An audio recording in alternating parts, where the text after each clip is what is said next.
So hey guys, welcome back to the channel. This is a story about what if Naruto trains alone after a wave. Part 2. If you guys enjoy this, what if? And if you want to part 3. Comment down below.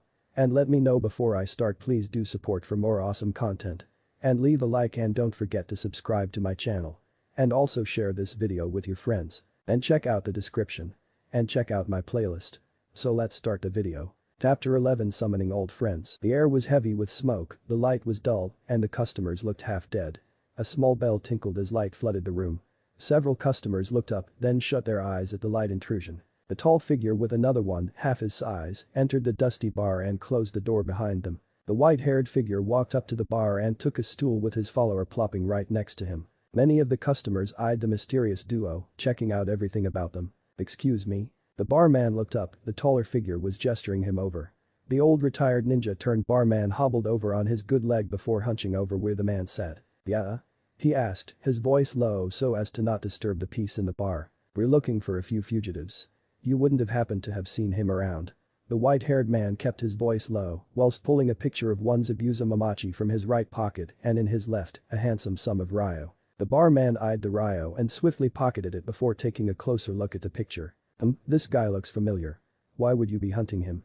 he asked suspiciously. The white-haired man glanced around, his yellow-haired friend doing the same before returning to the conversation. "We've been sent to stop him from destroying this town." The barman flinched. "Got him?" the yellow-haired kid thought. "Yeah, he's bringing a small mercenary group to raid this town and kill anyone inside. So any information you could give would be crucial to saving this town and this quaint little bar." The white-haired man finished. The barman now gestured towards the back door. The white-haired man nodded. He and his yellow-haired friend promptly exited the bar and headed round the back. "Piece of cake," Naruto muttered as he relaxed his arms behind his head looking up at his white-haired travel companion. "I wouldn't be so sure about Naruto," Jiraiya replied, hearing several sets of footsteps from inside instead of just the two he expected. The barman walked out of the back followed by several strong-looking men. "You think you can swagger into my bar and try to trick me into giving up valuable information?" he called out, 6 strong men now surrounding him, 3 on each side. "Leaf shinobi aren't welcome around these parts. Boys, show 'em our hospitality." 4 of the men quickly jumped forward, 3 lunging at the old man, whilst another went for the kid. "Oh boy, not this again." Jiraiya sighed. "You know how to pick 'em, don't you, Jiraiya-sensei?" Naruto smiled, performing a frequently used hand sign. "Shadow clone jutsu." 7 more Naruto burst from the smoke. 4 hopped over the men whilst the other 3 and Naruto rushed them, striking them in the belly. The men were winded and forced back into the clone's waiting fists, striking them in the spine and sending them into a world of darkness. The barman took a step back. "You too. Get him," he shouted as he tried to run away. The 2 remaining men flashed through some hand signs. "Earth style." "Earth pistol," one of the men shouted. A chunk of earth rose up in front of him like a column. "Fire style." "Burning furnace," the other shouted, making a ring around his mouth and blowing. Jiraiya grabbed the real Naruto's collar and turned his back to the fight. The man standing in front of the mound of earth punched his fist forward. A piece of earth from the top broke off and flew towards Jiraiya. It passed through the air the other man had blown and melted mid-flight, turning into a flying piece of lava. The remaining Naruto jumped in the way, the lava cutting through them like butter, but they'd slowed it down. Jiraiya jumped up, pulling Naruto with him as the lava glob missed his clog by inches. The men watched him dodge and performed the same action again, using his fist to line up the target. Several more shots flew Jiraiya's way as he flew through the air and landed on the building above, each missing. Jiraiya dropped Naruto on the roof, out of harm's way before running along the edge. He saw the barman below and quickly jumped out in front of him. The barman jumped with fright before turning to run again, only to find himself being lifted up off the ground, held protectively in front of Jiraiya. "Fire that way and your boss is toast, not me," he shouted down to the men. The air became cooler as the 2 released theirs. Naruto jumped off the roof and landed between them, punching them on the way down, their heads hitting the wall and knocking them out. "Now, you're gonna tell me everything you know about Zabuza," Jiraiya said sternly to the barman, lifting him higher off the ground. He could feel his collar getting tighter the longer he waited. "Okay, alright," he quickly gasped. "He was here a few days ago. Him and this boy walked into the bar and had a few drinks before a strange mist appeared. When it cleared the 2 were gone. That's all I know, I swear." Jiraiya quickly dropped the man and turned to Naruto. "We're getting closer." He smiled. Naruto grinned back, walking up to his new teacher. Shouts could be heard from the bar. The duo turned to look as the back door burst open, angry customers awaiting their booze poured out. "Hey. They're doing summon to Jack," one shouted. "Assault." Another cried out. Looks like it's time to go to Naruto. Jiraiya blurted out nervously before disappearing, leaving an outline of himself behind. Hey. Wait up, old man. Naruto shouted out before hurrying after his sensei, leaving the same dusty after-image. Angry customers and town police quickly chased them out of the village with various weapons. Hurry up, Naruto, or I'll leave you behind. Jiraiya joked as a pitchfork whizzed past him. Naruto fumed as he ran alongside the old hermit. This is all your fault. This is the fourth village we've had to leave like this. Out of 4. Naruto shouted back at him as the duo sprinted out of the village under the wooden welcome sign that stood at the east of the town. The angry villagers stopped at the sign and just shouted at the Leaf Ninja as they fled into the forest, their backs to the setting sun. Naruto stopped at a small stream, scooping some water into his mouth and washing the sweat off his face. Can't we at least get some food or something before we ask people where a dangerous ninja is? Naruto reasoned, plopping down on a large rock. Jiraiya was just leaning back on a nearby tree with his arms folded. Ninja should be able to go for days on little sustenance like me. He smirked. Naruto just scowled and looked into the water, watching a leaf float downstream. When are you gonna teach me something new anyway? Naruto blurted out. Jiraiya sighed and unfolded his arms, pushing himself off the tree. Alright, kid. You wanna learn something new? A flick of his left thumb and blood was in his palm. Boar, dog, bird, monkey, ram. Summoning jutsu. Jiraiya shouted out, slamming his left hand down on the ground with a weird ceiling pattern emerging from underneath it. Naruto looked on as a cloud of smoke erupted and dispersed, revealing Jiraiya's usual orange and black toad companion. This time it had a big scroll in its mouth. Yeah? What do you think of that? Jiraiya asked smugly, sitting on top of the toad. Is that the biggest you can go? Naruto replied, seeing the same toad for the third time. Jiraiya flinched. Bigger isn't always better than Naruto. Jiraiya laughed. My most powerful combination is with 2 toads smaller than this. Pointing to the toad he sat upon. Naruto raised an eyebrow as smoke engulfed the toad and Jiraiya walked out, unfurling the scroll taken from the toad's mouth. All summons require a contract to be made with the creature you wish to summon. Jiraiya unrolled the contract in front of Naruto on a rock he was perched upon. This contract here is for the toads. Naruto leaned over and examined the last few names, the end 2 being Jiraiya himself and the 4th Hokage, Minato Namikaze. You actually persuaded the 4th to sign this? Naruto asked, stunned. Jiraiya smacked him lightly but firmly on the head. Idiot. He asked me if he could sign it. Jiraiya retorted, leaning back and gazing up at the sky, chuckling. That yellow-haired menace embarrassed me more times than I can count because he signed this. Naruto looked at the old hermit with a little admiration. It seems he had a soft spot for the 4th. What was he like? Naruto asked politely. He'd heard much about the 4th's greatness, but not much about him as a person. Jiraiya laughed loudly. He was like you. Jiraiya turned and gave Naruto a genuine smile filled with kindness. Honorable, creative, powerful, and an annoying brat of a student. Naruto was taken aback at the annoying part, then the last words hit him. He was your student. Of course, you don't think I'd let just anyone sign this thing, did you?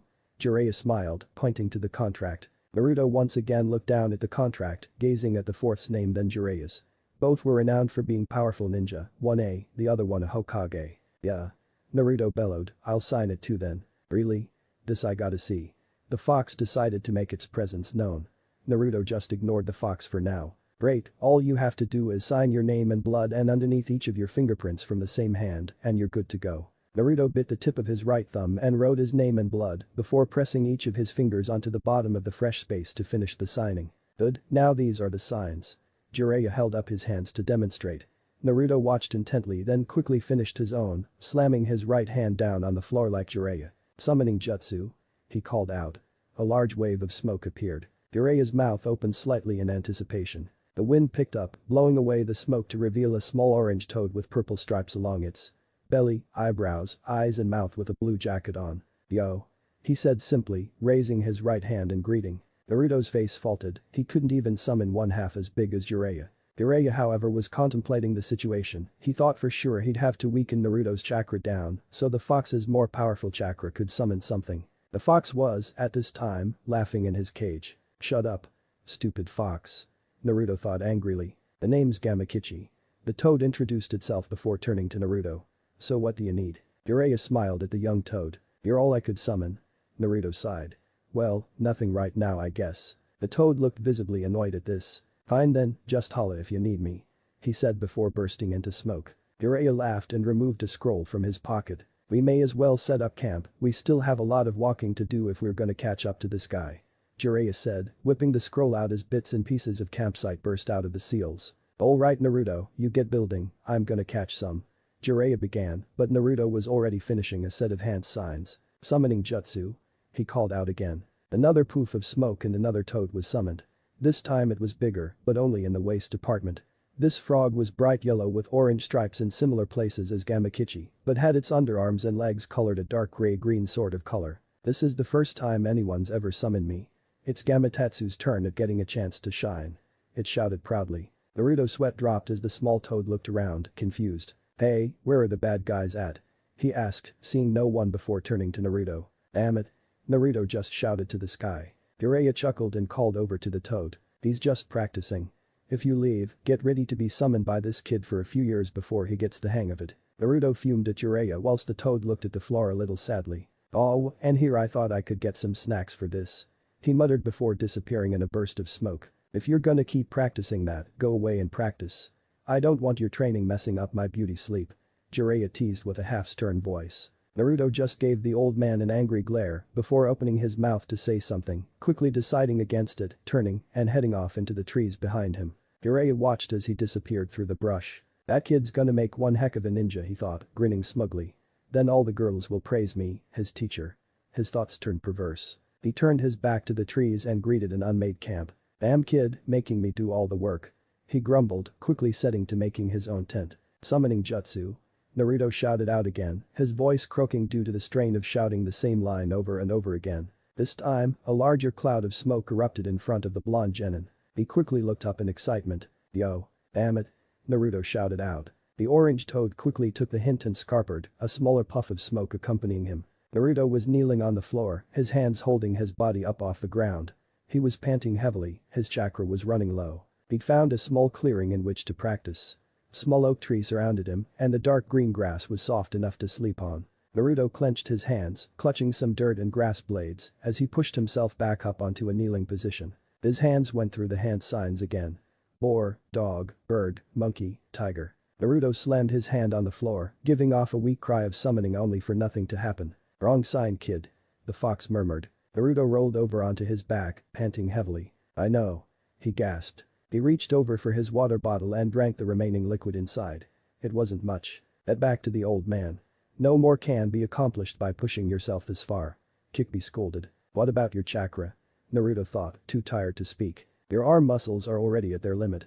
I could give you my chakra, but you'll only end up breaking your body even more, and I won't fix it. The fox reasoned before turning his nose up proudly. I guess you're right. Naruto thought back. He just lay there, spread out gasping for a minute or two, before gathering what was left of his energy. His back arched, his legs bent to stand. Naruto hoisted himself to his feet. Naruto's eyesight darkened. The momentum from his rise led to his fall as he fell flat down onto the ground face first. The impact hurt, but Naruto was already off in the world of slumber. Two dark figures glided over the earth, each leaving no footprint nor trace they had ever been there bar the dark cloaks that flew behind them. Their hair and bodies were engulfed by these cloaks, leaving a lot to the imagination. Not 5 minutes had passed since Naruto hit the floor as the figures were met with the sight of the blonde, unconscious ninja. Hey, look who it is. The taller of the two spoke in a deep voice. The smaller one gasped as the taller one knelt and checked the blonde's vital signs. He's still breathing. He muttered. The smaller one let out a breath she didn't know she was holding. The taller figure grabbed Naruto round the waist and hauled him up onto his right shoulder, glancing down at the repeated handprints on the floor. Seems as though we'll have a guest joining us for breakfast. The taller one chuckled. Without a word, the duo quickly hurried on, their cloaks whipping around them. As they moved, a glint of silver could be seen under the taller one's cloak. Night was here and the moon helped illuminate the half-made campsite. Jiraiya was kicking back and relaxing in front of the fire he'd made, one leg folded over the other with a twig and marshmallow roasting over the fire between his toes. Man, how long is that kid gonna take? He asked himself as he stared up at the night sky, full of stars. He oughta thought that kid would have run out of steam by now, even with his chakra level. He said to himself. Any minute now he's gonna come swaggering through those trees, eat my marshmallows and try to make me put up his tent. Another hour passed and the bag of marshmallows emptied. The moon was now right above Jiraiya, signaling midnight or sometimes close to it. He'll probably run out of chakra if he hasn't come back by now. Jiraiya thought.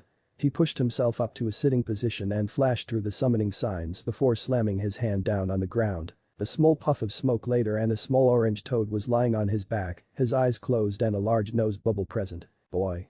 Jiraiya nudged the toad. The nose bubble popped and the toad awoke, quickly jumping to its feet and looking around. "Oh, it's just you," he muttered. "When did Naruto last summon you?"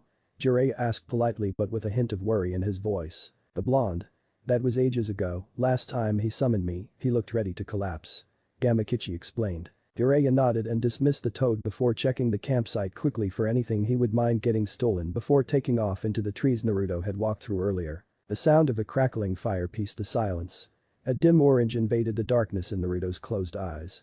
The sound of light footsteps in the light was gone. Naruto's senses were returning to him slowly. He opened his eyes briefly and a lighter darkness greeted him in what looked like the dark inside of a tent. A soft voice called out to him. "Are you okay?" Naruto went perfectly still, he recognized that voice. A hand reached out with a wet cloth and dabbed at his head. Naruto could feel the cold sensation running through his body. He quickly turned and came face to face with an old friend. "Hi. Naruto." "Hello. Haku." Naruto blushed. Haku was kneeling by Naruto's side, holding the damp washcloth over his wet hair. She quickly withdrew the washcloth from Naruto's head and gave him an honest kind smile. Naruto quickly pushed himself into a sitting position and returned the smile in the form of the grin as the two hugged tightly. "It's good to see you again, Naruto." "Yay, you too Haku." They broke the hug and Naruto could look at Haku properly for the first time in a while. She had ditched the tomboyish hairdo and the kimono. Now she had her hair loose around her shoulders, her clothes were now a soft pink short-sleeved top with a black and yellow flower design along the arms. A similarly colored short skirt adorned her lower half, coming just above the kneecaps with light brown sandals finishing off the outfit. "Wow, you've really changed," Naruto exclaimed. Haku giggled softly, she was giving Naruto a look over too. His arms had gotten bigger and it wasn't hard to miss seeing as he wasn't wearing his black and orange jacket. "Well, since Abusa found out about me, I decided to wear something more me," Haku said. "I can hear you, you know." A deep voice called out from outside the tent. Haku giggled while Naruto's eyes went wide. He pushed himself up and crawled over to the tent flap, moving it aside to see Zabuza settled around a small campfire with his Kubikiri HMCHM impaled in the ground next to him. Zabuza's look had changed too. Naruto could see his ninja trousers were no longer gray camouflage, but jet black, his shirt was now long-sleeved and bore green camouflage with his sandals, still retaining the gray camouflage and traveling halfway up his knee. His headband had remained in the same position, with the metal Kurigakure symbol on the left side of his forehead, while the bandages he wore around his face hung around his neck, loose. "Hey kid." Zabuza smirked, his pointy teeth glistening in the firelight. "Nice boxers." Naruto looked down and realized he was only dressed in his black t-shirt and bright white boxers. "Ah." He moved to cover himself with both arms as the tent flap thankfully fell back into place. He quickly turned and scanned for the rest of his outfit. "Here." Haku's voice rang out. She had turned her gaze to a corner of the tent with a bright red blush on her face, both arms holding out Naruto's clothes and gear. He took it graciously and Haku quickly hurried out the tent. Outside, Zabuza was laughing quietly to himself as the still red Haku told him to shut it, sitting beside her guardian. Shortly after, Naruto emerged from the tent fully dressed, his own face harboring a small blush of embarrassment before sitting opposite the missing ninja. "How'd I get here?" he asked. Zabuza chuckled. "We brought you here of course. You looked ready to die when we found you, all passed out with no chakra." The memory came back to Naruto. "Oh yay? Why?" "Well it is. Zabuza awkwardly started. He didn't want to admit he missed the kid a little, not to mention his influence on Haku. "I couldn't leave you lying there. Naruto."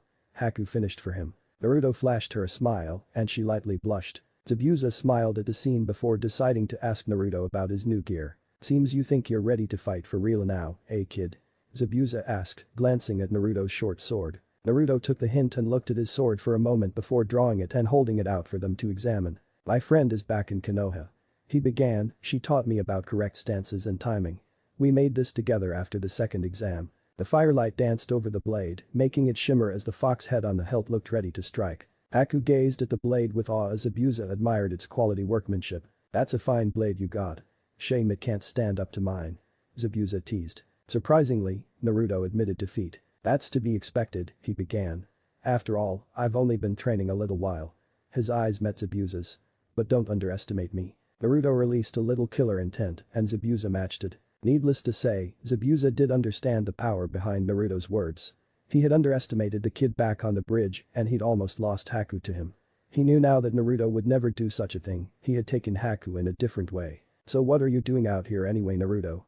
Haku asked. Naruto wore a blank look on his face, trying to remember. "Oh yay?" he shouted out. Me and this perv were looking for you too. Zabuza and Haku looked taken aback before mentally readying themselves to defend. And why's that?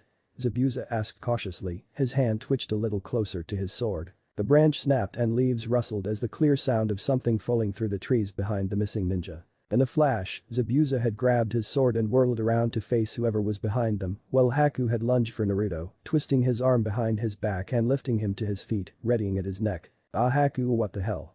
Naruto protested. "Be ready Haku." Zabuza barked at her. The whistling in the air was heard. The kunai landed at Zabuza's feet, a small white piece of cloth tied between them. "Huh?" He muttered confused, redoubling his grip on his blade with both hands. "I'm out." A voice called out. Naruto raised his head, trying to spot whoever was the cause of this commotion. Between Zabuza's legs, he could make out a large white and red blob. "My bad. Didn't mean to scare you like that." A familiar voice called out. "Oi, what's your deal Jiraiya?" Naruto shouted. The white-haired walked towards the trio, his arms up in surrender. Zabuza called back to Naruto. "You know this guy?" "Yeah," Naruto replied, clenching his teeth, "he's my sensei for this trip." Zabuza let out a breath of relief but kept up his guard. "Sorry about that." Jiraiya apologized, his left arm now rubbing the back of his neck in a Naruto-like fashion. The branch broke. He laughed quietly. "Why are you here?" Zabuza kept his stance stiff but loose enough to flow and dodge if needs be. Jiraiya stuck his head to the side and glanced over at Naruto. "You didn't tell them?" Naruto was still stuck in Haku's arm lock, not trying to escape. "I was about to before you burst in." Naruto yelled angrily back at his teacher. "Will someone tell me what the hell is going on here?" Zabuza demanded. Jiraiya stopped walking toward the ex-Miss Nin, a good 15 feet away. As my idiot of a student failed to explain. Jiraiya began, with a protest from Naruto heard in the background, "We've come to make you an offer." Zabuza's ears pricked up at this. "What kind of offer?" he asked cautiously. "One that will get Anbu off your back." Jiraiya said softly, just loud enough for all four to hear. Haku tensed herself at this bit of information. Naruto picked up on this and made a note to ask about it later. "I take it we have a ninja's truce?" Zabuza asked. "Until this conversation is over, yes." Jiraiya replied. Both Naruto and Haku were confused, neither of them had heard of a ninja's truce. Zabuza lowered his blade and stepped out of his stance. Without turning to look he called out to his partner. "Haku?" "Yes." "Take Naruto and go play for a while. The grown-ups are gonna talk." Haku released Naruto's arm and reholstered her. "Sure, Zabuza-sensei." She knew this was business and acted accordingly. Naruto was rubbing his arm as the feeling of pins and needles left. "Geez Haku, you didn't have to be so mean." He complained childishly. Without a word, Haku grabbed his sleeve and pulled him off into the trees behind the older ninja. "So? Shall we begin, Jiraiya?" The young ninja pair walked through the trees. Naruto occasionally pushes branches or leaves away from him and Haku follows close behind. "Sorry again for hurting you." "Naruto." Haku apologized. Naruto waved it off. "I told you, it's fine." He reasoned, "I probably would have done the same. Hell, I did it first back at the bridge, remember?" Haku smiled, reassured at Naruto's kindness. "What do you think they're talking about?" she asked Naruto casually. Jiraiya-sensei is gonna ask you guys about joining us." Naruto grinned proudly. "Joining?" "Yeah, as in the hidden leaf." Haku's brain worked furiously through several thoughts at once. The thought of being able to live in peace in a village, to be able to live like a normal person again. 2. See Naruto every day. Her brain was fighting these thoughts for the hidden deception they might contain, as well as the blush from the final thought. "Hey, you okay?" Naruto asked, waving a hand in front of her eyes. Haku blinked and shook off the momentary brain crash to see they had stopped near the edge of a cliff. Several rocks were arranged around the edge, with some jutting out into open air. The biggest rock of all stuck out over the cliff a good 10 feet, with the moon currently balancing on its tip. "Come on." Naruto grinned and grabbed her hand, pulling her towards the big rock. Stunned at first, Haku kept up with the young blonde, running up along the rock before standing on the edge, staring out into the night sky, the moon encasing their forms. "Beautiful." Haku gasped, her breath taken away. She carefully looked over the edge of the rock and saw just how far up they were, at least a good 500 feet or so. She grabbed onto Naruto's jacket with her free hand and gripped his hand tighter. Naruto smiled kindly as he carefully helped her sit down with him, their legs hanging out over the edge of the rock. "Naruto." "Yay? What?" Haku started, "What do you think would happen to me?" Naruto looked confused for a second before she explained further. "I didn't belong to a village, but Zabuza took me in. If whatever deal they're making does let us join the Hidden Leaf, what would happen to me?" She looked up at Naruto, their eyes meeting. She stared into Naruto's crystal blue orbs and waited for his response. "I dunno." He sighed. That was not what she was expecting. I guess you would be free to become a Konoha ninja if you wanted. But what if they don't want me?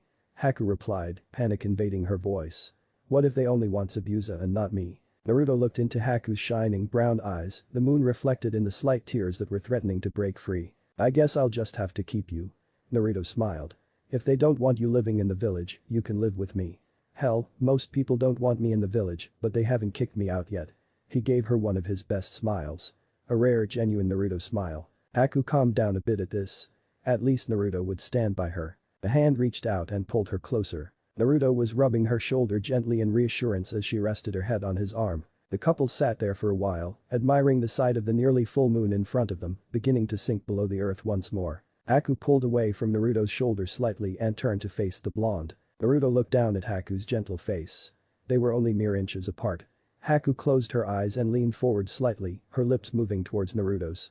Naruto copied, closing his eyes and moving his face to meet hers. The distance closed as the two met, their lips interlocked as they both experienced their first kiss. The moonlight bathed the couple as Naruto and Haku pulled apart, their hearts both beating rapidly before turning away from each other in embarrassment. Naruto's free hand found Haku's as he held it gently. She returned the gesture as their gaze both returned to the other, both moving in for their second kiss of the night. You better not be deceiving me. Zabuza growled as his hand gripped Jiraiya's own, shaking it once before releasing. Jiraiya smiled. Is that any way to refer to your new best friend? Zabuza chuckled deeply. Friend? We'll just see. He muttered before reaching for his long black cloak. Are we setting off immediately? Yeah, Naruto left behind an important girl back in Konoha. I'm sure he'd want to get back there quickly. Jiraiya beamed. I'm sure Haku will have something to say about that. Let's just say Naruto's influence changed her for the better, she's become rather fond of him. Zabuza explained. Really? Well, it seems Naruto has a way with the ladies. I must note this down. Jiraiya's hands flew to his pockets before coming up with a black notebook and pencil, jotting something down in its pages. I hope you won't be using him for any of yours research. Zabuza said menacingly. Jiraiya flinched. No. Of course not. Why would I do something like that? If I find out you've been using him or Haku, there won't be a safe place on earth for you to hide. Jiraiya quickly pocketed his notebook and whistled a random tune nonchalantly. Good to see we have an understanding.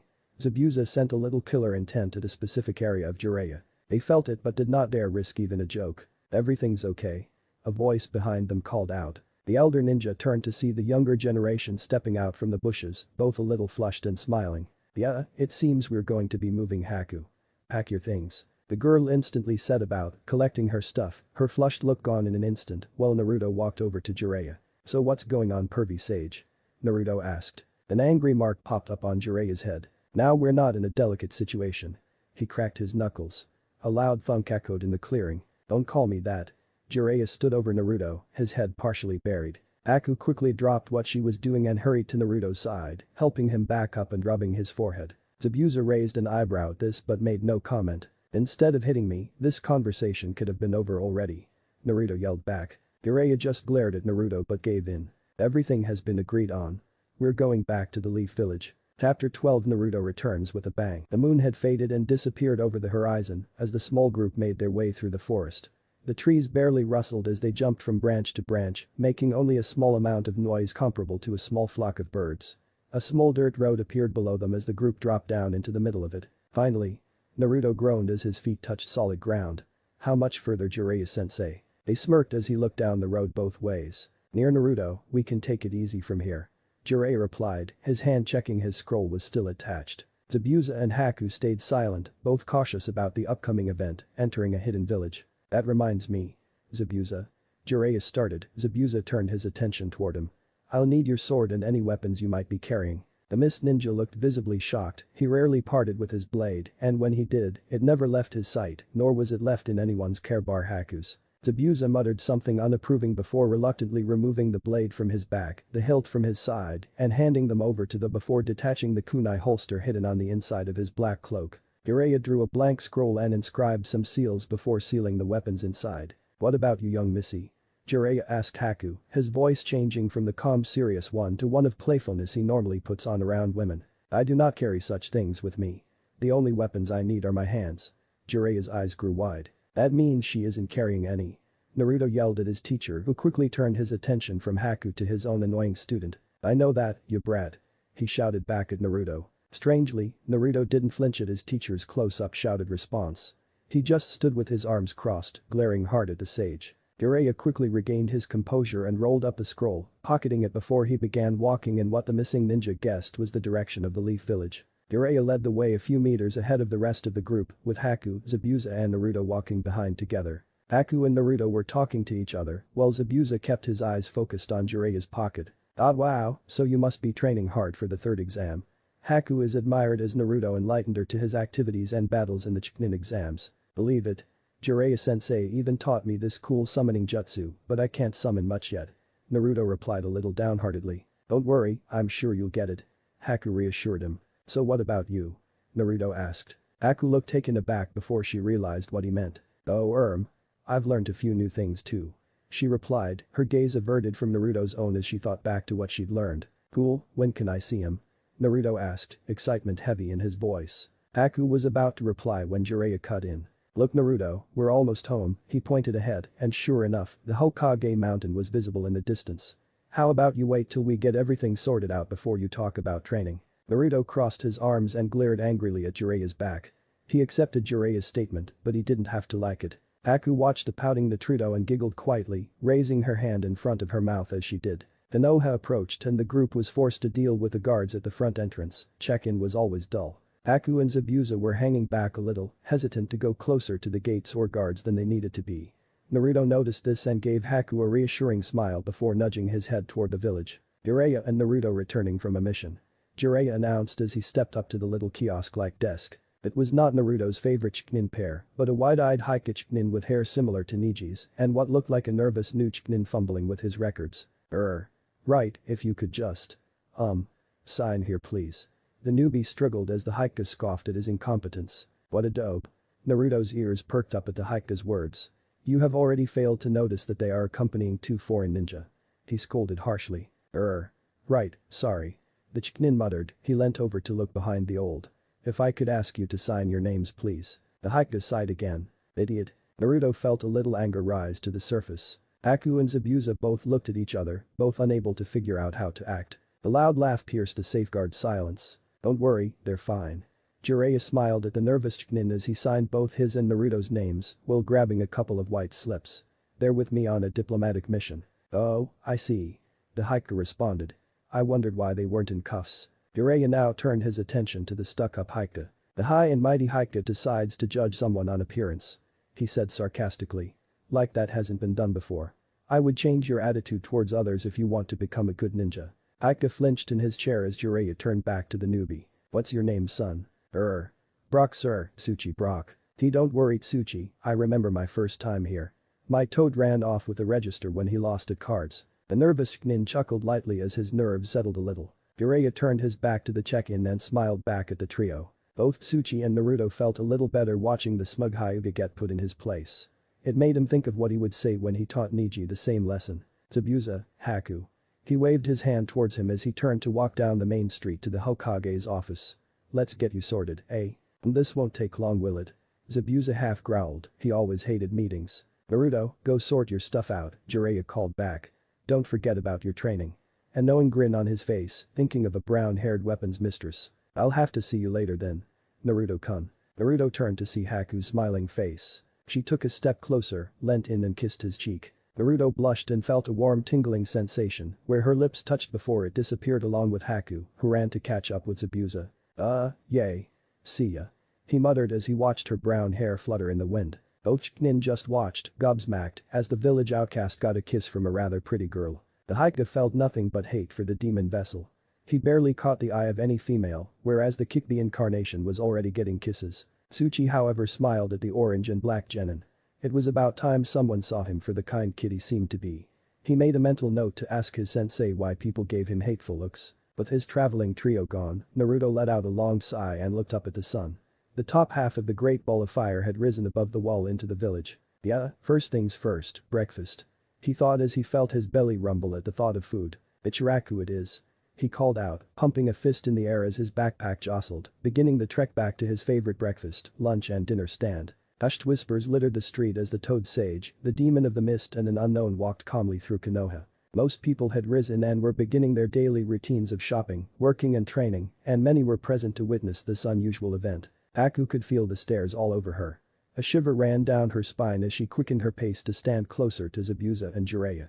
Zabuza looked down at his student, her smile from before was gone, and her happy face was replaced with one of caution with a hint of fear. The people on the street felt a small wave of killer intent hit them as the mist ninja passed, some quickly looking away and hurrying along with whatever they were doing before. "You alright?"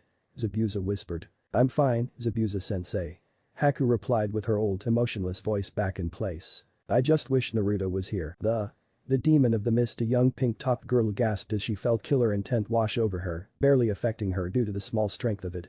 Wielder of the Kubikiri HMCHM. She gazed at the legendary swordsman, confused after not seeing his sword, before briefly turning her attention briefly to the girl standing next to him, then finally to the old. Wait.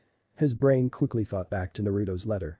Jiraiya, that means Naruto's back. The long slurp could be heard before a bang as a bowl slammed down on the counter. Ah. Great ramen as always. Naruto sighed, patting his now round belly in satisfaction. No less for our favorite customer, Naruto. AM smiled, collecting his 7 empty bowls. Naruto chuckled lightly before his face muscles twitched. He sneezed, covering his face with his arm. Gucci laughed as he began washing the large pot Naruto's ramen resided in only a few minutes ago. "Some pretty girl must be thinking of you, Naruto. But which one?" A deep voice called out inside Naruto. "What do you mean, Foxy?" Naruto replied. The old-tailed beast lowered its eyebrows in irritation at the new nickname. "Well, you do have a certain charm with more than one girl in your life." As much as Naruto had learned over the years from the fox and books, teachers and the usual ninja sources, he'd never had much experience with other people. Naruto thought, confused again. You mean Haku?" The fox face planted the floor. Considering the floor was under a good 2 to 3 feet of watery substance, the whole experience of it and Naruto's ignorance proved annoying to the great beast. It raised its head again and sighed loudly. "Yes, I mean the mist girl, but what about the other two?" The fox only got the same response as he had the whole conversation. Another face plant. "Figure it out, idiot." Kikby roared out before closing the link between them. Apparently having enough of the blonde. While the fox did appreciate the difficulties Naruto had with people, he couldn't really be that out of touch. Could he? Stupid fox. Naruto thought to himself. What was he on about? "Naruto?" A voice called out. Naruto blinked several times before beholding the welcome sight of AM and Tucci. You seem pretty out of it, kid, were you thinking of her?" Tucci smirked. Naruto became even more confused at this before remembering the last comment from the ramen stall owner. "Oh? Naruto began. "Naruto?" A different voice called out this time. Looking left then right, Naruto spied a certain weapons teacher he had an overdue lesson with. "Oh, hey Tenten. Did you get my message?" He smiled. The 2 ramen cooks suddenly turned away and began whistling inconspicuously. "Yay, did you just get back? I saw Jiraiya and 2 mist ninjas walking toward the Hokage's office." "Did you capture them?" Tenten asked quickly with the last part coming out close to a shout. No, it's not like that." Naruto waved his hands, dismissing her theory. "Me and Jiraiya went to offer them refuge in the leaf. They're going to the old man's to get all the paperwork done, I guess. So there's going to be one of the 7 swordsmen of the mist living here," Tenten squealed. "I hope so." Zabuza even took interest in this. Naruto pointed to his new blade. "You never know, he could be a challenge to spar against." A strange thought manifested itself across Tenten's mind. It was a strange thought but not an impossible one. "You say this like you're already his friend or something." Zabuza. "Yeah, you could say that. Haku's quite nice too." Naruto answered, his thoughts drifting back to last night. Tenten's jaw dropped. "What? How did it go? When? But..." She stammered before getting a full sentence out. "Could you introduce me?" "Sure," Naruto flashed her his cheeky grin. "Zabuza will probably need some friends like us since he's new and all." Back in the Hokage's office, things weren't going as smoothly as some would hope. "I refuse to divulge to unworthy people." Zabuza raised his voice. He and Haku were standing in the middle of the Hokage's office, with Jiraiya sitting on the couch to the side, while the Hokage and his 2 advisors resided behind the desk, one on each side. They were currently locked in a heated debate and neither side wanted to give an inch. "That is a condition of your refuge here in Konoha. Either you give us your or you will be turned in." Hamura matched his volume. Jiraiya was currently staying quiet, trying to think of the best way to cause both parties to come to an agreement. "I told him he would be allowed here if he came willingly. The Anbu would no longer be after him and he would be able to live here as a Konoha ninja if he pledged allegiance to the leaf. The old jerks just decided to get greedy. I worked long and hard to perfect and master my, there is no way I would give them up just to see some third-rate genin using my hard work." Zabuza fought back. The conversation had been going a while now and if something wasn't done soon, then things would turn nasty. I have an idea. Jiraiya spoke up. All 5 occupants turned to the. What if he took on some apprentices? Zabuza gave Jiraiya a cautious look. What was the old perv thinking? That's preposterous. Kaharu began but the Toad Sage cut in. He would take a few people he considered worthy and would pass on his knowledge. This way Zabuza confidently passes on his teachings and you would get your. The 2 advisors began to ponder the idea. It was not what they were aiming for, but not the most unreasonable. Besides, they would get all the techniques in due time, with a push towards who Zabuza teaches. That seems like the perfect compromise to me, Jiraiya. The third smiled at his old student. Before the advisors could argue, the third announced the final decision. Well then, it seems that you will be teaching for a while, think you're up to it. Underneath his bandages, Zabuza smirked. Yay, I can handle a few brats. Hell, I've already got this one, what's a few more? He motioned to Haku. I already have one apprentice in mind. The advisors looked confused. I'm sure Haku won't mind teaching the brat with me. Will you? Haku picked up on whom Zabuza was talking about. Yes, Zabuza-sama. That is also another thing. Homura began. We are to assume that your companion is already learned of your techniques and willing to become a member of the Leaf. She has been taught a few of my lesser known techniques, but Haku is quite capable with her own. Haku raised her head to look at all 3 elderly ninja. I already possess knowledge of elemental and. Haku began. Zabuza gave her a hard look as the hushed conversation earlier entered both their minds. Whatever you do not let them know of you. Jiraiya whispered to the prisoners as they approached the Hokage's big red building. I know, Haku began before Jiraiya turned his head to give her a harsh fierce look. Do not let them know. He muttered again before turning back to the path ahead. Haku glanced up at Zabuza who gave her a look saying do as he says. Then use a couple of water effectively. Haku finished. The 2 advisors gave each other a knowing look before Kaharu dropped a bomb. Before you escaped from Team Kakashi in Wave Country, Kakashi wrote in his report that you have a Haku. Zabuza and Jiraiya stiffened slightly. Thankfully it went unnoticed by the advisors, but not by the Hokage. Specifically one of Ice. He referred to them as demonic ice mirrors. Both Zabuza and Haku knew they were in a delicate situation. They did not want to risk knowing what would happen if they were to discover Haku's ice manipulation. Genjutsu? This answer made Jiraiya and Zabuza breathe an internal sigh of relief. I have a particular interest in and designed my own. It destabilized the victim by giving each person a different impersonation of my location and attack pattern. Haku stated confidently. Each person will see any number of things, but it's limited to the imagination of the subject. I am not sure what Kakashi saw, but it was merely allowing me to gain the upper hand. The explanation seemed perfectly reasonable. This is why it greatly annoyed the advisors, seeing nothing wrong with it. Kakashi also mentioned Senbon. What about that? Homura interjected. I am proficient in pressure points. In which case I use hidden launchers located on my wrists to fire rapid shots towards an opponent. Another reasonable explanation. After all, deception is the trademark of a good ninja.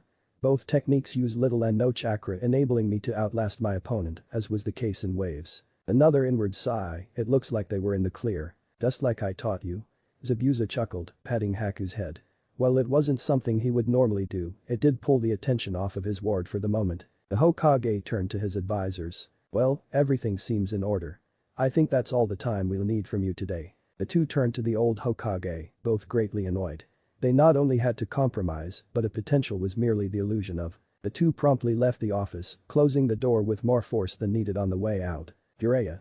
The third turned to the and nodded. There was no fooling his old teacher. A few hand signs from the later private conversation jutsu. A faint white glow ebbed around the room before returning to its normal colors. Thank you, Jiraiya. However, looked a bit nervous, there was no telling what his old teacher would do next. I am not an easy man to fool, Miss Haku. Hiruzen began, but I'm sure Jiraiya is behind that. Haku stiffened slightly. Her first day in Konoha and she was already a goner. It is good that he did inform you so. Both Haku and Zabuza gave the Hokage an odd look. Jiraiya quickly got onto the same wavelength as his old teacher. This village has become a bit disgraceful in places. Jiraiya explained. As I'm sure you are aware, one Sasuke Uchiha is the last loyal Uchiha in the village. Both Zabuza and Haku remembered the blue-topped Sharingan-armed genin. His and others within the village are treasured but molded as weapons. When Sasuke is old enough, he will probably be subjected to what the elders call clan restoration, in which he will wed several women to repopulate the Sharingan supply. Both Haku saw what Jiraiya was getting at. I know about you. Circumstance Haku. As the last of your clan of ice users, you too would be subjected to this as a member of the Leaf Village. Zabuza looked for a reaction from the Hokage, but received nothing but a kind smile directed at the both of them. Jiraiya thankfully prevented you from having such a fate. Would it be found out, the council would most likely force the clan restoration onto you. That would never happen. Zabuza cut in. I would not allow such a thing. Unfortunately Zabuza, you have no such choice in the matter. The third said regretfully. I, for one, prefer to watch the young grow and follow their hearts to happiness. As I can tell from your faces and words you would both despise and resist a decision. Zabuza eased into a state of caution, the old man was weird. Rest easy, neither me nor Jiraiya will be informing anyone of your condition, and if you wish to remain a free woman young miss, then you should work on some abilities that do not rely on your such as that illustrious you described earlier no. Both Haku and Zabuza looked relieved at this news. As for now though. The third opened and closed the drawers in his desk, his eyes glancing over several documents, his private reading, and finally a pair of blue-bound leaf headbands. He rose from his desk and walked around to the two new Leaf Ninja. We are pleased to welcome you to the village as Leaf Ninja. He finished, holding out the pair of headbands, one in each hand, offering them and a kind smile. Haku glanced up at Zabuza. The swordsman picked up the headband and held it up to his face, his reflection clear in the unmarked metal. A swift hug later and the mist headband was detached from his head, swiftly flying into Zabuza's pocket before the new leaf was attached in its place. Zabuza tugged at the knot tightly before looking back at the old man. His old guilt and fatigue were replaced with pride and responsibility. Haku was new to the concept of a headband. Zabuza wore his unlike the way it is supposed to be worn, but it suited him. Until she could find a mirror this would have to do. Mirroring Zabuza's actions, Haku picked up her headband and looked at her reflection in the shiny metal. This is the start of my new life. She thought. A swift flick tuck and pull later, and the metal plate was securely around her forehead, her trademark twin bangs hanging down either side curving inward slightly before they reached her nose. Now we have to go get the boring part done. The Hokage sighed deeply. Jiraiya. The silence went down. You three, follow me. 3 simultaneous replies answered. Yes, Lord Hokage. Ah yeah. A pink blur slashed the spot the blonde spikes were only a second ago, the short sword sliced through the air faster than a hot knife through butter. Oi, oi. Watch it Tenten, you nearly had my head. Naruto shouted as he dodged back, gripping his short sword tightly. An evil giggle could be heard emanating from the bun-haired genin, her head was bent low, and her eyes were bathed in shadow. That's the point of Naruto-kun. She said in a sickly sweet voice. A shiver went down Naruto's back at these words. The flash of pink and Tenten was bearing down on him, blade lowered, rising for an uppercut. A flick of the wrist locked the blades together. Both genin were now holding their own against the other, their feet pushing on the ground trying to overpower the other. Tenten's left hand released the blade, holding itself downwards. Chakra flew down her arm and pushed itself into the single layer of scroll wrapped around her wrist. The small sickle burst into existence in her free hand. Rising talent strike. She shouted as the sickle rose to catch Naruto between his legs briefly before he burst into smoke. Ah. Tenten, what the hell are you doing? Naruto shouted out as he sat in a nearby tree, replacing himself just in time. If anything I'd rather you went for my head. Tenten smirked at Naruto, inside she was breathing a sigh of relief herself. Sorry Naruto, but you should watch out. That's just one of the moves I'm getting ready for you. She giggled as she looked up at the black and orange clad ninja, his hands firmly cupped over his gentleman's area as he looked at her in shock. That's got to be the sneakiest.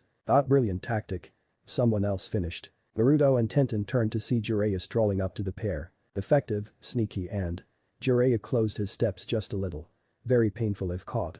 A finale to a combo if I ever saw one. Not to say Tenten blushed a little at the praise from A. Thank you sir. She bowed quickly. Naruto hopped down from the tree and stood next to his sparring partner. You're just saying that so she never uses the move on you? Naruto teased, the fear of such an attack still evident in his voice. Jiraiya's eyes narrowed, his legs closed to a military stance and pushed his fingers together like Hinata. No. He said innocently, his eyes shifting from side to side. I was just commenting on some excellent swordsmanship is all. Stupid Sennin. Naruto yelled angrily. The blonde then felt a sharp pain on his head. Don't talk to Naruto. Tenten scolded. Jiraiya saw an excellent opportunity for some payback. It may not ever leave his mind, but it would be worth the risk. He imagined examining the damage if a certain blonde-haired teammate of his performed Tenten's newest attack on him full strength. Tears leaked from his eyes at the visualization. Tenten turned to the one who now had tears streaming down his face. Thank you for understanding Miss Tenten. He cried. It's only the most recent of his many disrespecting names for me. Tenten watched the powerful sage begin to break down in front of her. Lord Jiraiya. She felt sorry for the old man before realizing the cause was right next to her clutching his head. Naruto. She yelled out with godly volume. I'm a nice guy and I do my part for the village, but he keeps putting me down. Jiraiya finished before letting out a loud bawl. Naruto could feel the killer intent all around him. Zabuza? He thought. Run kid. The fox ordered and ran. A little force chakra to the feet from the fox, and Naruto was shooting away from a brown, pink and blue blur, armed to the teeth with pointy weapons. How dare you disrespect Lady Tsunade's teammate? She yelled after him. Naruto was running as fast as he could around the field, but it was no use, she was gaining fast. Shadow clone jutsu? He called out. Over 300 clones were formed in an instant, surrounding the real Naruto.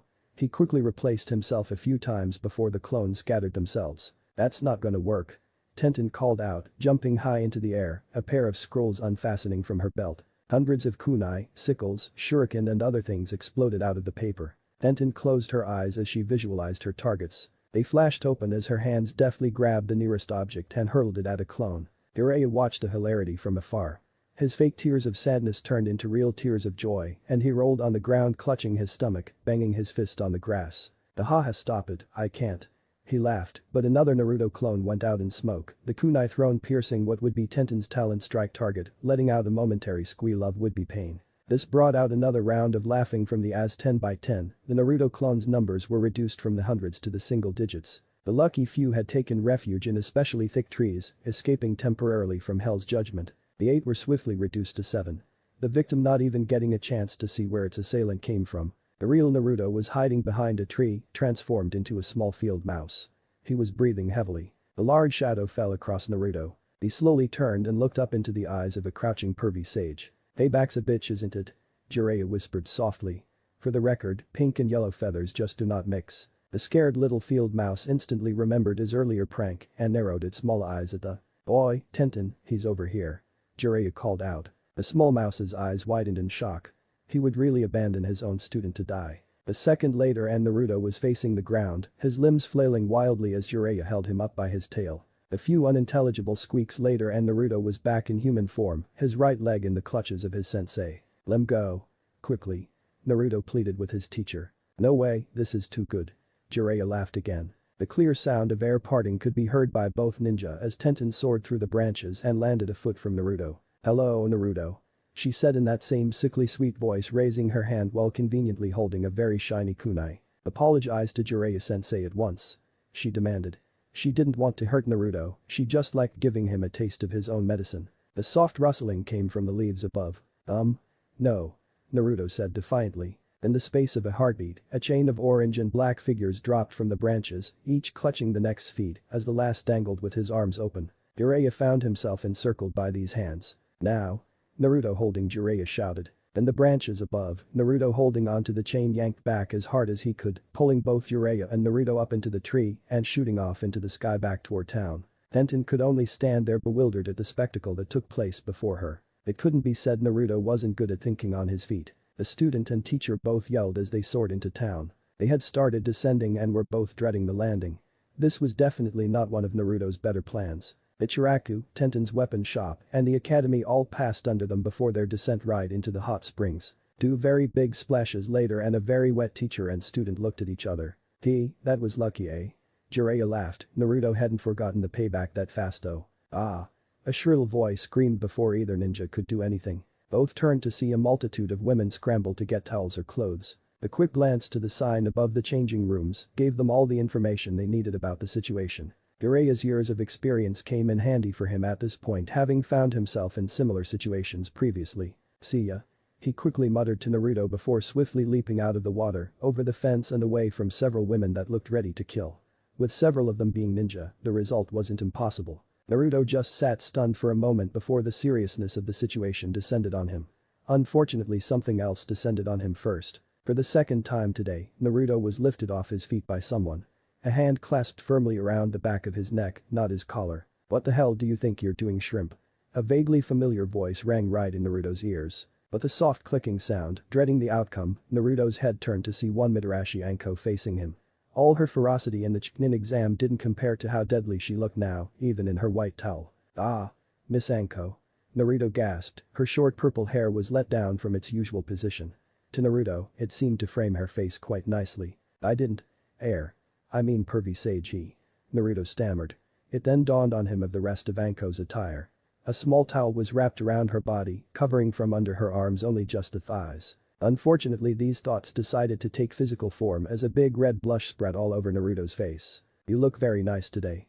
He smiled in what he hoped was an innocent enough look. "You little perv." Anko yelled. It was lucky she was in the hot springs before. The fact that Naruto had noticed her as a woman made her blush slightly herself. The steam made a good cover.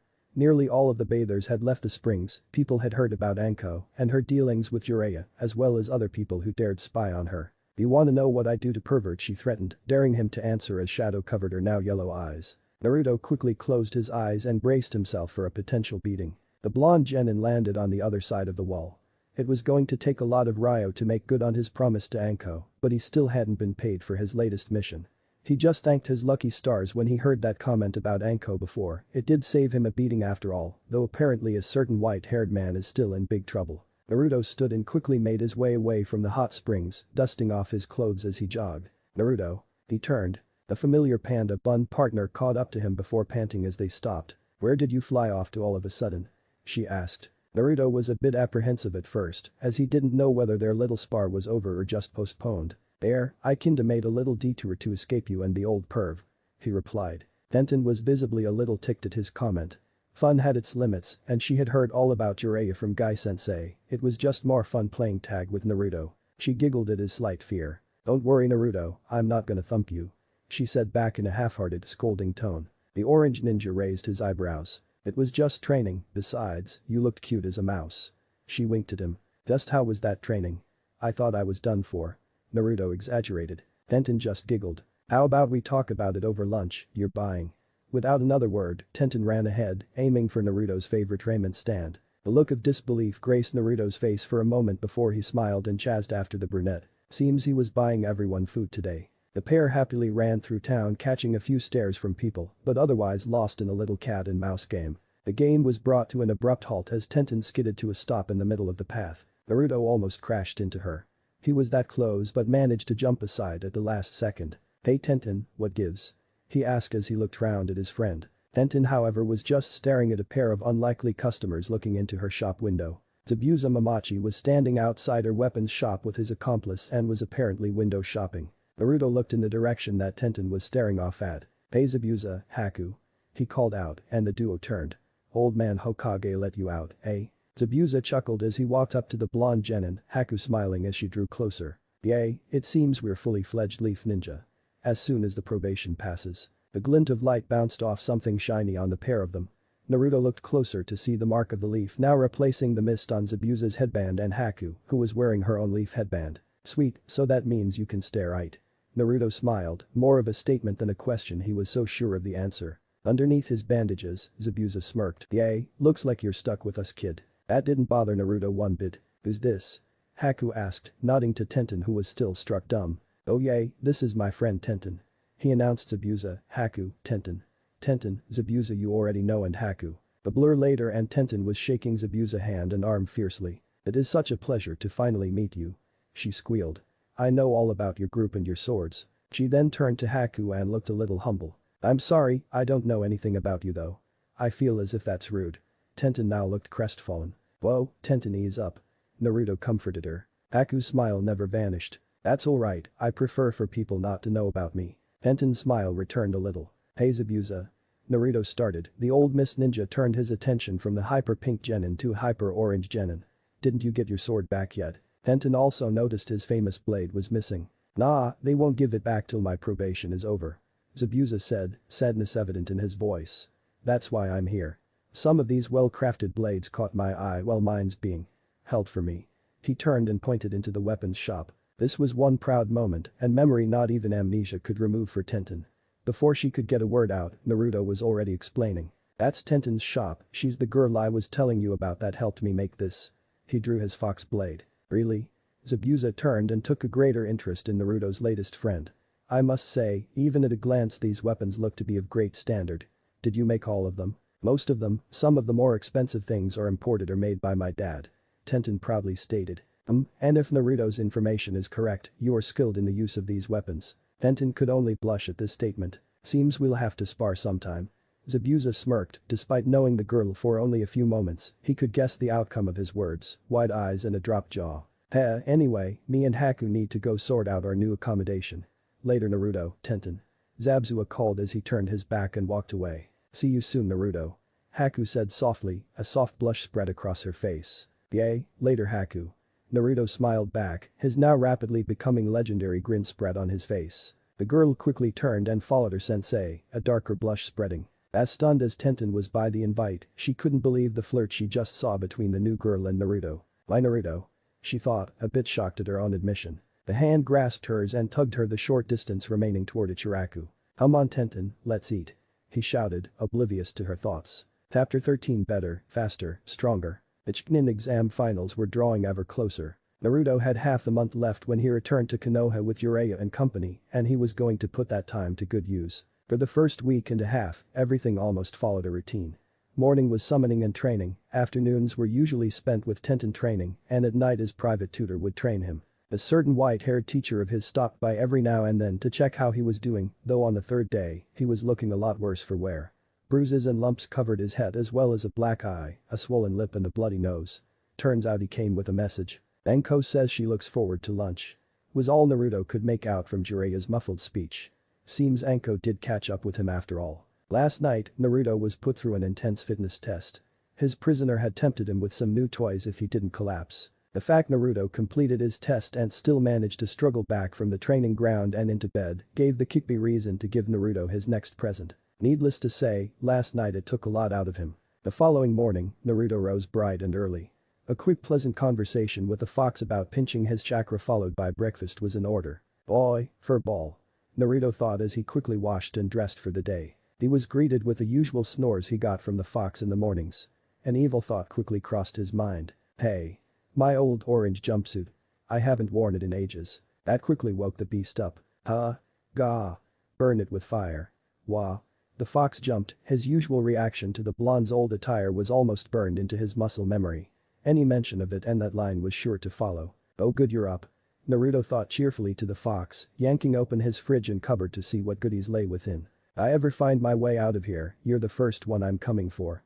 The fox growled deeply. Noted. Anyway it's time to begin training. That's what you got me up for. I told you I'd train you tonight. Ah, but I can't wait that long. Ninja O's landed in a bowl followed shortly by the last drops of milk in the carton. Sheesh, you're insufferable, you know that. The fox shot back. At least his mother left me alone. But you promised to teach me new stuff. Naruto complained, chucking the last empty carton into the bin full of empty instant ramen cups before tucking into breakfast. Don't you think you should try to come up with your own? Why not use your annoying prankster powers to, I dunno, make a trap or something? The silence in the room was surprisingly deafening to the great-tailed beast. What happened in Naruto's mind next could only be described as a small explosion of ideas. But the soft clang Naruto's spoon dropped into the bowl. He rose from his seat and silently headed out the door.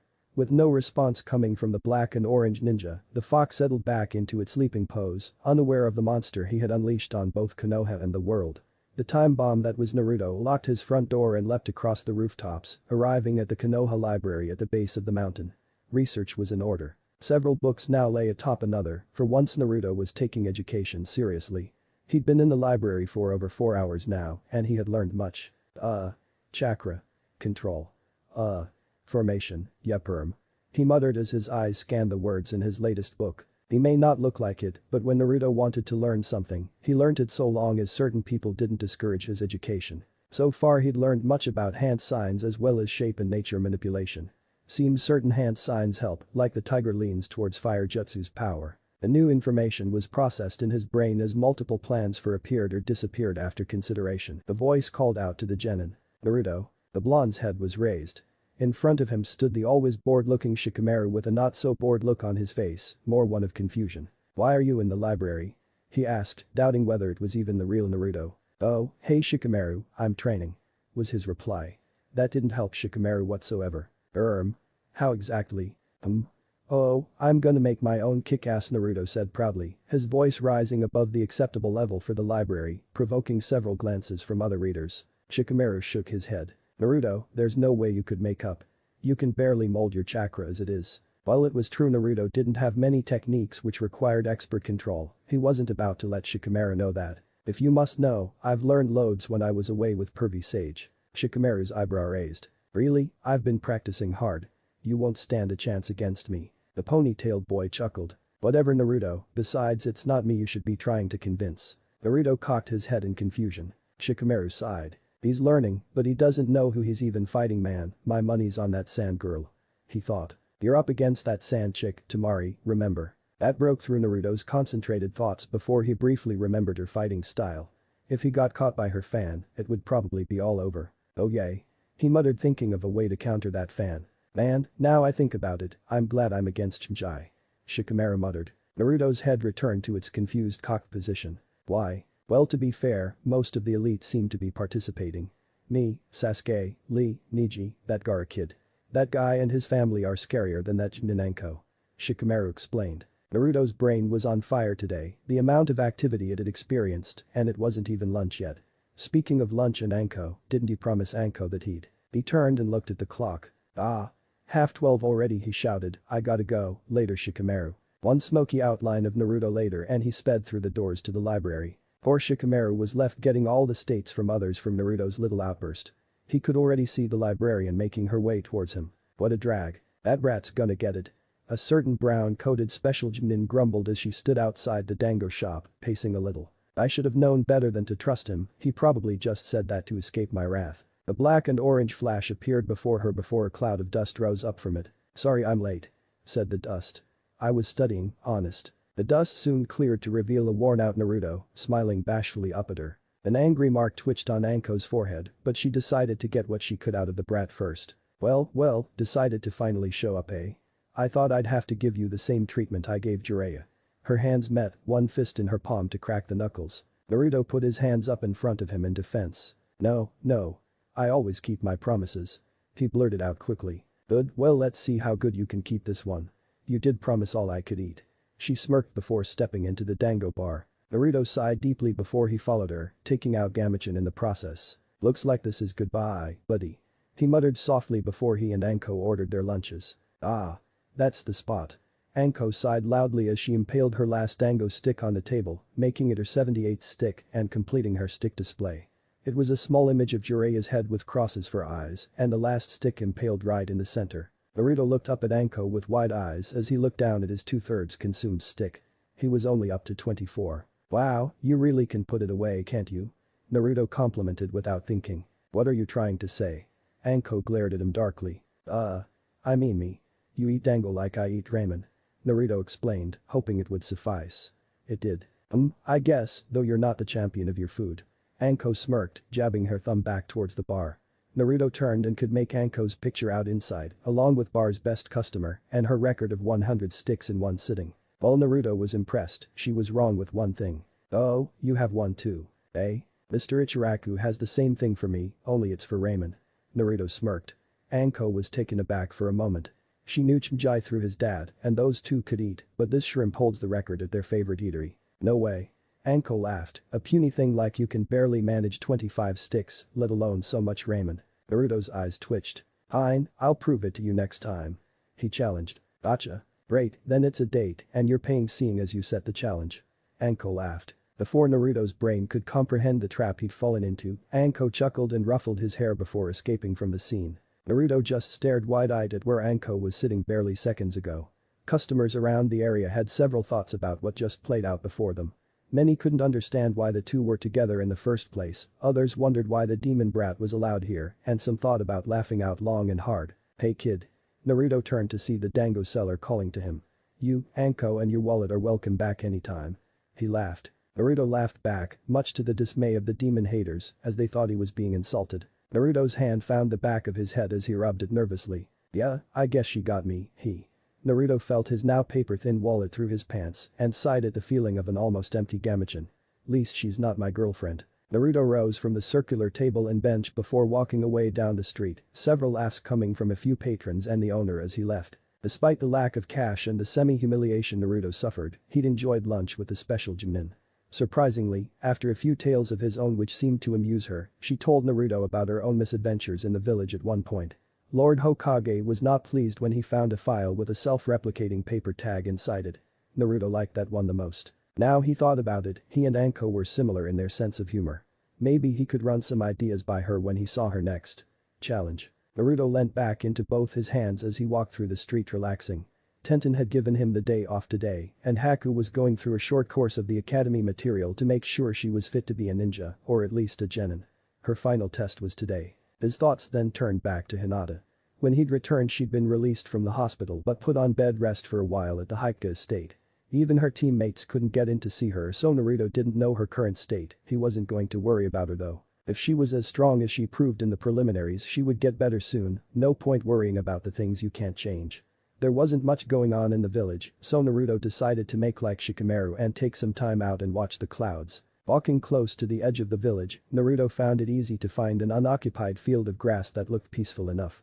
It was mostly plain with a few trees at the end. It kind of separated the village from the training grounds. Naruto strolled over and jumped up into one of the trees, navigating his way to the top branches before laying back on a rather thick branch that had a clear view of the sky.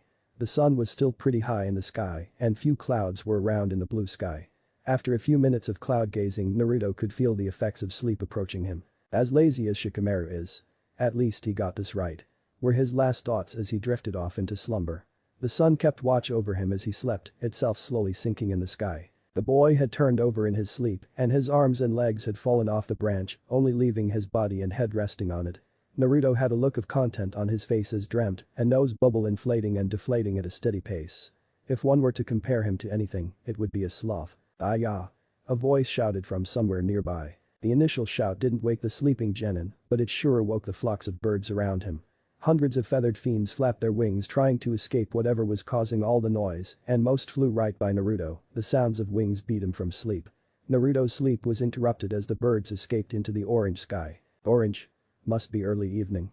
Naruto thought as he dropped off the branch, contemplating his dream and time lost in the nap. Several smaller shouts could be heard through the thicket. Naruto turned and looked in the direction he guessed they were coming from. They sounded like a girl's shouts. Maybe, that's Tenten. Naruto thought. Maybe I can see what new skills she's developing. Reconnaissance was an aspect of being a ninja after all. The blonde grinned as he jumped back through the branches towards the training ground behind him. Several more chakra-enhanced blows landed on the now damaged log. Her breathing was ragged and pain flooded her body. Hinata fell to her knees in front of the log, her usual jacket discarded, and her black t-shirt and bandages underneath were drenched in sweat with her body threatening to emit a different red substance out if she continued her efforts. Tears were falling freely from her eyes as she coughed, choked and spluttered all at once. The voice called out to her as she turned her head towards the trees. Hinata. She didn't need her to see the orange and black ninja jump from the branches and land in front of her, placing one hand on her back. Hinata, are you okay? He asked hurriedly. The normal red blush that usually graced Hinata's face was only present due to the workout. Yes, Naruto. She smiled before coughing again, a small amount of blood rising from her throat and coloring the grass below. What are you doing out here? Your family said you were resting. Hinata smiled, he had at least cared enough to try and check up on her. The young genin tried pushing herself onto at least her knees, but her arms would have none of it. Hinata, you have to stop. Naruto helps Hinata into a sitting position against the post she was, moments ago, destroying. Thank you. Naruto-kun. Hinata mumbled softly as her eyelids began to close. Naruto put a hand on her forehead and arms, they were both burning up.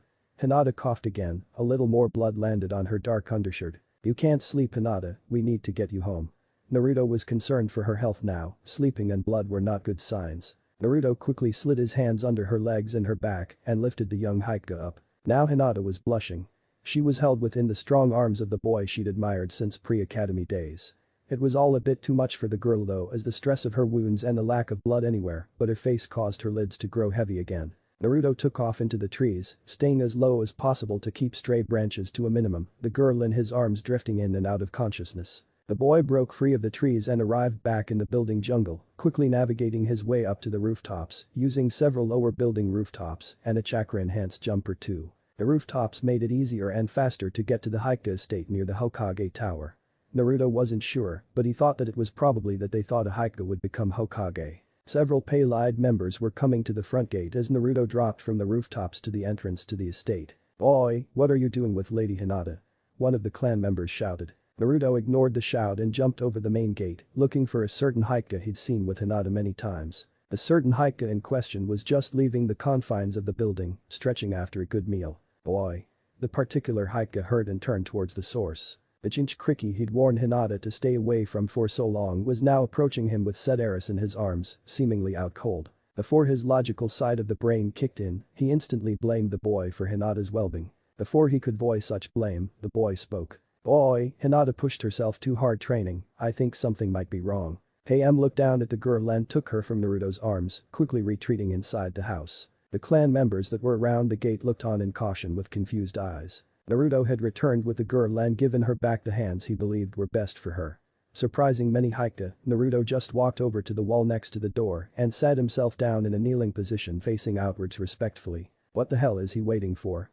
Many Hikage thought angrily as they watched a young Jinchuriki act with manners and respect he had not shown when bursting onto the grounds. Several Hikage slipped off, not wanting to be around when Hiashi discovered the demon vessel, while others stayed out of curiosity. It didn't take long for KM to return with Hiashi, the elders blaring, but his eyes returned to their normal state once Naruto was within his normal vision. Uzumaki.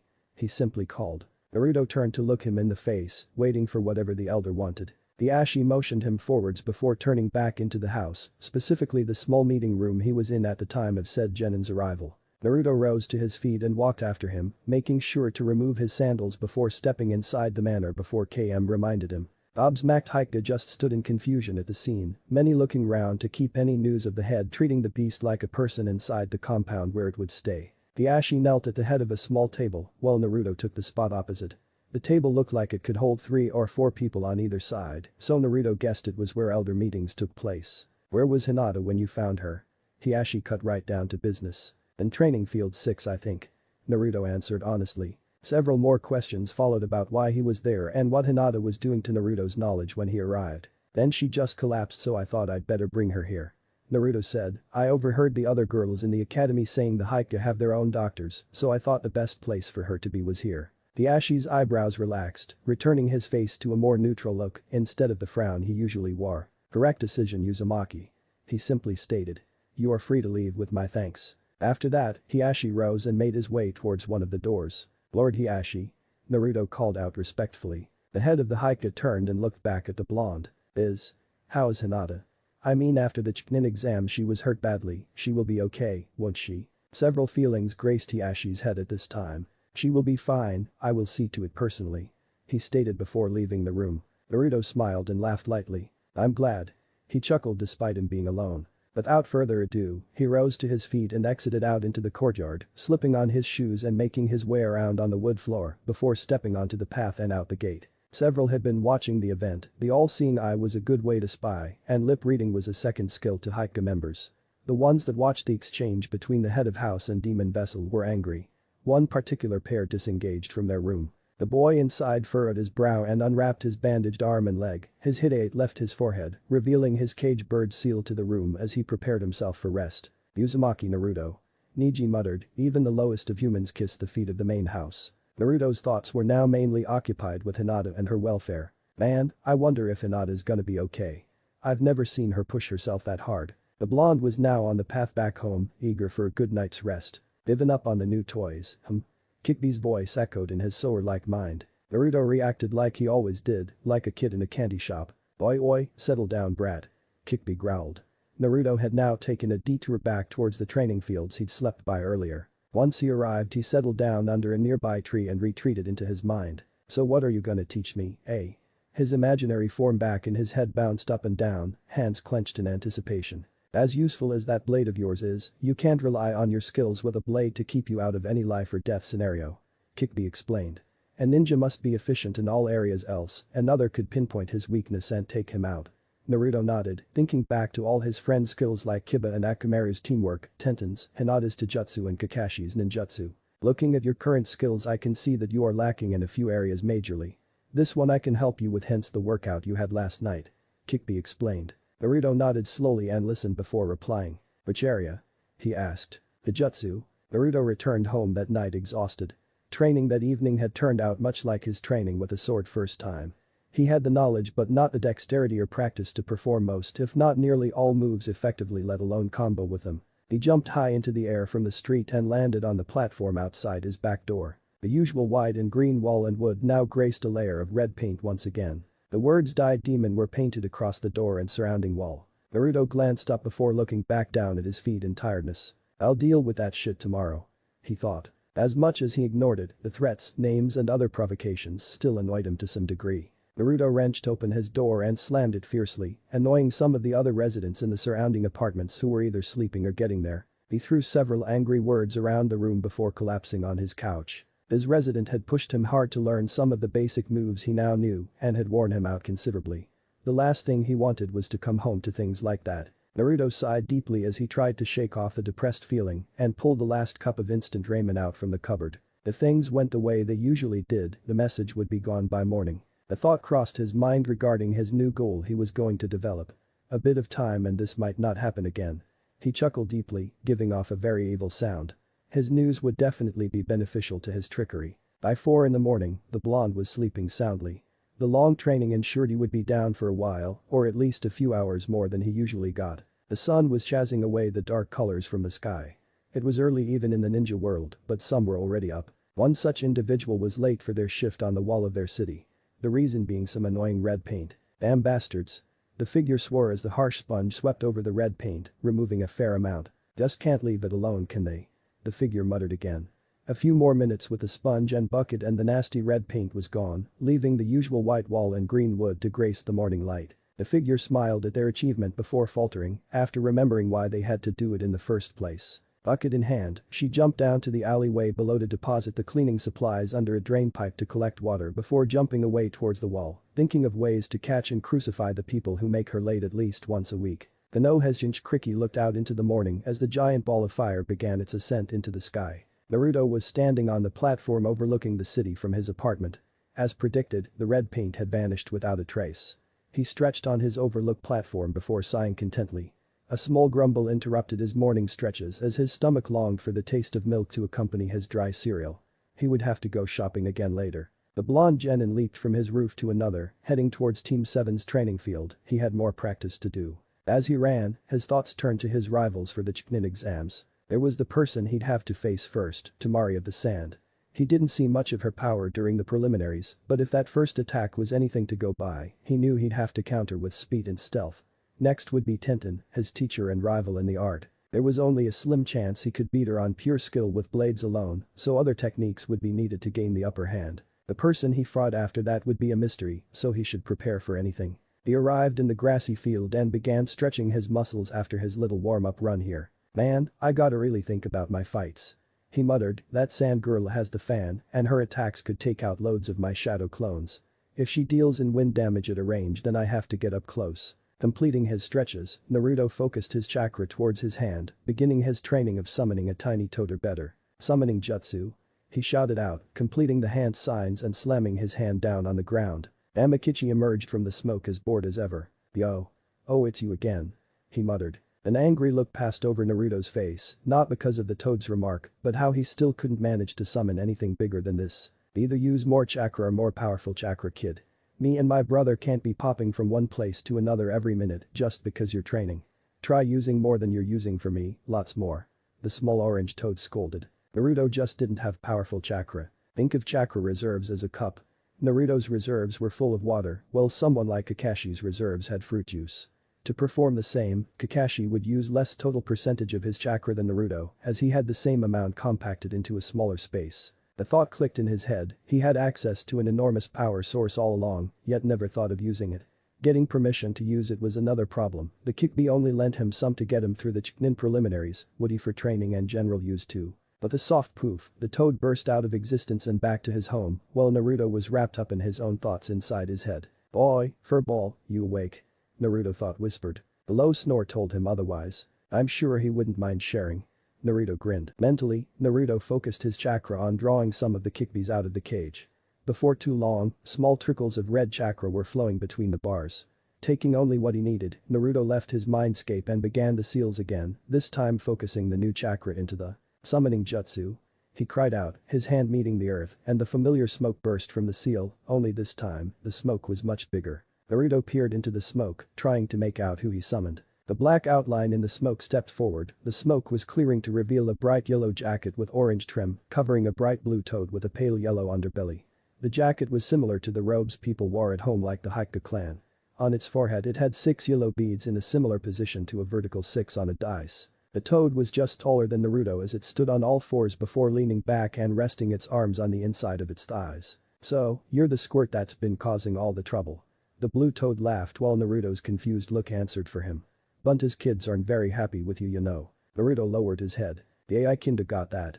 Naruto muttered dejectedly. The blue toad laughed again to Naruto's embarrassment. Don't worry kid, everyone else has been enjoying the spectacle, though don't bug Bunta anytime soon else he'll take it out on you. Besides, you finally managed to summon someone else. Naruto looked back up at the toad, his smile back on his face. So since you summoned me, is there anything I can do for you kid? The toad asked kindly. Naruto's mind drew a blank. He began. Lem guess, the toad cut in, Jiraiya-san didn't tell you anything about summoning right? He did a little but not much. Naruto explained. The toad sighed deeply before sucking in a large amount of air. Right, well as you obviously know, you signed the toad contract and you can summon us from another place to you. The amount of chakra and power needed summons different toads like Bunta's kids or me.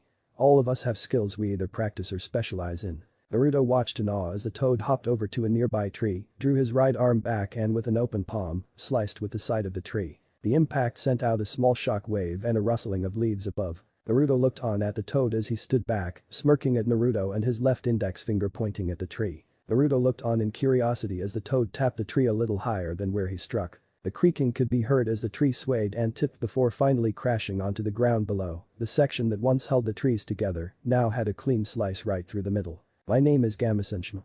I am the resident Shaolin master on Mount Mamboku and the best toad in Taijutsu. Afternoon rolled around and Naruto bid the Shaolin master goodbye as he returned to Mount Mamboku. The toad and blonde had talked about his skills in the Taijutsu field and, one quick spar later, the toad knew how much skill Naruto had. The morning had gone well, Naruto thought as he strolled into town for lunch. He'd gained a new Taijutsu teacher and if Guy-sensei was anything like Tenten described, maybe Naruto got the better end of the deal being taught by a toad. Approaching the ramen stand Naruto withdrew his wallet and opened it to grab some cash. Looking into Gamachan however, was not a pleasant sight. Only a few notes remained from his latest S-rank mission. Damn it Anko. Naruto cursed under his breath as he walked past the ramen bar. Only got enough for lunch or shopping. He picked a ladder and walked towards the local food store. Looking back at the ramen stand with tears in his eyes. I'll get back my love. Drawing closer to the shop, Naruto ducked down an alley and checked that no one could see him. A hand sign and a poof of smoke later, Yumino Iruka exited the alley at the other end. The Chunin let out a soft sigh, he hated doing this, but it was a way of life for him. He entered the shop and glanced around, it didn't seem too busy so he could get in and out quickly. Shino, Kiba and Kurenai were walking back to the Hokage Tower from another D-rank mission, while Hinata was out of action. Things had been this way since their whole team's failure during the Chunin exams, though each had their own rivals to face. Hinata's was her cousin who despised the main branch, Kiba's was the Uchiha prodigy who both thought they were the leader of their team, and Shino's logical thinking was beaten by Shikamaru's own hyper-intelligence. The bug boy looked up at the sun, his hands deep in his pockets as usual as they strolled down the street. Iruka-sensei. Kiba called out accompanied with an Akamaru bark from his head. Shino's attention returned to the earth to see their old teacher walking towards them with a smile on his face. Hey Kiba, Shino. How are you guys? He asked kindly, stopping to talk to his old students. Great Iruka-sensei, Kurenai-sensei's taught us a lot since we became genin. Kiba boasted before his smile faded a little. Though we didn't make it as Chunin. Akamaru whimpered on top of Kiba's head at the admittance of failure. Iruka just smiled at the genin and chuckled. Hey, not everyone makes Chunin at your age. You still have time to develop your skills. I didn't become a Chunin till I was 16 you know. Kiba felt better at this revelation, his determination to become stronger rekindled inside. While Shino wasn't as dejected as Kiba, he did find inspiration in his teacher's words. Don't worry Iruka. They're in good hands. Kurenai said to the smiling genin teacher. I wouldn't have it any other way. Iruka continued, his smile faltering a little when he remembered the missing member from the team. How is he? Better. Kurenai interrupted, predicting his question. She didn't wish to dwell on the subject as much as anyone until she could see Hinata again. Well then I won't keep you. Iruka walked past them towards the gates. See you later. He waved back without looking. The reduced teammate continued on to their destination, their meeting with Iruka warming their spirits, and Kiba was showing it, asking Kurenai for either training or another mission. The Chunin sighed at Kiba's eagerness. I can take care of the mission and debrief myself, why don't you go work on your new technique with Akamaru? She said. Kiba grinned before getting an affirmative yip off Akamaru. Right your buddy. Later Shino, Kurenai-sensei. He shouted as Akamaru jumped off his head and the duo ran off towards their training field. Go on Shino, I'm sure you have better things to do too. Kurenai was coerced. Shino nodded his head. Thank you Kurenai-sensei. He replied politely before breaking off from her down another path leading back to his clan's residence. The doors to the shop opened and Iruka emerged with his bags of shopping gripped tightly in each hand. Despite that big lunch with Enko, Naruto still had enough cash left to keep food in the cupboards if only barely. He set off towards his home with thoughts of today's session with Tenten in his mind and how well he would fare. "Iruka-sensei?" A voice called out. "Crap." Naruto thought as he turned to spot the owner of said voice. It was Shino, the bug user. "Oh hello Shino. Nice day we're having, eh?" Naruto made small talk as he continued towards home. Instead of just a casual two-line chat as he'd hoped, Shino turned with him down the street, walking alongside him. "Yes it is," was all he got in reply. Naruto had to think fast before he led Shino back to his home. "How is your training coming along?" "Been working hard since the preliminaries. I have been working on a few new techniques, but I prefer not to reveal them unless I need to," Shino answered logically. Naruto was now forced to take a long route back to his apartment, missing the quickest turn in towards his place, since Shino insisted on continuing the conversation. "How are the new gen in Iruka-sensei?" Shino asked with a hint of suspicion in his voice. Naruto was now thinking hard. He knew Konohamaru was in Iruka's class with his two friends, but that was it. "They're coming on fine. Konohamaru has quietened down a lot since Naruto talked to him," Naruto replied. Truth be told, he hadn't seen his own apprentice in a while, he was rather busy with the exams and his own missions. "I see, how would you rate the class's skills compared to ours?" Shino's questions continued. Naruto was sweating now. Well I don't like to play favorites. Well at least they can't be as bad as Naruto." Shino smirked a little under his jacket. He couldn't tell which end of a kunai was which unless you drew him a map. "Oi, I can do so," Iruka shouted back at the bug user. His facade lost in attempts to preserve his pride. It took his brain a few seconds before his words came back to him and took a step back from Shino. "Oh, can you now, Naruto?" Shino smirked, his glasses looking directly into Naruto's eyes. It was quite the intimidating sight. A puff of smoke later and a black and orange genin was standing in Iruka's space, still clutching his shopping. No one was around to see the small spectacle leaving the current street unusually bare. "How'd you know it was me?" Naruto asked, genuinely surprised. "Well your outburst helped." Naruto had put two and two together and knew the insult was to provoke a reaction, it was just too late to respond appropriately. "I also saw Iruka-sensei on his way to guard duty, watching you transform was a big hint too." Naruto flinched. "Which brings me to my next question, why do you transform into Iruka-sensei to do something as simple as shopping?" Naruto's eyes widened before looking down at the ground, his usual smile replaced with a dull emotionless look. "That is none of your concern Shino." He muttered just loud enough for Shino to hear before turning down the alley behind him, making his way back to his home. Shino still didn't take the hint and kept pace behind Naruto, staying about 5 feet behind him. Naruto didn't want to deal with this and sped up. Shino's footsteps continued to match his own. Growing annoyed, Naruto pushed Chakra to his feet and ran up the side of the nearest building. Shino followed calmly, his hands still not leaving his pockets. Naruto jumped over a few buildings before landing on his own, quickly running round to the front to escape into his lonely apartment. He turned the corner and looked down at his jacket, quickly trying to remember where he put the key. Standing outside his front door, Naruto grabbed the key with his left hand from his trouser pocket before looking up at the door. Spread across the door and wall was another blood-red message. "Demons should die," was clearly written across the white and green wall and wood. Shino chose this moment to round the corner to follow Naruto, glancing to his left only to see the same words Naruto saw. His gaze quickly switched to the blonde's face, looking for any sign of emotion. "Naruto," he began but before he could finish, Naruto unlocked the door, hurried inside and slammed it shut. Shino walked up to the door and examined the paint. It was still wet. "Naruto. I've seen the way people look at you," he said quietly to the door. Inside Naruto had dropped his shopping bags and pressed his back against the door before sliding down into a crouching position, preventing Shino from even trying to open the door. "People look at you with confusion and hate," Shino continued. "I know, I have felt that same gaze myself. All my clan have. We may be respected ninja, but we are not the same as others. Our contract with the bugs makes us unique. It also makes us fearful." Naruto's ears had pricked up at this bit of information. His head was still buried into his arms laying across his knees however. "People do not understand our cooperation with insects and label us as weird. Do you remember the academy, Naruto?" Naruto's thoughts flashed back to his third year in the academy. The class had about 27 kids in it, many of whom couldn't even remember their names. Remember how everyone made friends, the girls like Ino and Sakura and boys like Shikamaru and Shinji. Naruto remembered how on the first day of recess, everyone had been nervous and few people stood or played together. By lunch though others were already playing together or hanging out in the shade. He remembered Ino and Sakura picking flowers and holding them against each other's hair. Shikamaru and Shinji were laying under a tree, looking out at the clouds. Naruto also remembered standing behind the tree with a swing, observing all this taking place, while wishing he could have made friends that easily. Nearly all the people he'd talked to had brushed him off or avoided him. He'd lost confidence and hid in the area he felt safest at the time. People avoided you for a reason you couldn't understand correctly. Silence greeted Shino. I was also told to avoid you by my mother. My father, however, told me to keep an open mind to your situation. Naruto lifted his head out of his arms, his face somber. I, myself, was alone. I stayed away from it all, preferring not to get involved with such shallow people. I did, however, see you and your courage do what most people couldn't and introduce yourself to all your classmates. Naruto remembered the pain of rejection that day, some worse than others. I couldn't understand how one as friendly as you seemed to be being turned away by most of the population of our year. When I examined your case more closely, it seemed eerily similar to my own.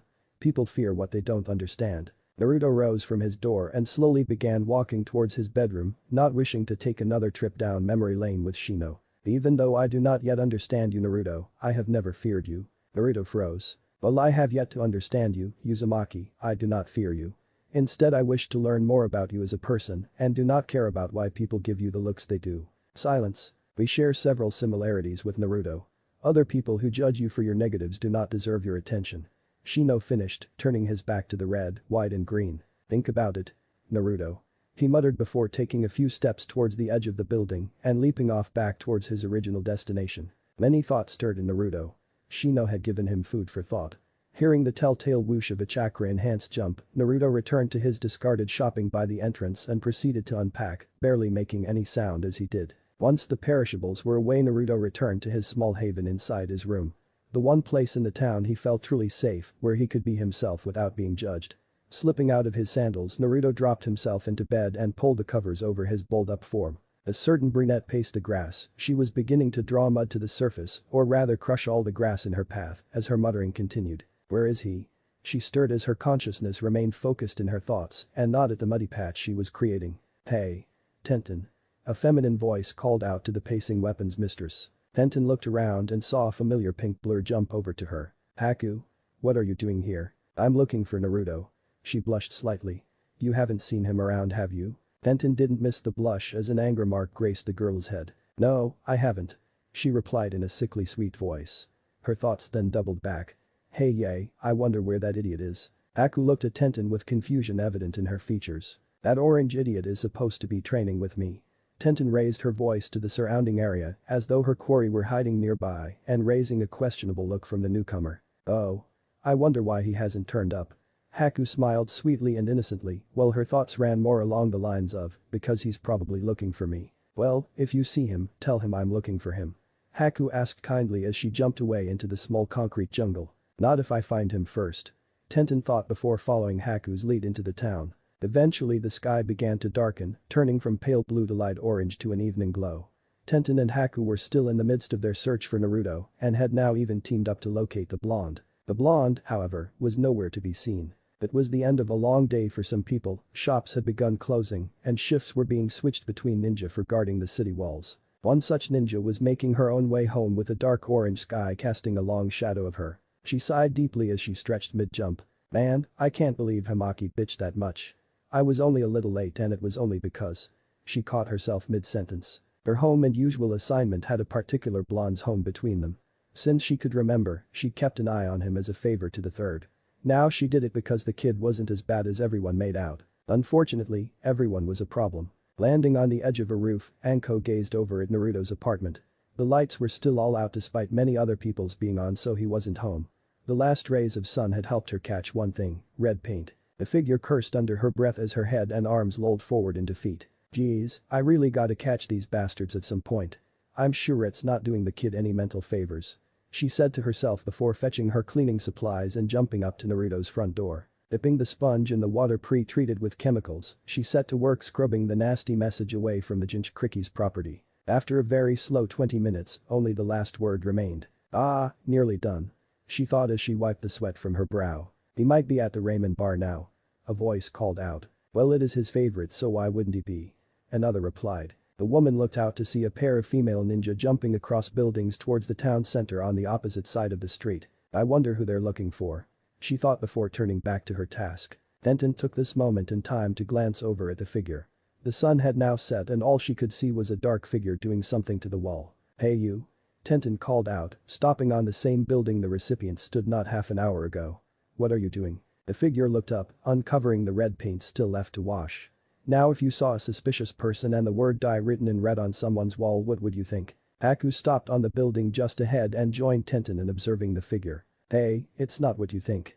The figure shouted back hastily. Wasting no time, Tenten and Haku leapt over to the same building to confront the figure. "Then what is it?" Tenten half asked half demanded as she and her partner landed. "I'm doing this kid a favor." The figure replied, holding her hands up in surrender, revealing her bucket and sponge with a red tint. "Doesn't look like much of a favor to me." Haku murmured loud enough to hear, but with an eerie emphasis in her voice, her hand reaching for her pouch. "Really?" The figure tried to persuade them again. "I'm cleaning it off, look." She held out the bucket that reeked of paint and cleaning agent. Haku relaxed slightly but kept her guard up. "Who are you?"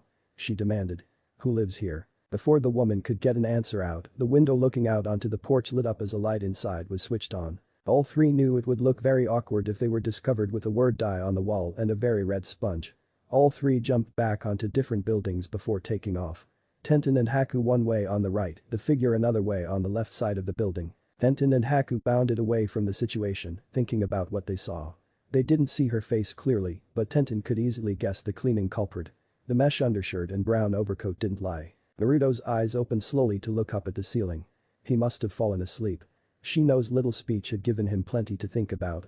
Naruto had lay awake till he drifted off thinking about the similarities between Shino and himself. Now he focused, he never remembered Shino being all too friendly at the academy, he mostly just kept to himself, and people left him alone. Naruto went looking for the possibility of a friend and people focused on his shortcomings whenever he made himself known. The nine-tailed beast dwelled within the young child, just as Shino's bugs lay within him, though his bugs were more physically present than Naruto's guessed. Naruto thought hard about what he could remember of Shino. While Shino never approached him, he neither put him down during their time together at the academy. Shino did seem genuine when he said he didn't fear him. Many of the adults looked at him with fear or hate in their eyes, but now Naruto understood their glares. While Shino's offer to learn more about Naruto filled him with joy, he couldn't help but dwell on what could happen if his furry problem got out. If Shino was anyone to go by, none of the kids in his year knew of the fox inside him. If they found out, would they treat me as the adults do? He thought to himself. Naruto sighed and kicked the covers off, rising from the bed and making his way to the kitchen. It was getting dark, he'd missed his training with Tenten. He would have to beg and plead for her forgiveness. He laughed at that thought, flicking the kitchen light on in the process. He switched the kettle on and rummaged in the cupboard for his newly bought ramen and prepared it. The kettle nearly covered up the sounds made by fleeing people outside. Naruto's new senses were keen and could still detect three presences leaving his porch. He didn't want to deal with whatever new message was outside, so he let things lie for now. When he made his new trap he'd be able to catch the culprits. This was far from finished and was merely an idea in Naruto's head for now. The blonde settled on his sofa a few minutes later, his jacket draped over the back as he tucked into one of the few pleasures he had. That boy was right. A deep voice rumbled within Naruto. Maybe it is time to show people what you're really like. Naruto scoffed, if people thought he had half a brain they'd try to discourage him as much as possible. If you become Hokage, what do you want people to see in their leader? An immature prankster? Someone who isn't fit to lead? The blonde remained silent. If you don't show promise as a ninja, how is the old man ever going to see if you're ready to take his place? Fine, I get it alright. Naruto thought back, his raiment still steaming in the cup. The two sat in silence for a few minutes as thoughts and scenarios flashed through Naruto's head. Naruto sighed as he took in a few mouthfuls of ramen before looking up at his ceiling in deep thought. Fine. Starting tomorrow, everyone's going to see a new Naruto. He announced proudly. The next morning, the young blonde awoke to the sounds of birds chirping. A light breakfast later and he headed off towards Team 7's training ground. The red paint was gone and Naruto had renewed spirits about his future. At least in the short term, everything was looking up. The finals of the Chunin exam were fast approaching. Naruto followed his training schedule harshly after a few small modifications. Mornings were now spent researching knowledge or training with Gamma-Senshman Taijutsu. Naruto was making great headway with several advances in both fields. Small advances but still significant. Afternoons were spent training with Tenten. The training was more footing and skill-based rather than actual combat. Tenten wanted to fight Naruto at his best and didn't want him to learn all her steps before the match. Another master dropped by every so often to watch the two, his new leaf headband proudly polished atop his head. Zabuza was greatly fascinated by Tenten's knowledge in swords, and to learn that she was just as good with nearly every weapon imaginable was overwhelming. That was 2 students he was going to pass his knowledge on to, not counting Haku of course. 1 week before the finals, Tenten told the blonde he had to train on his own. She needed more time to develop her own techniques to, quote, kick your ass. With that, the duo's training finished and Naruto forced his body to comply with the knowledge of forms and footwork in his head. The ex-Miss Ninja admired his determination. He just hoped he showed such promise under his methods. The nights were then spent either resting or training under a certain tailed demon on alternating days. Said beast was training him for his next gift, whatever it may be. Chapter 14 Chunin Finals. The day was the day. The day Naruto finally became a Chunin, or so he thought as he rose from his dreams of being Hokage. Even before he awoke from the dream world, his face graced an unusually big smile as the time drew ever closer to the finals. Alright. Today's the day. He shouted and pumped his fist in the air as he sat up in bed. A soft thumping could be heard on his floor, the sound seemed to be coming from underneath. Naruto looked out the window. The sun was fully above the horizon, making its way up to the center of the sky. Stupid neighbors, I didn't make that much noise. Naruto grumbled as he shrugged off the covers and stomped heavily around his apartment getting ready for the upcoming match. The Mari of the Sand, about 3 years older than me. Naruto began reciting his enemy statistics in his head.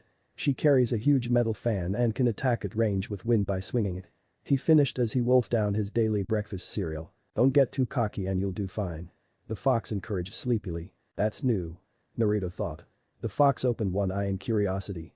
Never heard you actually praise me before. I must be growing on you. He chuckled. The old demon closed his eyes again calmly before answering. It wasn't praise, I just have faith in channeling my skills through you. Naruto's eyes narrowed as he prepared to argue through thought with the fox, before taking a second to think about what he was doing and let the annoyed feelings leave him. Well, seems he really is changing. The fox thought, his lips curling into a smirk as he settled down to sleep. As if there was anything else to do until Naruto's fight. The blonde promptly locked up his house and left through the back, standing on the platform he constructed before taking in the sights and the sounds of the day, breathing deeply. He felt a surge of energy rush through his body as his muscles and bones received the cool air and the energy from his breakfast. Yeah. Today's the day I become a Chunin. He announced proudly to the city. A few people below heard this cry and looked up to see the blonde. Local residents either scowled or smiled at Naruto's decree, while out-of-town gamblers or visitors grew curious, with the genin holding the highest odds to win. Naruto then looked down into the street as he noticed people looking up at him. He waved with a familiar fake grin upon his face before leaping away towards the stadium, following the small crowd of people walking the same direction. Ino Yamanaka stepped outside her family's shop as her father followed suit. Ready, hun? Inoichi asked kindly as he waved to his wife at the checkout counter. Hi, I can't wait to see Sasuke. Ino replied smiling as they walked side by side with the crowd towards the stadium. Inoichi was dressed in his normal ninja attire consisting of his leaf headband, black overcoat and grey jacket and pants, complete with black and silver belt. His blonde hair still cut in the mullet his wife thought needed trimming constantly. He still had work to do after the exam, so why bother changing? Ino was dressed in lighter clothes than usual, her bandages were gone completely, and her dark purple top was replaced with a light orange one with the Yamanaka clan symbol above her heart. Her purple skirt went in favor of light blue shorts and, as always, her blonde hair hanging down her back in a ponytail with her bangs covering the right side of her face. Yahoo! A shout echoed around the street from overhead. The Yamanaka duo looked up as an orange and black blur shot along the buildings, speeding towards the stadium away from the crowd. Ino sighed after realizing who it was. It's only Naruto. Her father looked at her curiously. What's wrong? He just seems energetic today. Ino groaned. Naruto's always energetic. He's also annoying, rude and always picks a fight with Sasuke. The pair were now walking towards the stadium entrance for spectators and people were handing out pamphlets to everyone entering. Well, maybe that's how he managed to make it into the finals. He spent time sparring and training to beat Sasuke so that he became at least strong enough to make it this far. Yet you spent your time fantasizing over the Uchiha and are consequently sitting in the spectator stands with your dear old dad. Inoichi chuckled as his daughter scowled. No. Naruto's a dead last and always will be, he only beat some nobody from the hidden waterfall. Saizo or Shiro I think. Inoichi then had a very curious memory flicker across his brain. Shiro Lions? He asked. Yay, that's it. Wait, how do you know? She asked, now confused. Oh, Shikaku relayed the match information from Shikamaru. Inoichi bluffed. Ino thought nothing of it and just shrugged while Inoichi's thoughts concerning his money were now changing. The blonde had disappeared over the top of the stadium edge by the time the duo had received theirs and entered the seating area. "Hey, there's your friend Sakura, why don't you go sit by her?" Inoichi said as he spotted his own former teammates, Chimza Akimichi and Shikaku Nara. Ino turned to give him a hard look, but he'd already disappeared. "What the hell, dad?" She thought to him through their unique telepathic link. She got no reply and sighed, trying to look for somewhere else to sit. Unfortunately, with seats starting to fill and the beginning of the exams just moments away, the only spaces left were near or around Sakura, and Ino would, albeit regretfully, take Sakura over strangers any day. They felt someone settle into the seat next to her. She turned and looked at her arch-nemesis in love, Ino Yamanaka. "What are you doing here, Ino pig?" Sakura teased. "Idiot, both my teammates are in the final," billboard brow. Ino shot back. "I mean, couldn't you have sat elsewhere?" "Why? This seat's the best to rub it in your face when Sasuke kisses me after he wins." Sakura glared. "Like hell. He'll kiss me." Needless to say, this went on a bit as more interesting things were going on elsewhere. 13,000 ryo, the bookie gasped, along with a red-haired, chubby man and a scarred pineapple-haired Jinin. "What? It's not that much." Inoichi reasoned with the three. But it's on him," Chimza said, still shocked. Shikakao was the first to regain his composure and tried to see the logic behind Inoichi's bet. "So? I have a feeling he may surprise us." Inoichi just smiled. Fine." The bookie handed the blonde his betting ticket stamped with his bet information and odds before taking the money behind the counter. "And just what do you base that logic on?" Shikaku asked, trying to probe for more information. "Simple, remember when we visited the waterfall?" Both nodded. "He beat lions." Said blonde was standing in the center of the grassy field along with the other participants of the finals. All except for one, however. "You guys are the heroes of this final competition. Present yourselves accordingly." The special Jinin standing with them muttered, though not stern enough to be an official order. Naruto was standing straight, but upon glancing around he couldn't help but notice something. "Hey. Shikamaru?"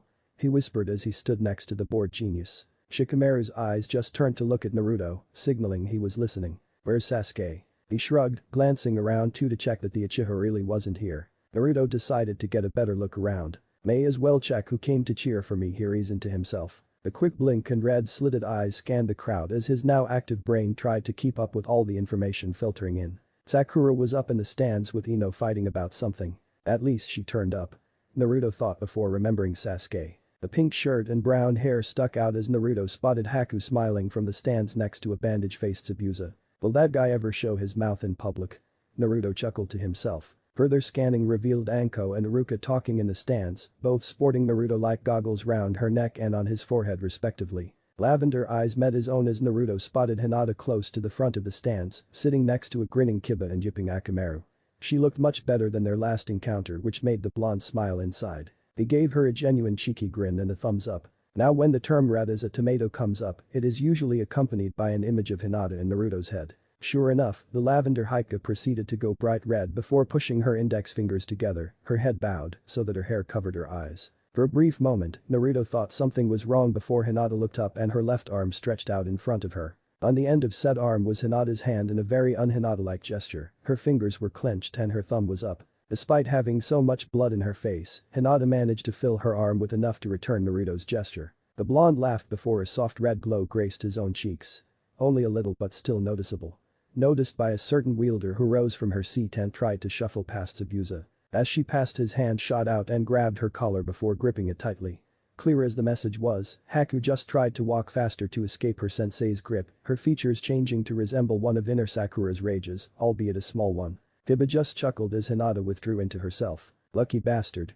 He thought. Naruto was disheartened to not spot the person he thought was guaranteed to turn up. Try as he might, the oil headband and white mane didn't reveal itself as he scanned the stadium again. Any sign of Sasuke yet? The third Hokage asked.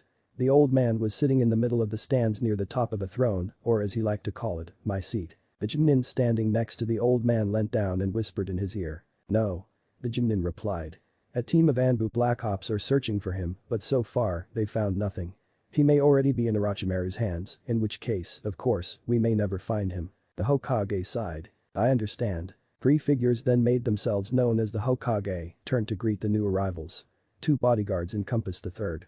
They wore long brown cloaks covering them completely with only their heads exposed. The one on the left had weird blue markings around his eyes and mouth that continued round to the back of his head, passing under his ears, topped with a white dusty turban and sand headband. The one on the right appeared to be a large stocky man with more muscles in his face than brains in his head from the looks of it. His eyes were closed as if squinting. He also sported a dusty turban and sand headband. The main attraction in the center wore a large hat similar to the Hokage, except it was green where the Hokage's was red and had the kanji for wind on the front. The rest of his attire included a white veil over most of his face, a white scarf, a long white cloak and green robes held down with white cloth acting as a belt. "Aha! You made it. Welcome Lord Kazekage." He smiled. The greeting was not warmly returned. Down in the stadium, 3 bodies stiffened as they looked up into the stands. Gaara, Tamari and Kankurum's eyes narrowed at the sight of the green-hatted, white-robed man they called father. The elder siblings glanced over at their red-headed, younger brother to see him trying to burn a hole straight through his tormentor. "You must be weary having come all this way." "Not at all, I'm only glad that for your sake, the arena is here in the Leaf Village." The Kazekage replied in an eerily quiet voice. "As strong as you are, I'm sure a long journey would have proved difficult for you, at your age. Isn't it about time you decided who would succeed you as Hokage?" At this last line, the Hokage burst out laughing. "You act as if I'm an old man, there's plenty of life left in me. No, I plan on staying here for some time to come." The old man rose from his seat and walked towards the edge of the balcony before turning back to face his guest. "Now then, it's time for the final rounds to begin." After a snap from Genma, the special Chunin that lectured them before, Naruto was now standing to attention as the Hokage began addressing everyone. "Welcome all. And our deepest thanks for coming here to the village hidden in the leaves for this year's Chunin selection." His booming voice called out. "We have come to the final competition between the 11 candidates who made it through the preliminaries. We ask that no one leaves until all the matches have been completed." The announcement was met with cheers as everyone looked to the center field, eager for the matches to begin. "You said 11 candidates. Aren't you missing one?" the Kazekage said. The Hokage sighed inwardly before making his way back to his seat. Several members of the crowd seemed to have noticed this too, and hushed mutterings took place mostly around gamblers. "Where the hell is that Ichiha? He better show up, I've got 20,000 on him." Several conversations like this were picked up by the fangirl duo who were both thinking the same thing. "Where are you Sasuke? Hey." Genma turned to the Nara Genin. "What'll happen if Sasuke doesn't turn up?" Genma just replied dully, as if bored of the hype around the so-called Uchiha prodigy. "If a candidate is not here in the arena at the time his name is called, he forfeits the match." Naruto's eyes widened. As much as he despised that stuck-up, he was his teammate and slightly worried. Sasuke had always talked about getting stronger to kill someone and this would only put him one step closer to that goal. So why wasn't he here? Come to think of it, he hadn't encountered Sasuke at all since the preliminaries. "Alright, listen up. The terrain's different, but the rules are the same as before, that is that there are no rules. The match continues till one candidate acknowledges defeat or dies," Genma announced. None of the genin however flinched at this news. "That being said, if I determine that a match is over, I can step in and stop it at any time, and no arguments are permitted." "Understood." Silence. "Alright then, these are the opponents for the first match. Shikamaru Nara vs Shinji Akimichi." Up in the stands, 2 of the previous Ino Shikacho trio were now looking on excitedly as the third leaned back in his chair, relaxed. The one relaxing was unusual as Shikaku Nara just sighed and looked up at the sky. "Hey? What's up Shikaku? Aren't you gonna watch your son's match?" Inoichi asked politely. "I have no need to watch. I have already predicted the outcome of this match," he replied calmly. Chimza looked over, curious. "Oh yay? Who's gonna win then?" "Well I put my money on the winner so you figure it out." In the few seconds it took for Chimza to recall the memory Shikaku had begun laughing loudly. "Ah. No way. My son will easily beat your son with all the training I've given him," Chimza shouted. Shikaku just laughed again. "As I predicted you would, that's why I taught my son some interesting counters." The two continued squabbling while Inoichi, the barrier between the two, focused on the match. Naruto nodded to both Shikamaru and Shinji as he passed them with a smile on his face. The two nodded back at his gesture before the blonde ran ahead to catch up with Tenten. The Chunin potentials were slowly trickling out towards the inner waiting room that overlooked the field below the stands, leaving only Genma and the genin. "Are you ready for this Shinji?" Shikamaru asked calmly. "Are you kidding? I'm gonna beat you faster than I eat ramen." Shinji replied loudly, his fist raised in front of him smirking at the challenge. Both moved into opposite positions from each other as Genma stood between them. "That's the spirit of Shinji, just don't forget to pay up when I finish with you." "Alright. Now let the first match begin," Genma shouted as he jumped back against the far wall. Shinji reacted immediately, jumping back several times, predicting his friend's first move. He was indeed correct as Shikamaru finished the signs for his shadow. He started but never finished as he released the technique. You should know Shikamaru better. I'm not gonna fall for that." Shinji's hands formed the ram, then his clan's special seal. Expansion he called out as his belly inflated. Shikamaru noticed the time difference in Shinjai's refined chakra control. The chubby boy's limbs withdrew into the sphere of fat and began rolling toward Shikamaru. His speed has also increased. He noted and jumped to the right sharply. The downside of Shinjai's technique was that he couldn't turn quickly. This thought was quickly erased as a small burst of blue chakra shot out of the opposite side of the ball. Shikamaru's eyes widened as the ball of Shinjai was now barely feet from him. His body begged him not to, but his need to live outweighed the need to move. In one swift jump, Shikamaru leaped over Shinjai. He quickly flew through some hand signs and called out, "Shadow Bind Jutsu." Being in the air, Shikamaru's shadow was still on the ground, smaller but closer to Shinjai than he dared go. A familiar tendril extended from his shadow. Another blue burst of chakra from Shinjai and now he was tumbling back towards Shikamaru. The shadow bind tendril made the connection, but the current force of the boulder was stronger.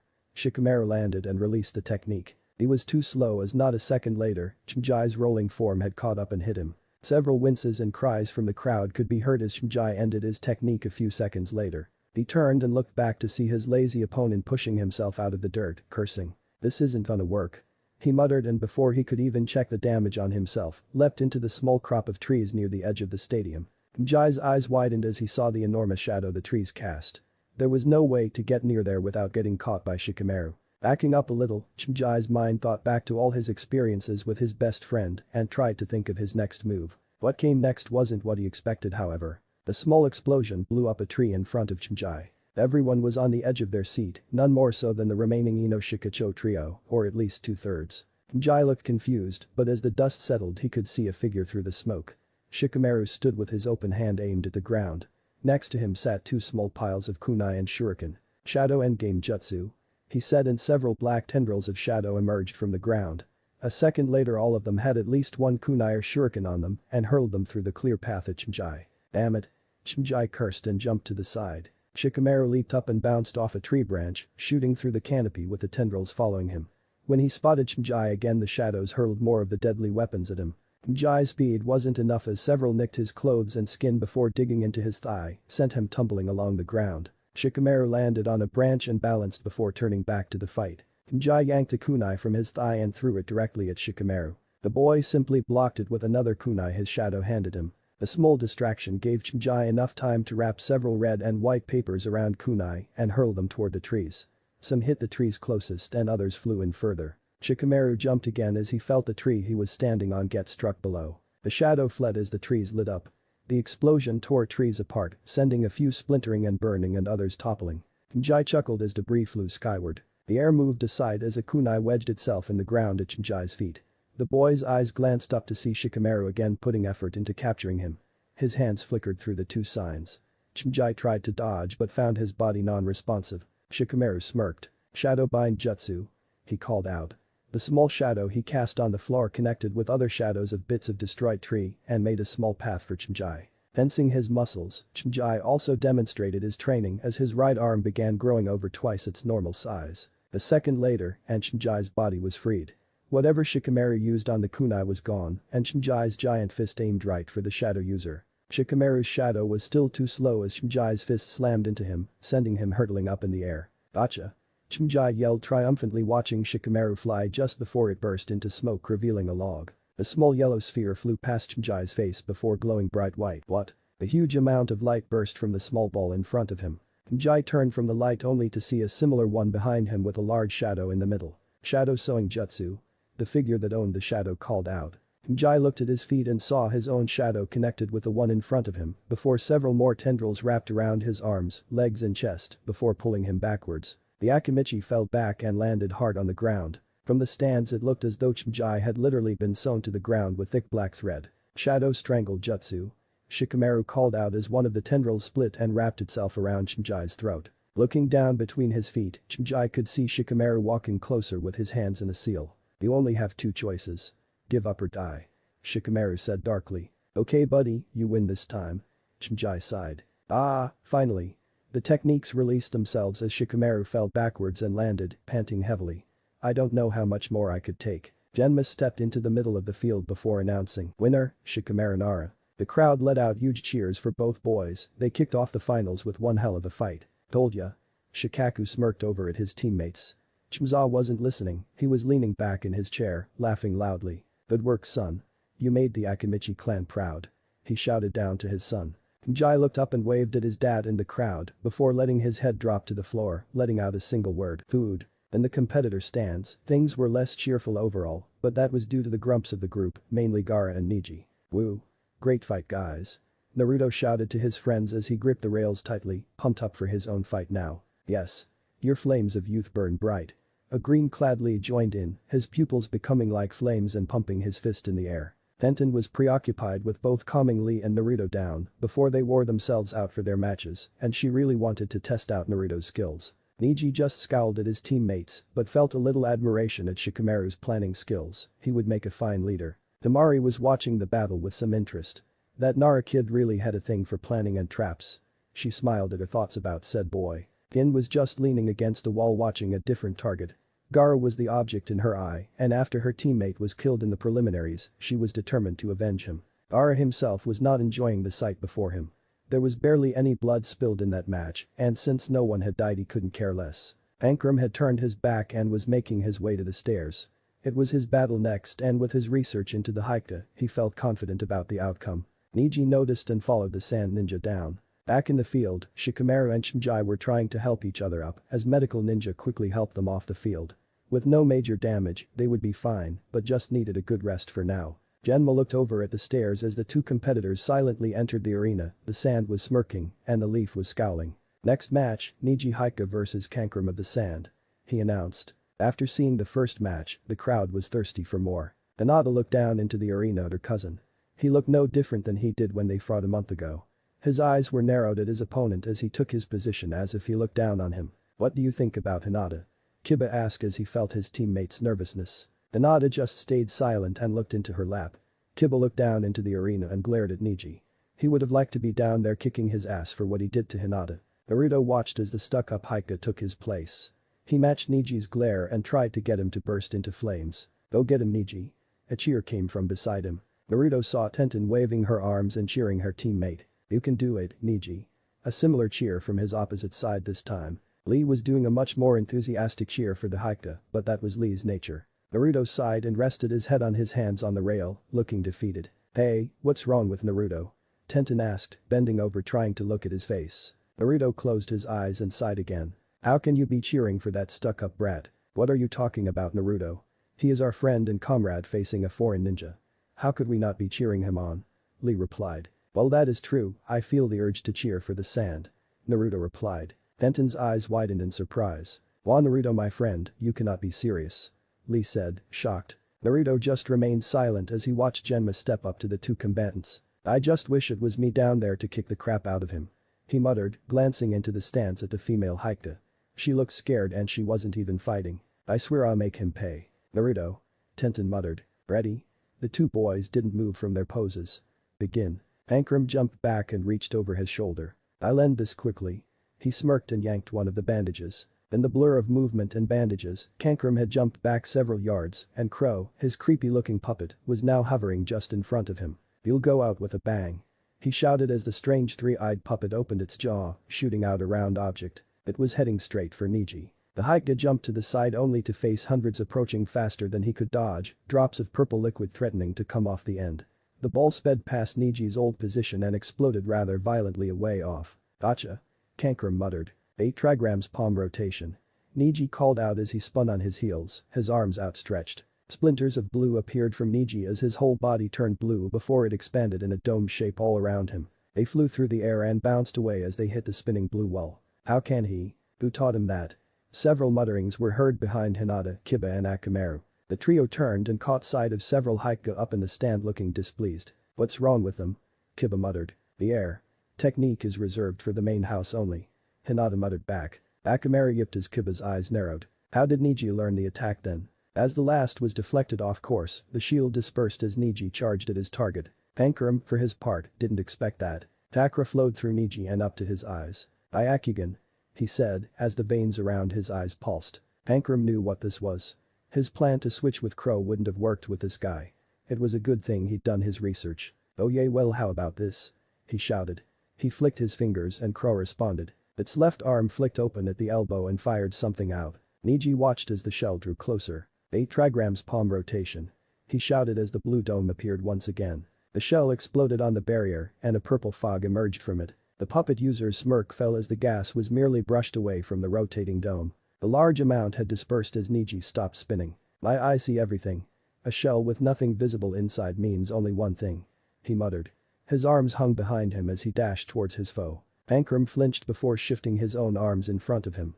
Crow jumped between the pair holding its arms out to Niji. He scoffed as he slid in for a gentle fist strike. Pankram flicked his index fingers. Dual blades emerged from Crow's wrists and thrust down at Niji. The Haika appeared indifferent as his arms snapped to his sides and he slid under the puppet. The knives impaled in the ground and Niji stood up behind Crow. "Game over," he muttered. Niji waved his hands around in the air in front of him like he was striking the air with his gentle fist. Confused faces in the crowd soon gained knowledge as Crow dropped useless to the floor. Pankram flinched. "You're a puppet user. You control your weapon with chakra strings. Without those strings your puppet is useless," Niji stated. "Furthermore, with my Byakugan, I could see every weapon concealed inside that thing, as well as the strings you used to activate them." "Proctor?" Pankram called out. Genma turned to face him. "I give up," he called out. Hushed mutterings covered the crowd as Genma looked a little confused himself. "I know when I'm outmatched," Pankram admitted. Winner Niji Haika," Genma called out as the crowd slowly began cheering and applauding. Naruto's smile dimmed a bit, he'd hoped those blades had at least struck Niji, if only slightly, but the proud Haika won the match calmly and quickly without a scratch. Naruto huffed in annoyance. "Come on Naruto, cheer up, at least our Leaf comrade won," Lee said enthusiastically. Yay, but it was only because he saw all his tricks that the sand surrendered. That is not true of Naruto. Niji would have beaten him regardless. Lee spouted, proud of his teammate regardless. Come on Naruto, Niji trained just as hard as us for the exams," Tenten added. Naruto sighed and gave a small smile to the weapon mistress. "Fine, he did show us that cool spin thing after all." Tenten smiled back and looked down at the field as both genin made their way back, both uninjured from the ordeal. As they did, several cheers from the stand followed them, mostly from the gamblers though. Niji did have some of the best odds. Slow footsteps could be heard as Naruto turned to see the back of flaming red hair and a large sandy gourd. Gaara was already making his way towards the field. HMPH was all the sound Ninja muttered before taking the optional route over the railing and landing with grace at the bottom. Pankram had already passed under, but Niji's eyes met hers as she landed. Cold and harsh were the only words to describe them. No wonder the Haika are so frightening, Kin thought. Even she got scared sometimes. Just as Niji passed her by and made for the stairs, a cry of pain could be heard echoing through the corridor. The genins' heads turned as they recognized the voice to be Kankram's. In a flash the blonde made for the stairs. The blonde with the ponytails anyway. "Ara!" she shouted down ahead of her. The remaining genin looked at each other uneasily. Tenten and Lee looked towards each other as the orange and black ninja between them was following after his soon-to-be opponent. "Ara, stop it," came from ahead of him. He sped up as he almost slammed into the rail bordering the stairs. Down below he could see the red head with his arm outstretched. Sand was flowing from his gourd toward the loser of the previous match. Rah. Kankram coughed out as the pressure began to increase. Naruto's eyes widened as Tamari stepped in front of her younger brother. "Gaara, stop this," she half-ordered, half-pleaded with the boy. Gaara's face was one of amusement before Tamari stepped in, now it was one of annoyance. "The weak have no place in this world, you should do well to remember this," Gaara said softly but clearly. Tamari's eyes widened in shock as her brother's fingers twitched. The sand suddenly dropped from Kankram's body as he dropped onto the stairs coughing and slipping down a few. He looked up to see Gaara facing locks of blonde as the redhead's back was pressed into the wall. "What the?" Kankram muttered before the strain on his body became greater now that his blood was returning and the rush sent him into unconsciousness. Gaara himself was now the one to be surprised. "Hey. What do you think you're doing?" An angry Naruto shouted up close to the demon vessel. Sand now sped from Kankram's position back to its owner's assailant as the chakra realized the danger. Naruto's hand released its grip on Gaara's shirt and returned to his side as he jumped back, his feet landing on the wall and sticking there. The sand swirled around his position before returning to Gaara's gourd. It was only then he spoke. "I am exterminating the weak." Gaara muttered, he is not strong enough to remain alive. Taking the opportunity, Tamari rushed down to her brother. Checking his pulse quickly and feeling a beat, she wrapped an arm around him and took off down the stairs. "There's no such thing," Naruto shouted back. "Everyone has a right to life. The strong protect the weaker so they, in turn, can get stronger and protect others. HMPH, why should I protect those who cannot defend themselves?" Gaara muttered before turning his back and continuing down the stairs as if nothing happened. Other than, because it's not right. Naruto had nothing. He was speechless as the sand ninja walked out of sight down the stairs. Naruto cursed himself internally as he dropped to the floor and walked back to the viewing platform. "Naruto, what happened?" He was quizzed immediately after he turned the corner. Looking around, only Lee and Tenten were left up here. Lee waited for an answer as Tenten looked worried. "Ara," he said bluntly, punishing the weak. "We saw." Tenten chipped in, "That sand girl was taking the other one to the medical center. Will he be okay?" "He should be." Naruto muttered back, unsure himself. Loud conversations could be heard from the crowd as Neji entered the room. He took one look at Naruto before his eyes narrowed. "Neji?" Lee called out as his friend entered. "Congratulations," he shouted, giving his trademark thumbs up as Neji took his place by the wall overlooking the field, near the railing. "It wasn't hard, Lee," he said in a monotone voice. "And be quiet." Lee and Tenten shook off the comment, but Naruto silently cursed the Hikta. Anyway, on to the next match," a voice shouted from below. Naruto, Tenten and Lee's attention turned back to the field as they looked down below. "Ara of the Sand vs Kintsuchi," Genma called out as the crowd looked on uneasily. Many spectators were from the Leaf, and with two foreign ninja, they were unsure how to react. Basic cheering won out as a low rumble echoed in the stadium for the two fighters. "You're gonna pay for what you did to Dosu," Kin declared as she readied herself. Ara just remained silent with his arms folded as she spoke. The only difference being the slight smile in the corner of his mouth he was struggling to hold back. "Ready? Begin," Gemma announced, jumping back faster than the previous rounds. In an instant, Kin pulled a scroll from her pouch as the force helped it to unroll. Ara's sand was already on the move and lunging straight for her in the shape of spears. Kin gasped as she jumped back, the scroll still unrolling, revealing seal after seal. The sand followed her as she darted back, ever increasing its speed until she turned just before hitting a tree. The sand didn't follow as fast and struck the tree head-on, piercing through it as if it was paper. The remaining sand changed direction as the spears slowly pulled back, going from the front to melding with the sand behind. The sand and paper now flowed together, weaving about as if in a strange sort of dance. That would have not had the sand nearest the end begin coating the paper, its grains ripping it to shreds. Kin's scroll ran out of paper as a bright red seal revealed itself at the end. "Take this," she cried as she bit her thumb and wiped it over the seal. It instantly reacted as it shone bright red, and a glow flew through the other black seals. What could only be described as a barrage flew out of the seals. Like a flock of arrows, many of the objects curved high in the sky and flew down towards the still redhead. The extra sand on his back quickly disintegrated and reformed in front of him, protecting him from the attack. Many of the projectiles landed all around the sand genin, and a sound made itself known. The light tinkling of a bell could be heard, only this time it was 1,000 times louder. Ara's sand was now almost level with Kin as she flew through her hand signs. Ara looked to the side and saw Blue After impaled on the ground with a small silver bell tied to the end of each of them. His memory quickly flashed back to the preliminaries as his hands unfurled, directing the sand around Kin to speed up. Too late. Sound Blitz Jutsu. Volume 1000. She cried out as the bell tinkled again. Ara's sand fell to the ground as its owner lost his control, his hands flying to his ears to block out the screeching sound he was now hearing. Both of Kin's hands were now extended towards Gaara in a fashion similar to his sand coffin technique. People in the stands looked down as the boy writhed in pain at whatever was happening to Gaara. They didn't see it. All they heard was the tinkling of bells. Gaara's gourd moved round his head, the sand doing its best to try and plug up his ears as best as it could. "You like that?" Kin called out. The volume of 1,000 bells focused on a single point. "Well, two to be precise. Do your ears hurt?" she yelled in a dark voice. Gaara cried out in pain as he flicked his head back, trying everything to stop the ringing. "I will never forgive you for what you did to Dosu. Never." Kin continued as she stepped closer to Gaara. "Now to finish you off."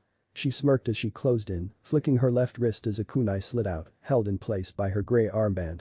She was merely a few feet from ending it all when the ground gave way beneath Gaara. The brown dirt pushed up as beige sand replaced it, wrapping tendrils around Gaara's ankles and pulling him under. The crowd was just as surprised as Kin when her opponent vanished. She began to panic as she realized she couldn't hold she had nowhere to focus that would help. Her arms faltered as did her footing. Moments later, a rush of sand exploded from the ground beneath her, as if a volcano just blew its top. She cried out as the sand coated her limbs and head. The sand floated in the air like a large sphere as red hair emerged from the ground she was standing on not moments ago. 2 arms then a head followed as both Gaara's arms were raised and held the sand in place as the sand beneath him pushed him back to surface level. His ears were now bleeding, but his face couldn't be happier, his smirk nearly reaching his eyes, and they too could be described as smiling. The crowd gasped as the fight continued, the preliminary fighters looking on in horror as they knew the next move. Genma also saw this coming and moved fast, calling the match at the same time. "Stop he began but was cut off before he could reach the center and the two fighters. "Bloody sand burial." Gaara laughed deeply as both his hands clenched together tightly. People gasped as the sand convulsed. The left and right side split from one another, the middle revealing a dripping bloody center, with eerie white bone poking out from one side. Gaara's hands then opened for the briefest second and slapped together, clenched around each other. The two orbs reciprocated and slammed into each other. The result was the sand smashing together before shrinking in size, till the ball was no bigger than Chimjai's belly. Match. Genma finished slowly as he landed feet behind Gaara, staring up at the orb. The same thought was going through hundreds of people in that instant. Kin's head was barely smaller than that ball originally. Gaara laughed triumphantly as the orb dropped to the ground in front of him, revealing the bloody mess in the center to the crowd as it crumbled and mixed with the grains. Naruto and the genin witnessing the event could barely stand to watch. They'd known what was coming. So did King, yet she chose to try and avenge her fallen comrade. The blonde boy growled at the scene as he slammed his fist into the metal bar, denting it. No one bothered to look, hell even Niji's full attention was focused on the brutal scene in front of him. The laughing stopped instantly. Gaara's face returned to its normal, emotionless composure as he stepped over the bloody sand as his gourd began reforming on his back as he walked. What few people realized was that the sand underneath the blood covered and carried the kill back into the gourd where it would now rest with its former teammate. Winner. G. Gaara of the sand.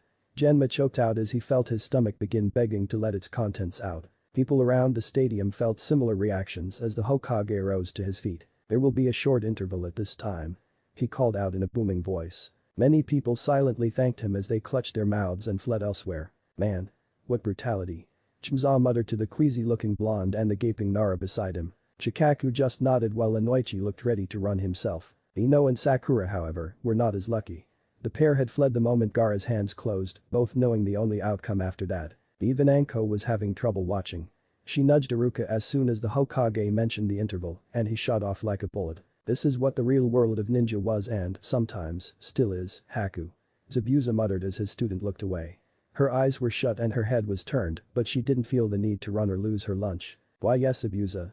She muttered. Naruto was just about ready to leap over the railing and attack the boy himself for his disregard for human life when something odd happened. Gaara's balance faltered as his head tipped with his body following. Red hair met green grass as Gaara crumpled to the ground, his eyes wide in confusion. Surprise was evident in the crowd, or what remained of it. Cautiously, a medical ninja shot from the side and approached the prone boy.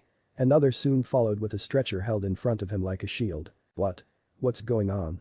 Gaara muttered looking around wildly. The medical ninja began nervously. We think you've damaged your ear and it needs to be healed.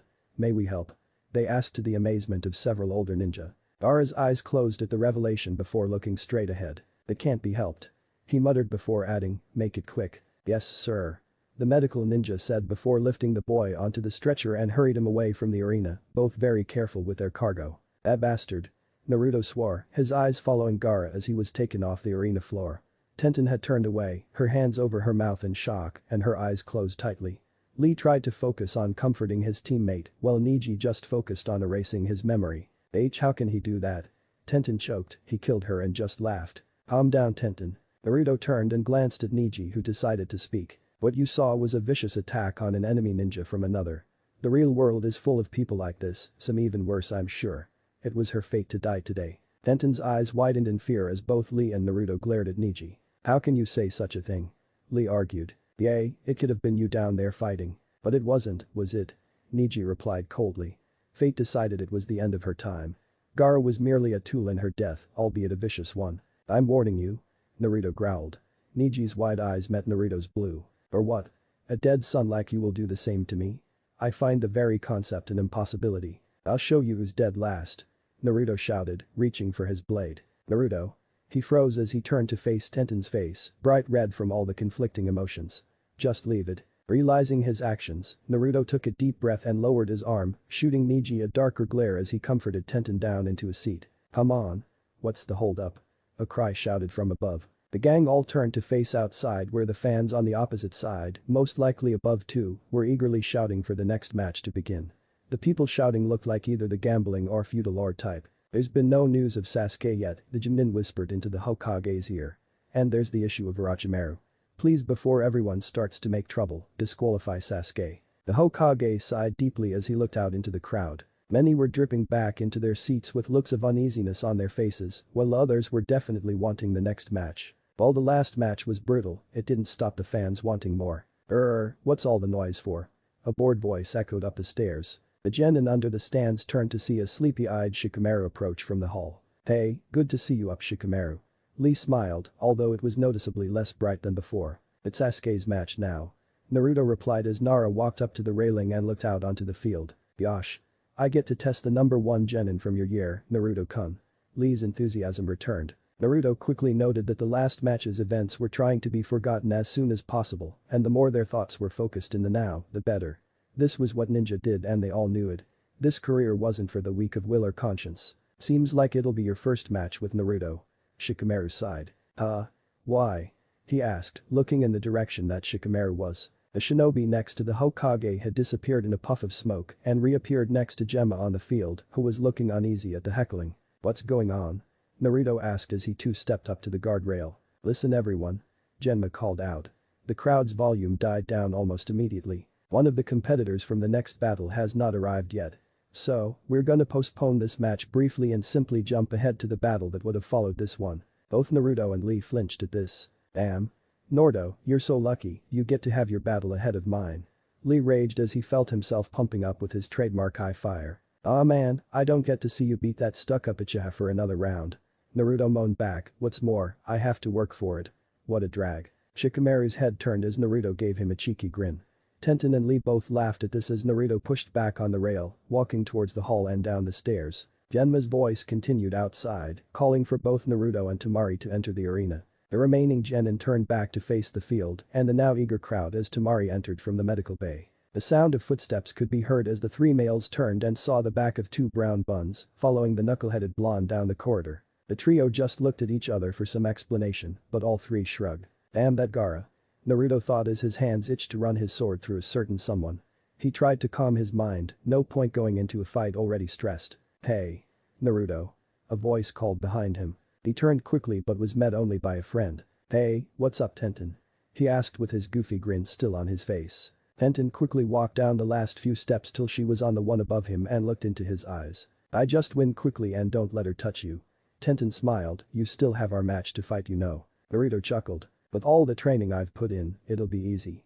Naruto replied, showing a more genuine smile. "Besides, I can't wait for our match either." Tenten's smile widened as she wrapped her arms around the orange and black jumpsuit. Naruto's eyes only spoke of confusion as he felt his ninja friend hold him close. "Tenten, why are," he began, turning his head towards her, her own lying on his shoulder. She, however, turned at the same time and, not missing a beat, crashed her lips against his. Naruto's confusion spoke for itself for the few seconds this went on. The brunette released the blonde with a smile and a wink, retreating up the stairs after whispering in his ear, "For luck." Stunned, the blonde could only make slightly exaggerated steps downward as Genma's calls repeated his name. "Tenten, where did you go?" Lee asked curiously as his female teammate joined them back on the viewing platform. Tenten blushed slightly but replied quickly. "Nature called." Lee just returned his gaze to the field as Naruto stepped out. Tenten joined Lee and Shikamaru as they rested on the rail and got ready to cheer her just a friend on. Only one of the trio didn't accept her answer. Chakra fled from his eyes as the Byakugan faded and a scowl appeared. Well, looks like we'll get to see if he made any progress since our last fight." Zabuza chuckled from the stands. Next to him, his apprentice was having similar thoughts. "Yes. I'm sure my Naruto will prevail." Haku replied with a smile. The ex-Miss Ninja grinned behind his bandages as he gave Haku what could only be described as a suspicious look. "What was that?" Haku realized her mistake and repeated herself. "I said I'm sure Naruto will prevail, Zabuza." Zabuza just chuckled again as he remembered some of the hints he'd seen in his mind. Specifically around the time the kid and the perverted found them. "Hey Iruka, your top student's about to fight." The snake charmer called back through the crowd. The rather pale Iruka quickly sidled his way back into his seat. "It seems so Anko." He replied, "Come on Naruto, show them what you're made of. Let's see if this shrimp's worth my interest and effort." Anko thought as she smirked at the blonde boy's back. "Alright you two," Genma began, looking hesitantly at the sand ninja as he spoke, "I want a clean fight, got it?" Both Temari and Naruto nodded. Their eyes locked onto each other as they prepared for battle. Fans were still trickling into the stadium and both patiently waited for Genma's say-so. "Hey," Naruto raised an eyebrow. "What?" "Thanks. For defending my brother." Temari muttered. "No problem." Naruto replied, "Though with all that makeup, he could be your sister." Temari's face graced a small smile at the foreign ninja. "Seems so You'd think as the oldest they'd listen to me." "Oldest?" "Yeah," Temari bowed her head slightly. "Both Gaara and Kankram are my younger brothers." "Oh." was all Naruto could reply. "Oi, enough chat, you ready?" Genma asked as the stands returned to their reasonably full state. Snapping out of the polite conversation, the two readied themselves. "Begin. I'll finish you fast." Tamari shouted as her metal fan snapped open, revealing 3 full purple moons. Grabbing the base tightly, she hurled the fan from her right side to the other. Naruto jumped back. "Shadow clone jutsu," he called out before his feet brushed the earth again. In the blink of an eye, 100 clones surrounded the original. The wind raged fiercely as Tamari's fan reached the end of its swing, hurtling towards the orange mass. The Naruto all jumped together, huddling against the wind with their backs all turned. Several rips and tears could be heard as the wind raked across the clones, jackets and skin, cutting and tearing, as white smoke blew away almost instantly when a clone burst. The carnage lasted less than 30 seconds and had ripped the clones from the center, leaving only a handful still kicking, but breathing hard. "My turn." They yelled in unison as the 4 remaining Naruto charged at the wind user. Their speed was incredible as Tamari barely had time to raise her fan in defense before they were upon her. Wielding her fan like a sword, Tamari focused on one side of the fan and aimed the metal part at the multiple Naruto. A nimble step back as the first Naruto's punch missed and the fan conked him in the left temple. The slight wind let out by the swing hit the one behind it, making a good-sized hole in his top and torso before he went up in smoke too. "Now I got ya." Twin cries came as 2 Naruto charged her left and right side. The left ducked under her fan as it ended its swing and aimed an uppercut towards Tamari. Reacting on instinct, Tamari jumped up, away from the twin uppercuts.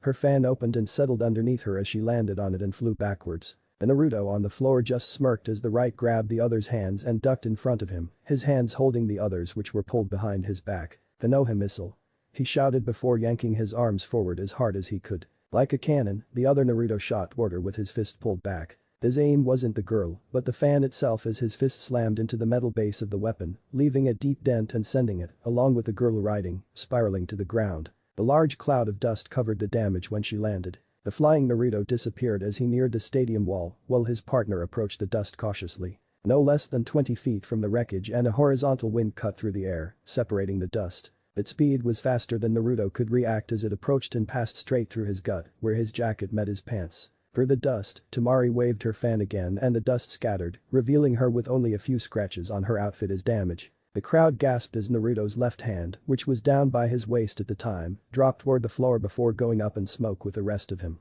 Tamari gasped as the final clone disappeared, frantically searching her surroundings for any sign of orange. She held the open fan up at her side with one arm as a makeshift shield as she scanned. The deadly silver blade slipped under her chin. Her eyes widened in fear as she stopped moving. "I believe that's my win." A familiar voice spoke from behind her. Glancing over her shoulder, she saw the smirk from Naruto Uzumaki as he held his blade to her throat. "Not so fast."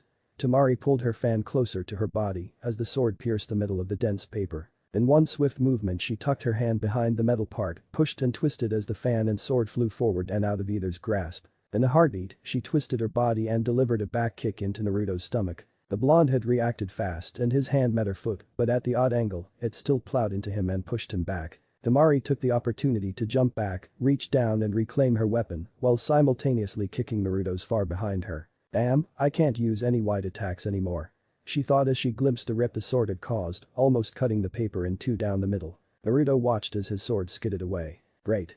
Now I have to get up close and personal again," he thought sarcastically. It was his specialty after all. Tamari held her fan horizontally as Naruto flashed back to his last clone. He jumped back into the trees behind him, taking cover as Tamari unleashed another deadly slice of air. It met the trees with little resistance as it passed through, slicing them in two yet remaining upright. All was silent for a few seconds before another powerful wave of wind hit the trees. This didn't slice them, it tipped them. Naruto gasped as the trees began falling backwards, mimicking a domino effect as they tumbled towards him. "Damn it," he muttered as he jumped back, bouncing off the yet unfallen trees, his landing and subsequent jump pushing them in different directions before the other trees hit them, hoping to at least slow down the dominoes. The particularly large tree began falling, and he glimpsed it out of the corner of his eye, moments before it would crush him. "Shadow clone jutsu," he called out as several clones surrounded him. The tree hit home, making a large amount of smoke rise from beneath as it crashed onto the floor. The rest of the trees tumbled around, some landing on top of each other. To make the crowd wince even more, 3 more trees landed on the first fallen, making a dig into the ground just a little more. The dust around the small grove began settling as Tamari painted, admiring her handiwork and snapping her fan shut. Several people looked down, waiting for the next move if there was one. Temari straightened herself and looked at the trees with a little sadness in her eyes. At least it was one less ninja she'd have to fight later. In a flash of bright red light, 10 bright lines crisscrossed from underneath the fallen trees, reducing all above it to chunks as a figure emerged from the debris. He jumped and landed on the fallen tree just below his last cut as the red glow on his hands faded to his normal pink color. "Don't underestimate me," Naruto called out, pointing not just at his opponent but at the crowd as well. From the crushing he endured, his suit had taken a few rips and tears, along with a small gash across his right cheek, overlaying his top whisker. Temari gritted her teeth as she flicked her fan. Nothing happened as she looked down and flicked it again. "That's not gonna work," Naruto called from the wreckage. Temari looked down again and noticed the large dent he'd made earlier. Using the distraction, Naruto jumped from log to log as he sped towards the ponytailed blonde. He wasn't exactly silent, and the wind user readied her fan again when she noticed him. The metal part would still hurt like hell after all. Naruto's hands flashed through a few hand signs, and his right hand glowed red again. The space between the two closed as Naruto brought his glowing hand down, and Temari swung her fan at the boy like a baseball bat. The fan slammed into Naruto's hand as the red glow around his fingers sliced through it like butter. Temari's eyes widened in shock as her weapon was reduced to diagonal ribbons. The glow faded again as his hand grabbed her arm. Lifting himself off the ground and holding Temari's arm at arm's length from her, he brought his feet up and delivered a powerful kick into her chest, releasing her arm at the same time. The sound of the blow could be heard throughout the stadium as Temari shot back through the air before rolling and stopping in Naruto's original position near the center. Landing on his free hand, Naruto twisted his body and righted himself gracefully and charged once again at the sand ninja. Temari breathed in sharply and deeply as her breath tried to return to her. The other blonde was closing fast, and now she had no weapon. A small glint caught her eye as she spied Naruto's sword she'd kicked away earlier. Quickly reaching and grasping it tightly, she rose to her feet and prepared for another attack. As Naruto neared, 2 fist-sized metal rings poked up from the ground, one either side of Temari. Naruto's eyes widened with the new knowledge he gained, and his smile grew.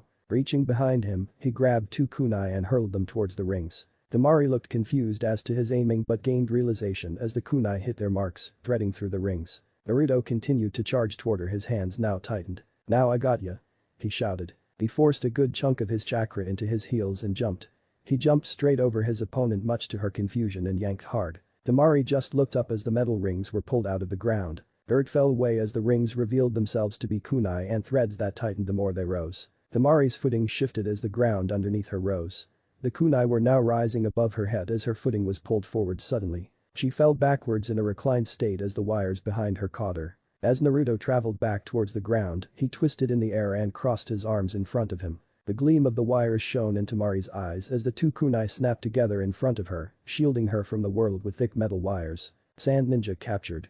Naruto laughed triumphantly as he landed. Temari hit the ground with a thump, her legs pulled up to her chest in the wiry net. The sword she would have used landed beside her, pointing first in the ground. Naruto walked up to Temari, who was trying to separate the 2 rings to gain her freedom. He grabbed his sword's hilt and pointed the tip towards her head. "You lose." Genma jumped over to the 2 genin before looking up into the crowd. "Winner, Naruto Uzumaki." The crowd let out a huge cheer as a panting Naruto was declared the winner. He looked up into the stands and laughed with a grin on his face. "Damn it, I lost," Temari muttered, scolding herself. Naruto's ears twitched as he looked down at his captured prey. Holding his sword just over her, he carefully and precisely sliced through the ninja wire holding her down. "Good match." He laughed, holding his hand down for her to take. She looked up at him, deep into his eyes. This guy was a curious one. The stadium continued cheering as the Jinchuriki helped the sand ninja to her feet. The blonde couldn't help it and let out a whoop and cheer of his own, soaking up the praise from the crowd. "Looks like he pulled it off." Anko smirked beside Iruka. The Chunin teacher could only laugh in response, his hands clapping loudly for his worst student. "You showed him, Naruto," he called out. A few spectators looked at him oddly, but didn't figure out Iruka meant the people who doubted him. "I knew you could do it, Naruto," Hinata said in her mind, her mouth not obeying her brain, but the object of her eye wouldn't hear her anyway. "All right, Naruto," Kiba called out beside her, Akamaru yipping happily away on his head. "Well, I think that sets things in stone," Zabuza muttered to himself. "What do you mean, Zabuza?" Haku asked, catching his low voice. "That brat's gonna be my first student." Well, it seems Naruto has surprised us again." The third chuckled in his seat as he looked down into the arena. "Again? Is he normally this surprising?" Kazekage asked. "You never know what's coming with Naruto. I think he surprised everyone in this arena today. His goal definitely seems closer with this performance." The Kazekage's eyes gazed down into the arena. "Most interesting. Alright. Go Naruto." Sakura cheered. Beside her, Ino couldn't believe her eyes. Naruto took out one of the sand ninja like Shikamaru would've. When did Naruto get it?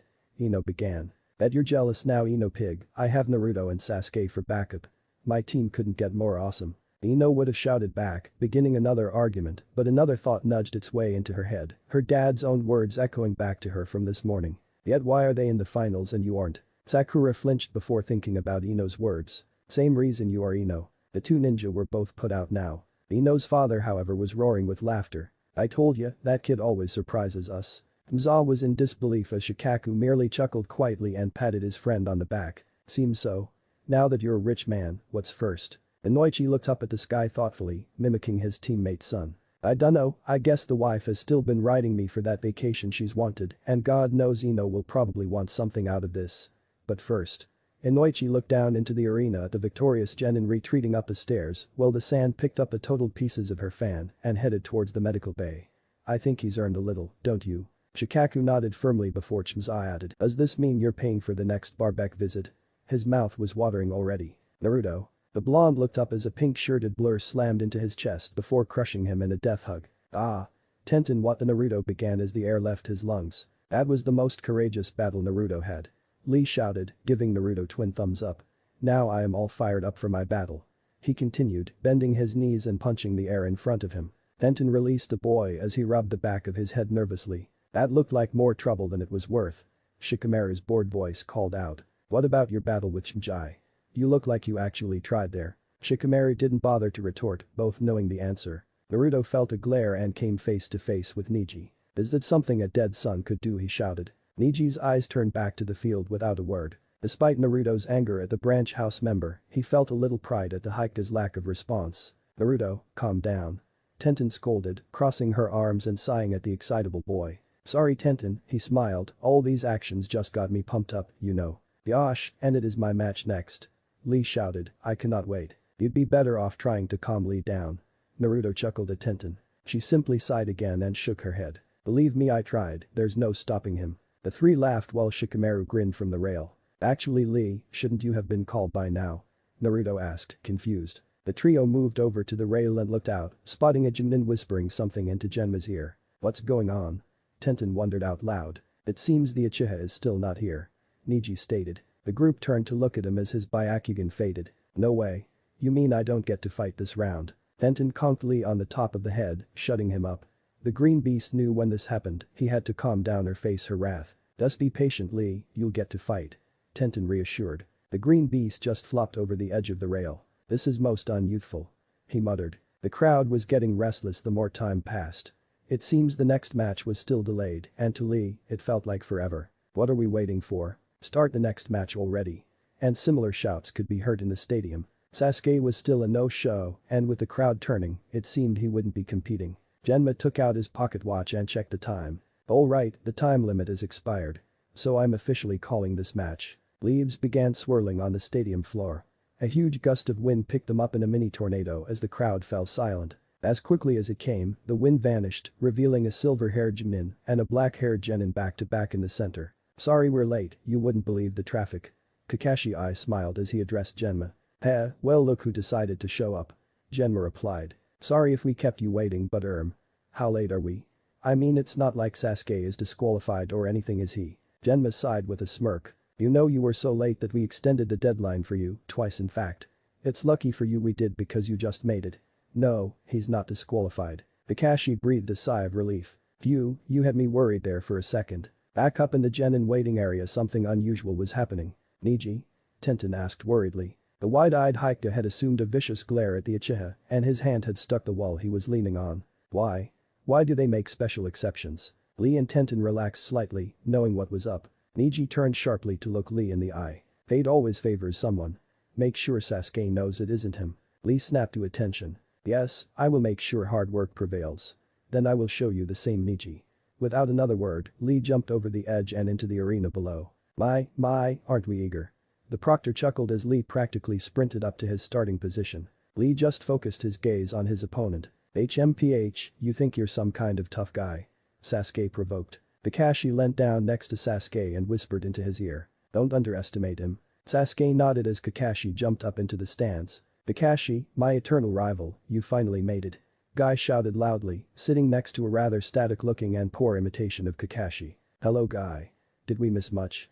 Kakashi asked, dispelling the now empty seat. All of it. You missed some most youthful flights from Shikamaru, Chinjai, my own student Neji and Naruto who surprised us all. Oh? Really? Kakashi said in a bored-sounding voice. Your flames of youth are dim Kakashi. Can you not even get hyped up about your own student winning? Well, Lord Jiraiya seems to have taken Naruto over for me, he was a bit of a handful anyway. I reeled back. I never would have imagined those words coming out of your mouth Kakashi. Shouldn't we be focusing on those two right now? Kakashi changed the subject, pointing down into the arena at their respective students. You just wait Kakashi. Our next match between us will be determined by our students. Lee will triumph over Sasuke with all the hard work he's put in, and I will take the lead in our battle 54-53. Kakashi just sighed, already knowing the outcome, he didn't feel the need to watch his students succeed. The audience was now fired up as the two took their positions, Sasuke glaring at Lee. The lords and gamblers among the crowd were cheering louder than they had any other match. This was the match with the biggest wad on the line after all. Ready to lose? Sasuke smirked. Lee merely shrugged his comment off and settled into his strong fist stance. I will show you that my efforts have not been in vain. He replied. Alright, enough to chat with you two. Ready? Genma began, glancing up at the now quieter audience. It seemed they were just as eager for the match to start as the participants.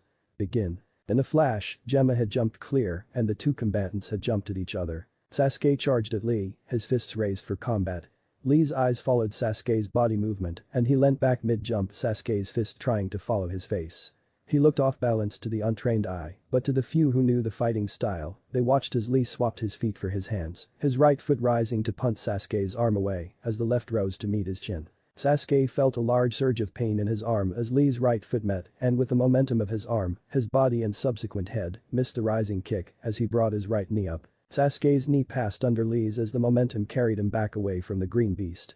He flipped several times as he backed off. Lee pushed his arms and flipped onto his feet in perfect stance again as he watched Sasuke feel his left bicep in pain. Now do you understand what you are up against? Lee called out as Sasuke glared back. Sasuke gritted his teeth at the comment. Remember your training Kakashi's voice echoed through his head. Sasuke took a deep breath through his teeth and thought about his next move. Lee, however, wouldn't allow him that luxury. Here I come. He announced as he charged again, his arms following loosely behind him as he drew closer. The blur of hands and a single sentence. Higher style. Phoenix Flower Jutsu.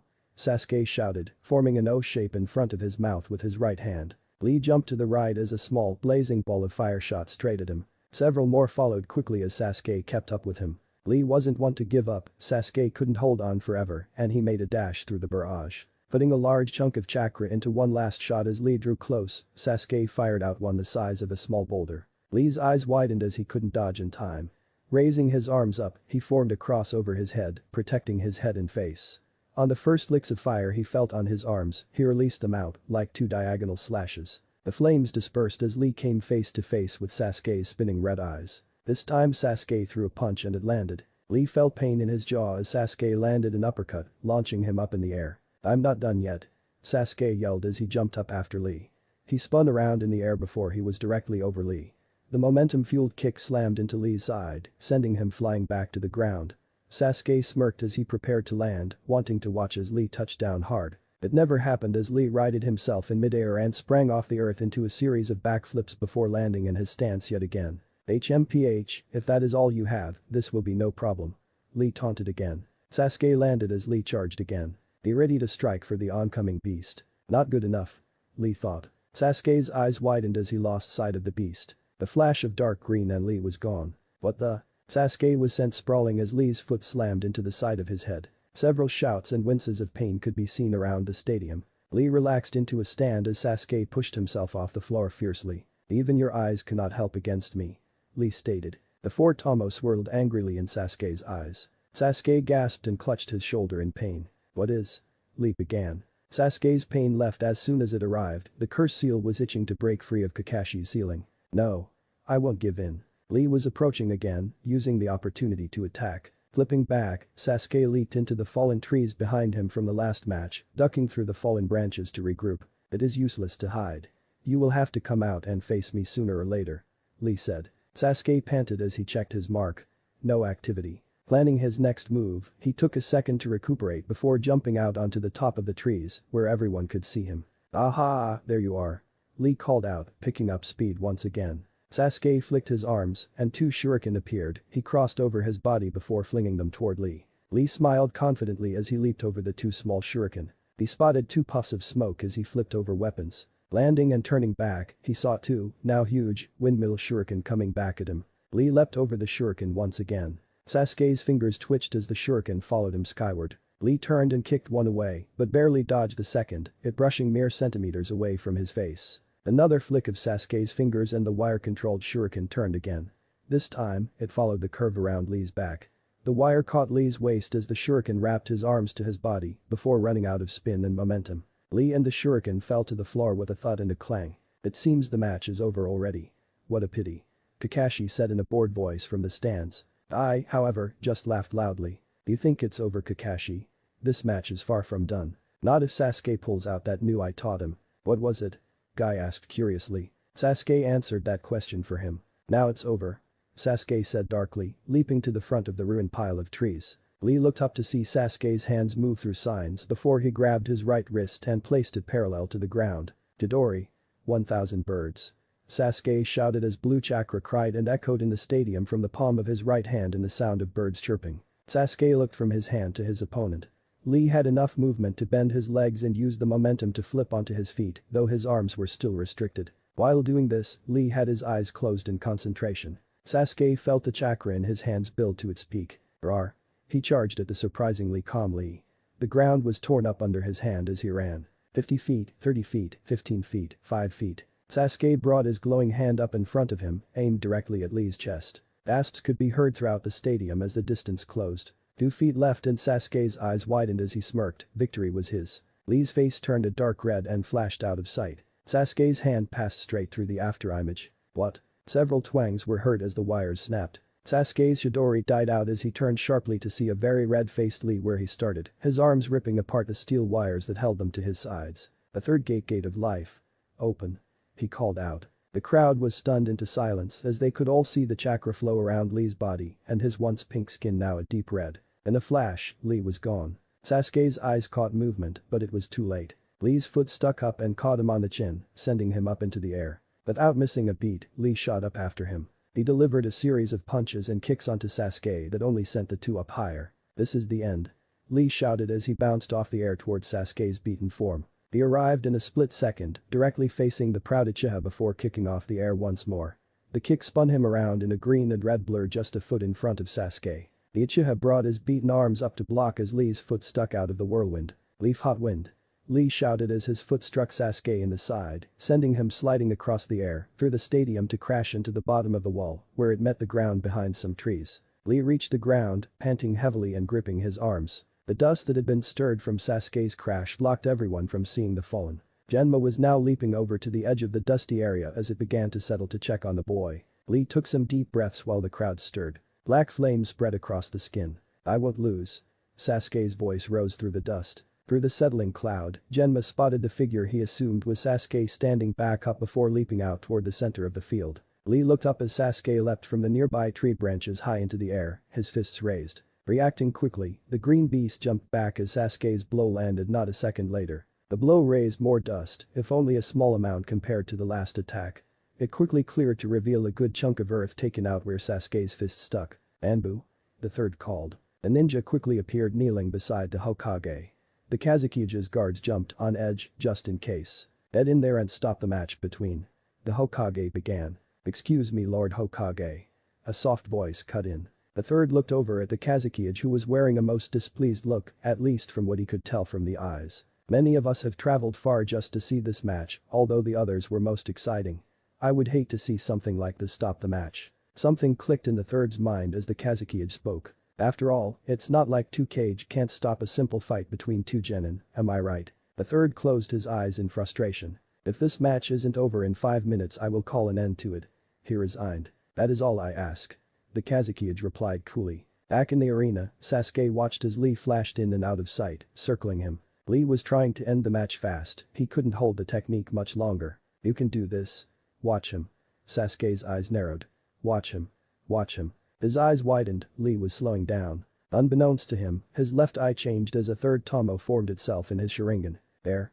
He muttered and charged at an after-image. The image flashed out of existence before he arrived, but became solid as Lee's body returned to that space. Sasuke grabbed hold of Lee's right shoulder with his hand and brought his left foot up to kick. Lee's left hand grabbed Sasuke's foot from the top, only to see Sasuke's right slam into his side. The blow could be heard around the stadium, and many people winced. "Is that all?" Lee shouted in Sasuke's face, though pain was evident. Lee's right arm twisted Sasuke's on his shoulder as the Uchiha kicked off against Lee's hand, separating the two. As soon as Lee's foot touched the ground, he rebounded, charging at the unstable Sasuke. Leaf Hurricane. Lee bent down as his thunderous right leg swung around at Sasuke. Sasuke leant back as Lee's attack passed over him. He rose to launch a counter-attack, only to watch as Lee swung round, his leg aimed lower this time. Sasuke felt the full blow as Lee's foot slammed into his ribs. Hearing a sickening crack, the boy flew through the air, only to crash back against the piles of stumps and logs. Several small thuds landed all around his body as he looked up, watching as Lee threw the last of the shuriken from his hands. "It is done," he said calmly as the third gate closed inside his body. Sasuke smirked before bursting into smoke, leaving only a dented log behind. "What?" Chirping could be heard behind him. "Chidori." Sasuke cried out as he thrust his arm forward once again, this time aiming for Lee's head as he descended on the Taijutsu user. You still have not learned." Lee's body disappeared again as Sasuke was left with no target. Behind him, Lee's arms extended to Sasuke's and pulled them back, his left feeling the pain from the lightning. "Final blow." "Hidden Lotus." Lee cried out as he crossed Sasuke's arms in front of his chest and rotated in the air. A small kick from Lee corrected the flight course as the two were sent hurtling toward the ground. Boom. A large cloud of smoke erupted on impact. The crowd was holding their breath to see who would emerge victorious. Genma was trying to peer through the smoke as best he could. "Did I do it? Guy-sensei? Did I make you proud?" An impatient Naruto called out Lee's name from the stands, surprising both his own teammate in the stands and Lee's beside him. The dust began to settle as every crowd member tried to pierce through it to find out the winner. Inside the smoke, one of the two dark figures pushed themselves up onto all fours, taking short shallow breaths. They stood, both arms hanging limply from their sockets as they turned to the fallen party. A sudden gust of wind blew across the arena, forcing the dust to lie elsewhere as it revealed a battered and broken Lee standing over an unconscious Uchiha. "That is truly the power of hard work." Lee panted heavily as his eyelids dulled. The crowd was silent as the boy spoke before erupting into cheers. The cries of joy were mainly from the bookies and long-shot gamblers, but several groups of Leaf Ninja let loose the cheers for the courageous Genin. "Sasuke!" came the distressed cries from both Sakura and Ino at their fallen idol. They were the only few in their section not cheering for the victory of Konoha's young green beast. None cheering louder than One Might Guy. "Oh Lee!" he cried out as tears flooded down his face. "Your power of youth can conquer all adversaries." Kakashi, who had even raised his headband to watch the fight, merely stared in disbelief. "Woo! Go Lee!"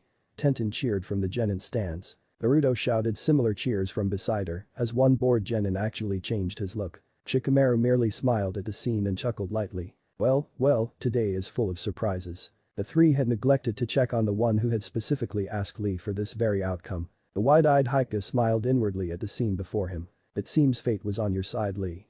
Well done." Lee looked up into the stands and smiled weakly. "I-sensei. I did it." Lee's body gave out. The last two gates snapped shut as Lee fell backward onto the floor with a thud. "Lee!" Guy called out as he leapt down into the arena, followed by Kakashi. A small group of medical ninja arrived at the two boys and began checking them over quickly. "Is Lee okay?" Guy asked as he landed next to his pupil who was breathing heavily. "His muscles are beyond fatigue. He suffered some damage to his side with some cuts and bruises. When he wakes up, it won't be pretty." "Will he wake up?" "Yes, Lee. Hang in there."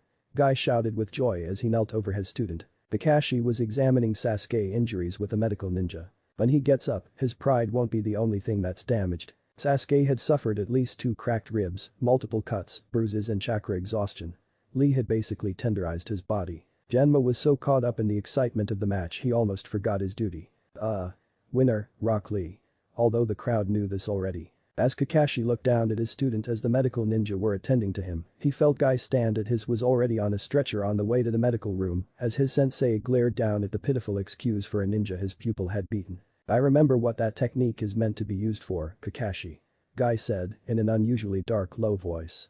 "If I had not already taught Lee how to evade such attacks, you would not see tomorrow." Kakashi tensed, his one good eye moving to keep his self-appointed rival in his peripheral vision. Oh? And what business is it of yours what I teach my students? Kakashi asked. His tone appeared polite, but they both knew the high tension of their conversation. An uneasy silence began between the two as the medical ninja carrying Sasuke hurried past the pair. Don't take me for a fool, Kakashi. The Uchiha didn't pull his punch to force Lee to surrender, the intent to kill was there for everyone to see. At this guy turned towards Kakashi, his face unusually calm, even for him. Either his intentions were his own or they were his instructors. At this point, I don't know which is worse. But the final word guy jumped away, back to his seat in the stand. Kakashi stood still for a few moments so as to not raise suspicion from the crowd before he too jumped away, though he did not rejoin Guy in the stands. Up in the Hokage seats, things were similarly heating up. How could the Uchiha lose? The Kazekage fumed, slamming his fist down on the arm of his chair. A third merely smirked at the display. It just goes to show bloodlines and isn't everything. He chuckled lightly, his eyes and demeanor remaining completely serious as he stared at the Kazekage. Alright, now we've gotten these two off the field. Genma announced. We'll begin the next match, Neji Hyuga vs Shikamaru Nara. Shikamaru flinched. Aw man, more work. He complained as he looked over at the wide-eyed Hyuga. This should be interesting. Neji muttered as he turned toward the stairs. Come on Shikamaru, you can beat him. Naruto cheered into his ear. Ah, knock it off Naruto, the fight hasn't even started yet. Shikamaru muttered back, making his way to the stairs. Naruto followed suit, giving the pineapple head advice for the next match.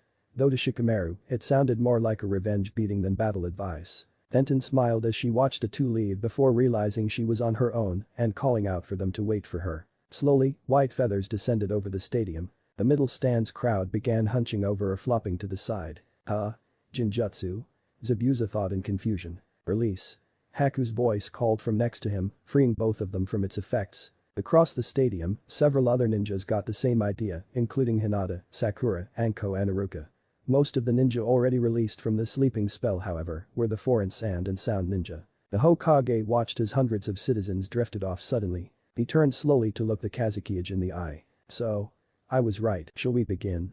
The Kazekage laughed. As two bodyguards jumped forward, one flicking the top of a black tube. A small explosion of smoke engulfed the cage viewing platform. Chapter 15 Konoha Invasion. The final match of the first round had concluded and brought with it the beginning of a much larger one. The soft white feathers hovered around the stadium, disappearing as soon as they reached the floor, only to be replaced in the air again. From the center stand, a large smoky explosion went off around the two cage. In the state of confusion, only the fastest and most experienced reacted fast enough to grasp any kind of intelligence from the situation right away. Lord Hokage. Several shouts echoed across the stadium, followed by dark blurs, reaching the edge of the roof and smokescreen. Squad 1 above. Squad 2 below, protect the nobles. The lead Anbu shouted, his mask vaguely resembling a monkey cat. Of the 8 on the rooftop, 4 jumped off the edge to the stand below. So, you've finally revealed yourself, eh? Orochimaru. The third Hokage said in an irritated tone. In a flash, the Kazekage was behind the Hokage, a kunai held against his throat. My, aren't we perceptive today, the Kazekage whispered in a different voice, one that could make your toes curl in fear sensei. Bursting from the smoke, the Kazekage's guards flew directly at the Konoha Anbu, kunai at the ready. You will not interfere. The head Anbu shouted, whipping twin kunai out himself and slashing the assailants in half, their bodies clattering to the floor a moment later. In a flash, Orochi leapt onto the roof with the Hokage, his kunai still at the ready. Shadowy figures burst from each half of 2 broken bodies, each landing past the Anbu in a rectangular formation around the captured Hokage. Finally, it's my time. One said. He was dressed in a light gray tank top, an all-white yin-yang symbol adorned on the bottom, thick purple rope tied around his waist, and strangely, 6 arms, each with a black armband on the wrists. His black hair was tied back in a ponytail with his sound headband in its proper place. We've all been waiting for this, I was so frustrated hiding in that disguise. Another replied. His shoulder-length gray hair hid all but his eye, a string of red beads hung around his neck. Next to the clasp of the beads was another neck extending out the back of his head, its gray hair covering it completely. He also wore a purple rope for a belt, only this had a green scroll fastened behind him. His brown shirt also comes down to thigh level, also bearing the white yin-yang symbol. You're all sweaty too. So gross. The third said. Her jagged red hair was a mess underneath the black bandaged helmet she wore. She also wore a light gray shirt with white yin-yang symbol. Come on, we're all friends here, right? The last one finished. This seemingly overweight sound ninja sported an orange mohawk atop his head and around his ears, complete with purple rope belt and light gray shirt, also with the same white yin-yang symbol. The Hokage quickly analyzed each of them. Sound ninja. Let's go. The head Anbu commended as he and the team took off. Do it. The green-bearing Sannin ordered. The four ninjas settled into a pose, the hands together. Ninja art. Four flames formation, they cried out together. The purple light blinded the Anbu for a second. The lead Anbu opened his eyes only to slam into the big purple rectangle that the four ninja had created. He bounced off back onto the tiles and rolled towards the edge, all the while he was on fire. The two remaining in captain stopped just short as their comrade rolled off the roof. Erg, a barrier.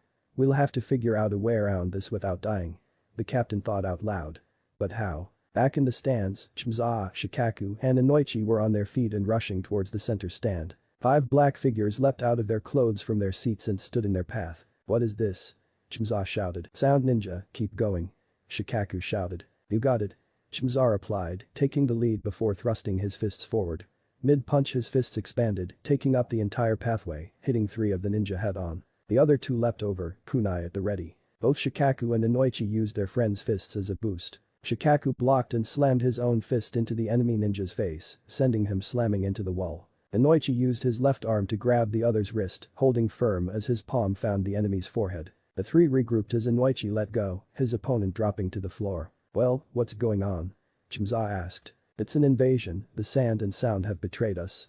Inoichi stated, using the quick jolt of information gathered from the sound ninja's head. My, have we been found out already? A soft voice said behind them. The 3 turned to see a pair of glasses and chakra-covered hands coming towards them. Well, what's happening? Tenten asked as the ground shook. Shikamaru was watching as his dad's old team took out some mysterious figures. If my guess is correct, the Leaf Village is under attack. Naruto's eyes narrowed. Not on my watch. He shouted before jumping out of the box and up to the crowd. Naruto. Shikamaru called out, damn it. Niji, Tenten, with me. The 3 remaining genin jumped out of the box, following the blonde. Shadow clone jutsu. Figures turned as a small mass of black and orange rose up from the wall. Naruto's red eyes worked fast, each checking for headband loyalty before bearing down on those unlucky enough to be wearing the wrong sword. The tide quickly changed in this section of the stadium as fighters were subdued or throats were slashed as the leaf overpowered the enemy with sheer numbers and confusion. Naruto. Naruto turned to see several impaled themselves in a sand ninja's neck. A moment later, the Mad Mist duo appeared before him. Haku, Zabuza, it's an invasion, we know kids. Zabuza said calmly, before turning to Haku, you two, go help your friends. He ordered. They nodded as they took off towards the right stand. Give it up girly, you don't stand a chance. An approaching sound ninja smirked. Sakura stood in front of Ino, a kunai braced. The Yamanaka was nursing her hand, a long but shallow cut scarred the back of her wrist to her elbow. What's going on? Sakura shouted at him. Can't you tell? He laughed evilly, we're going to wreck this place. So why don't you just put down that kunai and maybe we won't kill you? Ino scoffed as the 3 sounds approached them, the smallest eyeing them lecherously. Ino nudged Sakura with her leg. In that instant, 3 kunai shot out, 2 from Sakura, 1 from Ino's good hand. The trio of sound ninja merely leant out the way. The air wobbled for a second. Where Ino and Sakura once stood, the 3rd Hokage was now standing in his traditional hat and robes. What the? The original speaker of the trio began. You won't leave my village alive. The 3rd stated proudly before taking a taijutsu stance. No. Wait, I the smallest began. Hi. The right hand sound had shouted, his fingers together. The 3rd shimmered away, revealing the 2 girls. In jutsu he muttered before reaching out to his leader to free him. Ninja tool. Kunai gust. Spines, heads, arms, legs, hands and feet were all engulfed in kunai. Specifically, only the sound's body parts. The 3 ninja dropped to the floor in a crumpled head, covered in metal. Tenten. Sakura called out as the brunette and her makeshift team jumped over. Sakura, Ino, are you okay? She asked. I'm fine, Ino was sitting next to that small bastard though. Sakura gestured to Ino's arm as the blonde gripped herself tightly above the wound. This doesn't look good guys, the battle's already begun and we're at a disadvantage. Shikamaru groaned, rubbing the back of his neck. They've got this planned out while we got ambushed. We need to regroup first of all. Regroup? How? Tenten looked puzzled. Make sure everyone is fine and help them out if they need it. Shikamaru began, an effective plan forming fast in his brain box. Let's go Akamaru. The sound ninja turned to face a loud cry of hangover fang. The twirling forces struck him square in the stomach, sending him off the edge into the field below. Woohoo. You see that Hinata? He laughed, turning back to his teammate. His breath caught in his throat as a sound ninja struck out with a kunai towards her. Hinata was watching the blow come towards her, her eyes wide, her body frozen. Hinata. Kiba shouted. Something clicked as Hinata's eyes closed, her knees bent as the kunai caught a few hairs. The sound of the ninja overstretched as Hinata's palm slammed into his right thigh, right side, heart and chin, sending him reeling backwards onto the floor, unmoving. Both Kiba and Akamaru looked stunned as Hinata stood frozen again, her eyes still closed in her last attack. She opened her mouth as her breath escaped, she drew it back only to send out a small succession of coughs as she crumpled, kneeling on the floor. Hinata. Kiba rushed to her side as she tried to find her breath. Sand ninja who had beaten their opponents were advancing down the aisles, and several saw the two as easy prey. An orange and black blur struck one in the face, spun, and grabbed the swinging arm of another. Haku, now. The sand ninja felt a hand on his head and his back, behind his heart. Eye style. Cold-blooded. The four watched as fear flooded the ninja's face. The effects became apparent a second later as his body began turning blue, starting from Haku's hands and spreading over till he was completely blue. As soon as he'd finished, both Naruto and Haku let go as he overbalanced, falling to the floor, his right arm shattering into pieces beneath the weight. The other sound ninja looked at the two newcomers before Naruto's head turned sharply, his blood-red eyes staring at each one of them, killer intent leaking out. Several fled instantly, others took a second to register the danger before following. As soon as they turned their backs, Naruto's eyes returned to their normal color as he dropped to the ground on all fours. Naruto. The trio around him called. Hinata reached out a hand towards him but was cut off as Haku wrapped her arms around him. Naruto was breathing hard as he tried to push himself onto his knees. I'm just. A little. Chakra worn. That's all. Kiba gave him a confused look. What did he do to wear himself down? Even after his fight. In the corner of his eye, Kiba looked out onto the opposite stand. A small mass of Naruto were making their way along, frequent smoke bursts between them. Many had also swooped down into the arena again, and others were on the roof. Something brushed along his side and nipped along the small path to Naruto's side. Naruto looked down as a small red Akamaru dropped a leather pouch in front of him, letting out a yip. Good idea, Akamaru. Naruto squinted as the red battle dog nudged the pouch, a few small dark balls rolled out. Soldier pills. Haku stated. Oh yeah. Naruto smirked as he grabbed two that dropped out and bit down. A few seconds later his breathing returned to normal as he rose to his feet. Alright. Now I'm pumped. He shouted, radiating confidence. You don't mind, do you, Kiba? The Inyazuka looked taken aback. One of those can keep you going for 3 days and nights solid. How can he eat two without overloading himself? Oi, Kiba. Kiba returned to reality. You got any more of these? Yeah. Why? Kiba asked, Akamaru returning to his side. I'm gonna get these to the others, it'll be faster if we split up. Right. Starting with you, Hinata. The shy Haika looked up from her seat on the floor into Naruto's eyes. You look like you need one more than me. Hinata just shook her head no slowly. I'm fine, Naruto-kun. She coughed, I'm not supposed to fight yet though. Naruto's eyes narrowed. Then we should get you to the healers, it'll be safe there. He crossed his fingers and about 50 more clones appeared. The instant they did, they took off down the rest of the stand he hadn't covered yet as he picked up Hinata bridal style. No one'll get you now that I got ya, Hinata. He smiled. Hinata's face resumed its normal red color while Haku glared, arguing with herself internally. She's just a friend, this is a battle. Keep your head, Haku. Kiba, Haku and Naruto holding Hinata leapt off the edge of the stadium, back down to Healing Bay the other Chunin potentials had entered before. Naruto.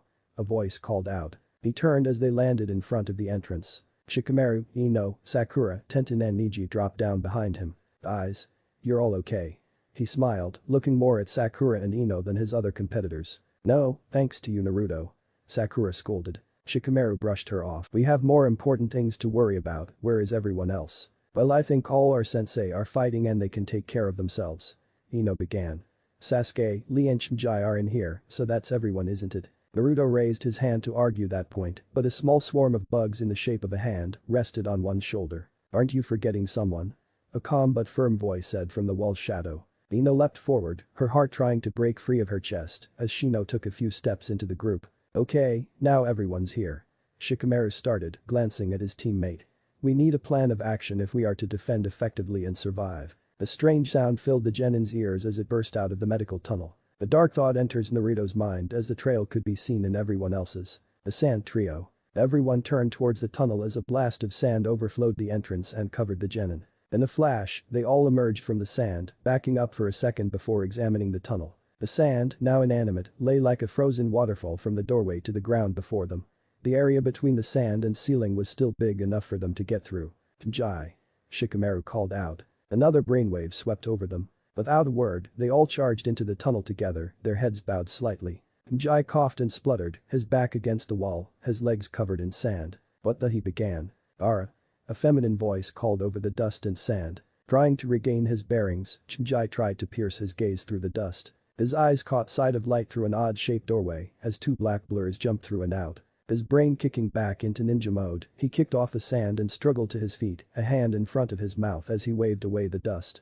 Jai, a familiar voice called out to him. Shikamaru. In here. He coughed. The air began clearing as Shikamaru and the remaining Konoha 13 rushed in. Shikamaru ran up to his longtime friend, but Ino was slightly faster. The blonde blur slammed into him, pulling him into a one-armed hug as a few tears broke free. Jai. Thank God.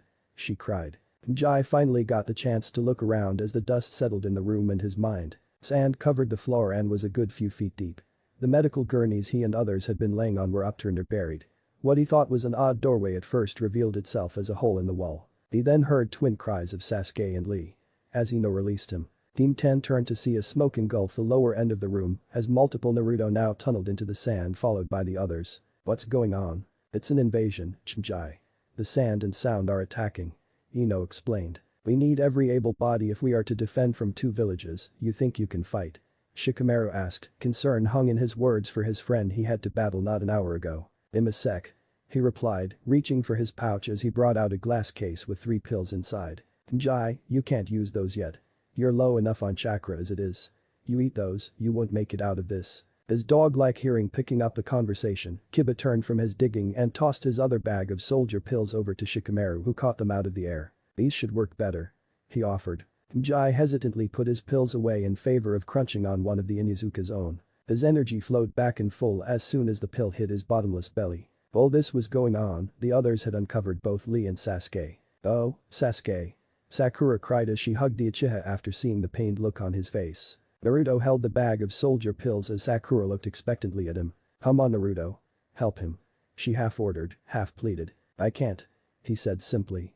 Confusion evident on Sakura's face. Well, why not? She said angrily. Kiba's voice cut across hers as she began to reach for the bag. Because neither of them would be of any kind of use to us. Sakura, Tenten, Hinata, Jai and Ino's eyes widened before looking down at their teammates. We all know how these two act. Not only would both of them want to fight on the front lines during this battle, they also have numerous injuries of their own. Shino stated calmly. Soldier pills only boost your chakra, they can't heal you any faster. Kiba explained. The group was silent for a moment as the sounds of battle raged outside around them. Done. Shikamaru muttered as everyone turned to him. Alright, here's the plan. He started, Sakura, Ino. You two will get Lee and Sasuke to the hospital. Haku, you have some medical training, right? Bandage Ino's arm then head out at once. The 3 girls nodded. Hinata, you can't fight without straining yourself, you will go with the others to the hospital. Before she could reply Niji cut in. I will escort her there myself. Shikamaru sighed. I was afraid of that. Tenten, Kiba. They nodded. You two get back and make sure the civilians are unharmed and, if you can, get as many of them up and away from the outer walls and battles. The two nodded in understanding and headed back to the door, Shikamaru handing Kiba his pills back as he passed. Naruto, myself, Jai and Shino will hunt down that sand kid and his sister siblings. He corrected, his team nodding slowly at the end with raised eyebrows. Why them? Ino asked quickly. There's something not right about them. He replied, his mind struggling to understand. Lack of information caused him to give up and focus on the chase before this answer. Take these Sakura. Naruto offered out the pills, having already taken a small handful for himself. We might all need these at some point. Sakura nodded, taking the pouch, a look of determination on her face. She had been given a mission to protect her crush, and this was one mission she would not be useless on. Let's go. Shikamaru shouted to his team. The 4 genin emerged from the hole their targets escaped from earlier. Let me take a look at that arm. Haku offered to Ino as soon as their team was alone. Thanks. Ino said, holding out her battle-scratched arm. Haku set to work giving it a quick disinfection spritz followed by bandages. Are you sure you can walk, Hinata-sama? Niji asked, a hint of anger in his voice. I'm fine, Niji. Hinata reassured him. While Haku helped Ino and Niji continued his mission for the main house, always protecting the main house members, Sakura was checking over Sasuke. Don't worry Sasuke. With Niji and Haku with us, there's no way they'll let you get hurt. You'll save us. She was reassured to the unconscious form in her lap. A quick look over her shoulder to see if anyone was watching, and she quickly slipped a soldier pill from the pouch into Sasuke's mouth. She disguised her actions by lifting her teammate up onto her back, clumsily. Sasuke was much heavier than she thought. Either that or she was a lot weaker. Sakura grimaced at this thought. Her resolve to finish this mission hardened as Ino helped Lee onto Haku's back, Ino's arm turning out to be near useless for now. Byakugan. Neji called out as his eyes pulsed. Everybody ready? Everyone nodded. Let us depart then. First Neji, then Hinata followed by Haku carrying Lee and Ino with Sakura and Sasuke, bringing up the rear as they leapt out of the hole onto the nearest roof. However, as Sakura landed, Sasuke's eyes opened. The Chunin and Shiknin along the wall were doing their best to hold out against the flooding sand and sound ninja, but something turned the tide before they could react. With a mighty crash, a section of Konoha's outer wall crumbled before the most recent battle weapon. The giant three-headed snake towered over the wall and let out a mighty unsnake-like roar from each of its heads. One of the Chunin stood right below the beast, where its scales met the land. He had only one thought on his mind. "Mommy, somebody get back up." A Chunin cried from above. This Chunin heard his way out and took it, fleeing from the monster summon as fast as he could. Then again, he would have fled had the order been given or not. He leapt to the rooftops and jumped several buildings, his breathing ragged not from the sudden run, but from looking the creature in the eye. A flash of movement to his right as he jumped away. More blurs passed him as they landed on different rooftops. Their red swirls didn't mistake it. Backup had arrived. "This is as far as you're going to get." A Chunin leader called out to the boss, performing hand signs as he did. The same signs were copied by his squad as simultaneous balls of fire shot from their mouths, trying to engulf the snakes. The flames danced around their scales. Their heads, the target and apparent weak spot, reared back out of the way before slamming into the shinobi-occupied buildings, all but a few fireball sources extinguished. Release. Another pair of civilians awoke. The husband and wife looked around groggily before sharp sounds and a loud instruction rang in their ears. "Get to the bunker." Their brains awakening, they both noticed the bun brunette staring sternly at them. Their village's emergency knowledge flowed to the front of their minds as they immediately rose and passed the girl with the buns, up and out of the stadium. "You know, one of these people could at least say thanks." Kiba complained as he stood guard a few rows down. "Shut up, Kiba." Tenten scolded, jumping to the next pair of people. Kiba growled as his keen eyes scanned around them. Battles were going on all around the stadium, but none of them were in their section. He guessed he had Naruto to thank for that. Tenten put her hands on the next pair's heads. "K," she began. Should couldn't even get out 3 letters before a red and brown blur slammed into their heads. The pair awoke the next second. Get to the bunker." Tenten ordered again. The pair, a young boy and teenage girl, rose. Tenten looked up and saw the rest of the row heading towards the door. "How did?" she asked. The small yip from the chair 1 row up answered her question. "Good job, Akamaru," Kiba called back. The pup barked again before jumping back onto his owner's head. "He can use chakra too, remember?" Kiba turned and winked at Tenten. Her eyes widened however, as a figure leapt over the edge of the arena towards Kiba.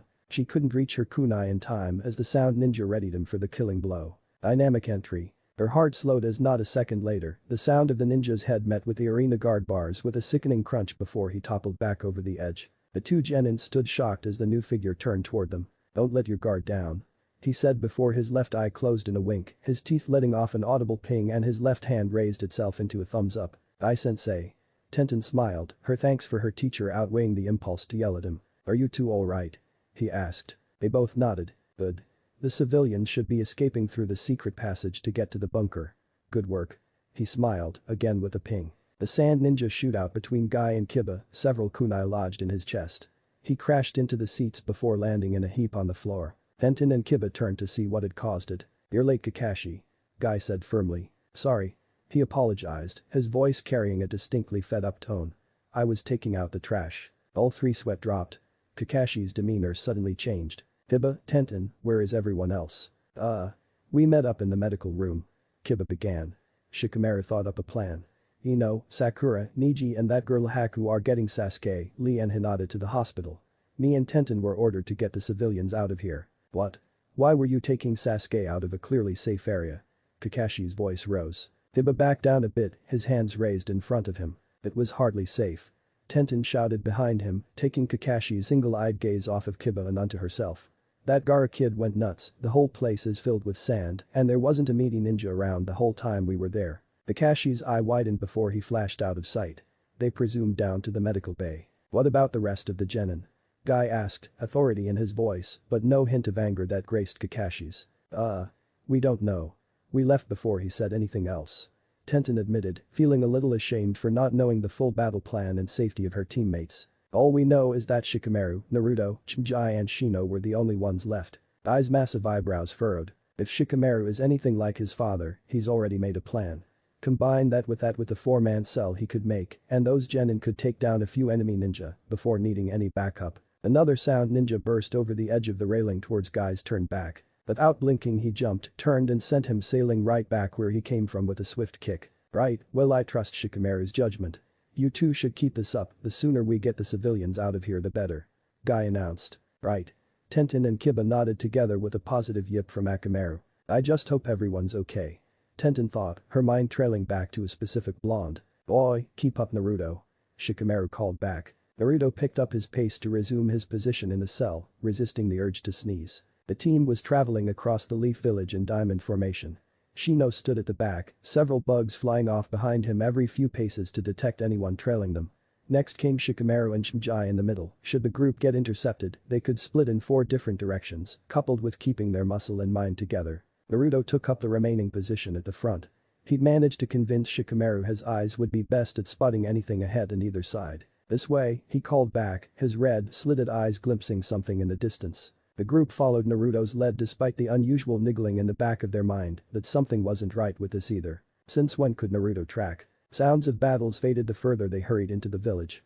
They were nearly 3/4 of the way to the Hokage Manor. Shikamaru didn't like it. If my predictions are correct, they're heading toward the academy. Eh? What's up Konohamaru? The small orange-haired girl asked her friend. The boy in question was gazing around the sun. Not into it directly, just around it. There's something not right about this.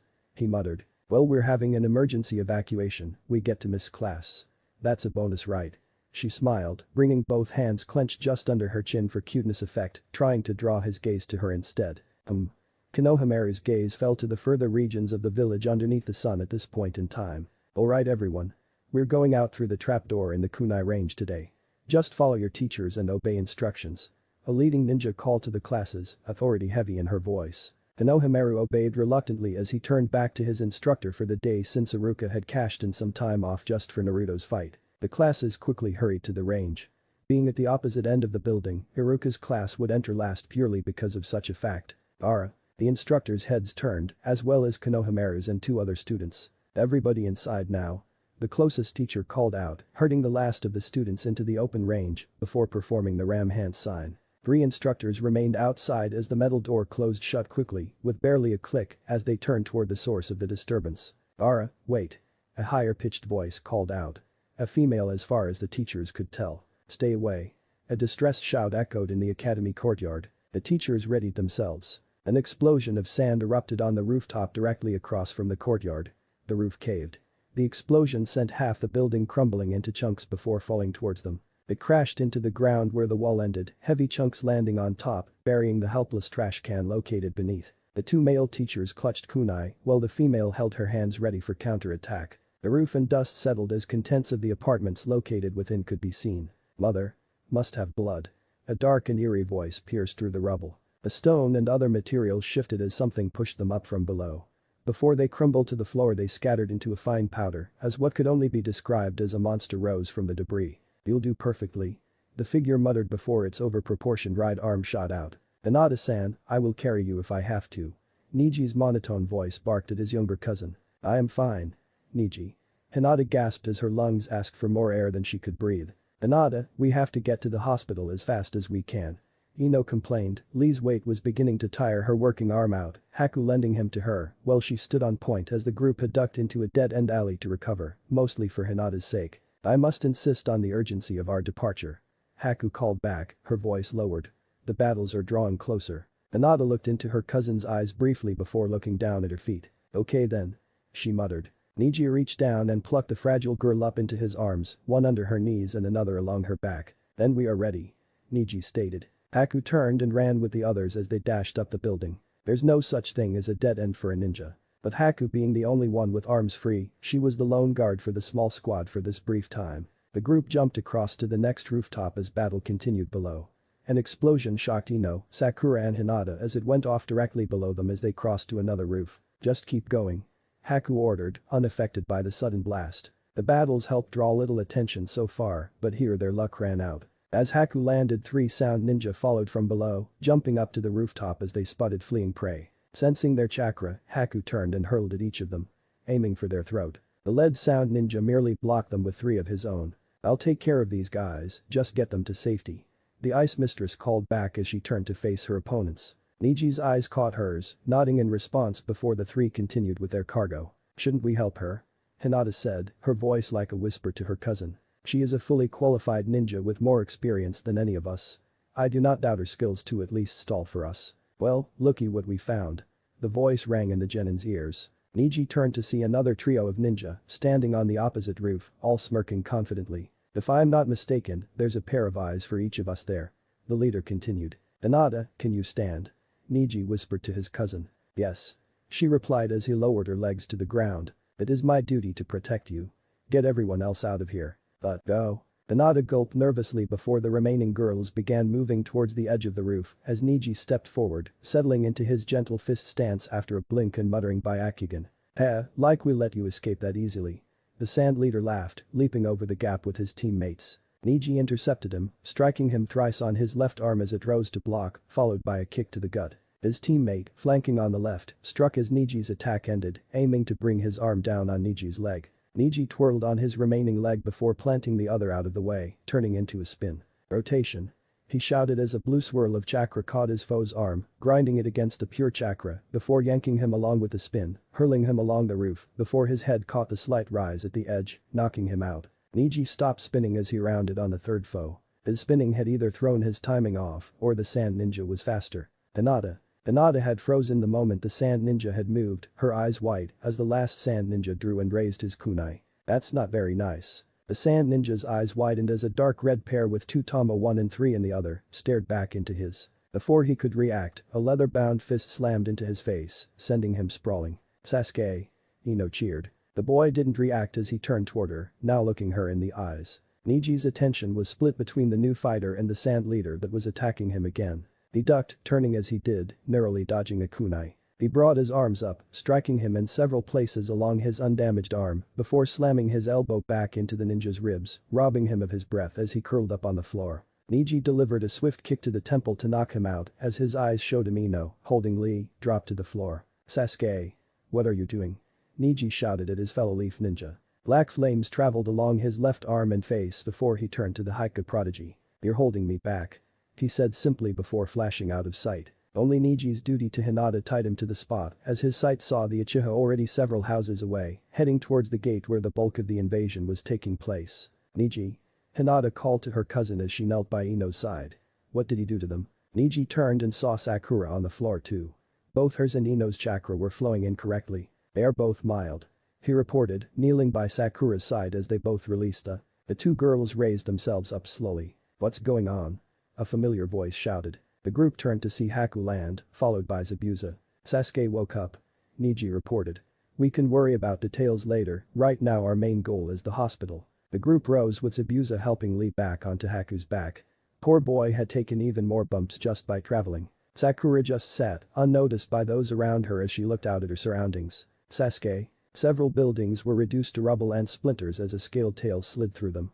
The giant summons heads reared up and hissed again before slamming down on another set of buildings. Through the dust and smoke, shuriken and kunai flew, making their mark in buildings. Trees are their intended targets, the enemy. Leaf, sand and sound ninja alike lay still on the streets, their bodies broken from slashes, kicks and. Several leaf ninjas stood on a building, downwind from the action as they observed the destruction. "We have to hold them off somehow," a Jinin shouted to others down below. The snake reared up again as a trench-coated ninja just stared at the beast in shock. "DRRR, it's out of our hands now," the voice called out over the battle. Relief washed over Leaf Ninja while the enemy trembled in fear. "Summoning. Bring down the house jutsu." A huge burst of smoke appeared in the sky briefly before a large shadow cast itself on the floor. The air split and the ground shook as a giant green toad burst into existence, 2 katanas strapped around its back by a pink belt and slammed down, right onto a snake's head. Its neck, if you can call it that, was crushed beneath the giant toad as it let out one last feeble hiss. Its eyes rolling back to show only yellow as its brain shut down. That Ibiki muttered, shielding his eyes from the dust blown up. As it settled, the squad looked back at the new arrival with awe. "Long time no see Ibiki," the summoner called from atop the toad. My, what have they been feeding you? You used to be such a little squirt." "Master Jiraiya, finally joining us are you?" Ibiki smirked. Jiraiya like the one of the less experienced Nin asked in disbelief. Alright you baby chicks, open wide those beady, little eyes of yours, watch closely. He called back as he began his signature dance. When it comes to dealing with strange, otherworldly freaks and monsters, no one's better than a strange hermit ninja. Thank goodness that Jiraiya is here. The other snakes stopped smashing up the city and focused on the mad hermit. Now unless you want to make this frolic really mad, you'll never bother us again. His thoughts turned serious. So that pain in the neck, Orochimaru, has finally started. Ibiki landed next to him atop Gamma Hero. Where's Hokage? Jiraiya asked. The battle arena. I see. Don't die on us old man. Several ninja close by had stopped to watch the spectacle as one of their giant opponents was crushed in an instant. Many sounds and sand were shocked and afraid and had now joined the battle against them. This was not what Orochimaru or the Kazuki had trained them for. Several lower-ranked ninja backed up closer to the wall they breached, while others continued the attack, afraid but determined. Leaf Ninja saw this as an opportunity to push back and did so with gusto. That's it. Don't give them an inch. A Jonin commander shouted as he planted a kunai into another San's heart. His 3 squad mates joined him as they pushed them back across buildings and streets. It seemed too easy at first. Now. A sand ninja called out, jumping back into building wreckage. The Leaf Jonin looked down at a loosely covered paper tag as it began smoking. Several explosions filled the crossroads. Yaha. Now that's how you take Leafs come out. Sand shouted, trying to boost his team's morale. On the other side of the street, 3 figures shot out of the smoke with minor damage, including the commander. Ioha. He shouted, trying to call out to the only Chunin not to emerge. Looking for someone? The squad turned to see a Sharingan-wielding genin holding up said teammate by the scruff of his neck. You? The Jonin commander gasped. Yay, me. Sasuke smirked, dropping the unconscious Chunin at his feet. My turn. He muttered, flashing out of sight so fast even the Jonin commander couldn't believe this genin's speed. The sand ninja responsible for the explosion laughed loudly at his victory. Did you see that? I blew them straight too. Sasuke flew through the smoke and sent the guy flying into a wall with a strong kick to the face. Before his 2 teammates could react he jumped into the air and finished his hand signs. Fire style. Phoenix flower jutsu. Small, powerful balls of fire stuck the area around the 2 before a pair hit them, sending them flat on their backs. One quickly jumped to his feet, only to hear the unmistakable sound of a kunai finding its target. The small smokescreen caused by the quickly dissipated, revealing Sasuke, perfectly balanced on a kunai in his teammate's throat. You bastard. He shouted, flying through his own hand signs. Earth style. Bombardment. Sasuke felt the chakra around him as the very earth and stone centered on him. Bits of wall, stones and tiles all shot straight towards him from all directions. Ha! Let's see you escape that. The final sand ninja taunted. The dust began to settle as his eyes tried to find his victim. The light suddenly lit up as a shadow covered him. He looked up. Sasuke brought his foot down on the top of the sand's head, slamming it into the floor before flipping back, landing crouched. DSH, too easy. He muttered. His heart beat. Erg. He clutched his side, gasping and breathing a little deeper than before. Damn Lee. The pain fled a moment later, his flame marks flashing purple briefly right before it. This power. It's unbelievable. He laughed. Behind him, he heard the clangs and whizzes of battle. He turned to face them, seeing the flashes of steel meeting and the used battering the streets and the opposition. He started walking towards the battle, an arrogant smirk on his face. A giant snake head slammed into the ground in the middle of the battles, sending ninjas scattering to safety for a few brief moments as another building fell. Finally, a challenge. He smirked before running towards his new target. The snake's head turned sharply. Its eyes staring straight into Sasuke's Sharingan. The snake lifted its head, its new focus on Sasuke apparent, while his other, middle head distracted the and his toad. Sasuke jumped, landing on a building on the left-hand side of the street. The snake reared back, poised to strike as Sasuke drew nearer to it and released, its jaws open wide, on a direct course for the Uchiha. Sasuke jumped right, onto the opposite side, his eyes keeping up with the snake's movements. The building crumbled as the snake's head tore through it, its body at a full stop as it collided with the ground. Sasuke saw his chance and jumped back, his feet planting themselves onto the scales and holding on with chakra. It moved, lifting its head high, it shook his head quickly, trying to remove the dust from settling in its eyes. Now. Sasuke shouted at his body, running along the scales up to the snake's head, drawing a handful of tags in each hand. The snake's irritant cleared as it searched for its prey quickly. The darkness quickly fell over its left eye, and something rectangular latched itself above and below the eye. Feeling for the connection, the snake shook its head violently, feeling its prey latch to the top. Damn it. Sasuke cursed as he held on tight with his chakra. He couldn't move like this. Take this. He gritted his teeth, holding his right hand up in a half-ram sign. A bright light filled the snake's vision, or at least half of it. The flash tags lit up like the sun as Sasuke activated them. The light was too much for this giant summon. With no eyelids to block the light, all it could do was writhe in pain.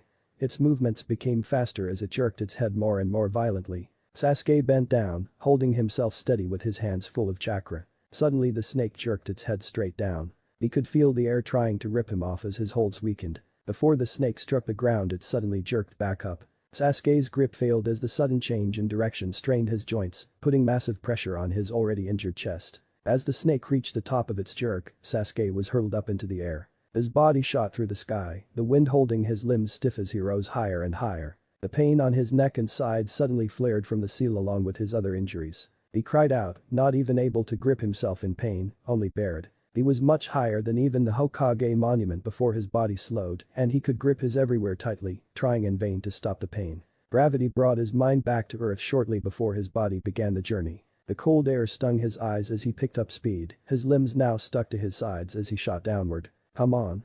Move. He cried out to himself, willing his limbs to obey him. In one quick movement, his arms forced themselves against the wind and up to his face. He shielded his eyes from the wind, trying to reopen them to find a means to save himself. Opening a crack between his fingers, he looked down, the air battering itself against his eyebrow. His eyes caught sight of his flash tags as they burned out on the snake's eye directly in front of him. The snake's eyes were once again fixed with his. The only difference this time was the pain at the back of his neck and the eerie purple glow from the 3 Tomo on the snake's head. The second snake's head fell to the ground with a huge smash as Gamahiro flicked his katana while Jiraiya landed back on his head, his breath as hot as the dragon flame bomb he just unleashed. Why did its last head not back it up? Jiraiya thought, quickly turning to face the last major obstacle in this breach. His eyebrows furrowed as he saw the last snake looking into the sky at something. Turning his own gaze that way, he saw something small moving through the air fast. His eagle eyes zoomed in on said object. A red and white fan. His mind raced, remembering what Orochimaru was after all those years ago, watching as the snake's mouth opened slowly. Oh no you don't. Gamahiro. Jiraiya shouted to the toad, his partner knowing immediately what to do. Sasuke shot closer towards the fangs as its mouth opened wider. The air pressure dropped as he regained control of his limbs. His mind shocked into slow mode while his body worked on autopilot, reaching for anything from his pouch. In the corner of his eye he saw a giant green blur shoot towards his destination. Sasuke's hand gripped a kunai as his frontal vision filled with snake mouth. No. Jiraiya shouted, leaping from his position, willing the snake's jaws not to close. Sasuke's head turned and his eyes met Jiraiya's. An explosion of sand flared up in front of the leaf cell. Naruto, Shikamaru, Chimjai and Shino jumped out of the way onto a building edge as the sand fell back to earth. Ara, what are you doing? A familiar voice met the leaf's ears. They turned to see the sand puppet user and the fan wielder just down the row of buildings they were on, shouting towards whatever the group had just dodged. The sand settled as a deep triumphant laugh rang out across the clearing. Hey guys. Chimjai started, confusion and fear present in his voice. Wasn't the academy here yesterday? The group looked around, all noting the buildings they all recognized as they entered the academy each morning not even a year ago, except for the academy itself. Brahahaha. The group looked down into the clearing, exactly where their old classroom used to stand. The one they knew as Gaara looked like he was fading away as sand consumed him from his right side to his left. His gourd had disappeared or possibly now covered his back and formed a sand tail behind him. His right arm was covered in the same stuff and was at least 5 times too big to fit his body. Dark blue veins covered the sand from every point, all the way up to his half-transformed face. Exactly half his face was covered with the stuff. The white of his covered eye is now black with a yellow iris.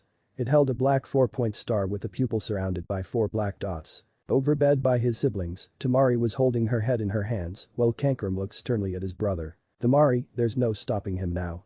He comforted, placing a hand on her shoulder. We need to get out of here before he takes us out along with this place. But Kansas, our mission is done in Temari. He said, downcast. We'll get him later. Temari nodded before jumping away in the direction of the Hokage monument. Before Kankram jumped away he muttered to himself, out if we can. Shikamaru watched as the 2 Suna ninja jumped away, leaving the score 4-1. The small group backed up, away from visibility from the monstrous genin. Right you guys, we need to, Shikamaru began, trying to get the most effective plan sorted in his head. Naruto, however, cut in. Leave him to me. He said firmly, just looking down into the destroyed academy ground, his eyes catching sight of something he wished he hadn't seen, a pair of green goggles. They looked at him like a madman, though Shino just looked the same only with raised eyebrows. While we can't do that, Naruto, you have no idea what we're up against. He could, Shikamaru argued, but once again, Naruto interrupted. He's the container for the one-tailed beast, Shikaku. Naruto replied. How do you think you can beat him on your own? Then the nine tails nearly razed this village to the ground. Why do you think you can take down the one tails? Shikamaru shouted harshly, worried for his comrade. Don't forget that Jiraiya trained me to use his secret awesome techniques while we were out hunting. You three go and get the other two. Shikamaru was beside himself by now. His mind was drawing a blank as to what he could do and how this battle could work out in their favor. Shikamaru, Shinji, you two go after the others. I will remain and assist Naruto. If possible I will also get Jiraiya here as fast as possible using my bugs. Shino said in his monotone voice. Shikamaru didn't like this one bit. If you guys are sure then we've got no choice. Shinji sighed in defeat, come on Shikamaru. Grabbing his friend's collar and yanking him away. It didn't take them long to flash out of sight, that's when Shino spoke to Naruto. I hope you know what you're doing. I will try to assist in any way possible. Naruto nodded as Shino backed up to another building, releasing some of his bugs to find Jiraiya. Naruto walked back to the edge, looking down at Gaara. Naruto's anger rose as he saw definite fresh blood patches on pieces of debris that remained. How dare you? He shouted out down at the sand Jinchuriki. The grotesque incomplete tailed genin turned and glared at its fellow Jinchuriki, his sharp teeth evident with saliva coating his lower jaw. It's you. You. He babbled, his voice rising with each successive word. I've been looking forward to this. Mother will be pleased. Naruto gritted his teeth. You'll pay for everyone you hurt. He yelled back, reaching inside himself and feeling for Kikbi's chakra. The form that was Gaara just burst out laughing evilly. You think you can kill me, he roared. You will not wipe out my existence. Their eyes locked, Naruto's blood-red eyes burning into Gaara's own. You invaded my village and attacked my friends. You will pay for every person you've killed. Naruto raged. Naruto. A booming voice shouted from inside his head. Kikbi, control your emotions. If you do not think clearly, he will destroy you. The nine-tailed fox shouted. Naruto slowed his breathing down, taking a few deep breaths. Closing his eyes for maximum effect. Bad move. A scratchy voice yelled. His eyes shot open as a sandy-veined hand shot out towards him, slamming into the ledge beneath his feet. Shino watched from behind as Naruto was bathed in dust before jumping back. The small section off the roof he was on crumbling to the ground below. Both genin watched as the sandy hand gripped the new ledge it had made. Naruto's ears picked up a straining in the sand. His hands flashed in and out of his pouch before hurling the drawn items. Shino watched as the twin kunai just missed the hand. Two thuds followed as they embed themselves into Gaara's right shoulder when he jumped up to the building. Time slowed as a bright light briefly illuminated the battlefield and an explosion erupted from the kunai's hilt. Gaara was consumed in flames and smoke as the tagged kunai exploded. Shino's eyebrows raised again as Naruto remained focused. The smoke soon cleared, revealing Gaara's giant arm held in front of his face. You'll have to do better than that. He shouted. As soon as he finished, two orange blurs shot out of his sand wrist. The kunai were fired so fast, the friction from the air made them burn. Naruto's eyes widened as they flew too fast for him to dodge. The first slammed into his stomach, making him reel over in the split second he had before bursting into smoke, the second flying through the smoke where his head used to be, tearing a big hole in the rooftop access behind him. Gaara started, angrily confused. Shino quickly scanned the area for Naruto. Your turn. Gaara shouted, suddenly turning towards Shino. The bug user summoned his bugs as Gaara jumped with huge force, his hand outstretched towards his new target. Naruto style. Whip. As Gaara crossed the gap between buildings mid-jump, a mass of black and orange slammed into his exposed side. Shino watched as a line of Naruto rose up from the alley, the topmost one just reaching above the edge, before they slammed into Gaara, bursting into smoke in the process. Gaara shot through the air, receiving the full whiplash of the blow, crashing into and through an apartment building. The real Naruto jumped back up to the roof, landing on Shino's side as the dust rose. Pretty sneaky, using me as bait. Shino spoke, his voice a little deeper than usual. Sorry Shino, but I needed the distraction to make some more clones. For that sneak attack. Naruto nodded. If his sand gets a hold of you, you're dead, I needed the clones. I've been looking forward to this. The two turned and saw Gaara, now standing on the other building's roof just above the hole he'd crashed in the wall. This. Pain. What a thrill it will be to crush such an opponent capable of wounding me.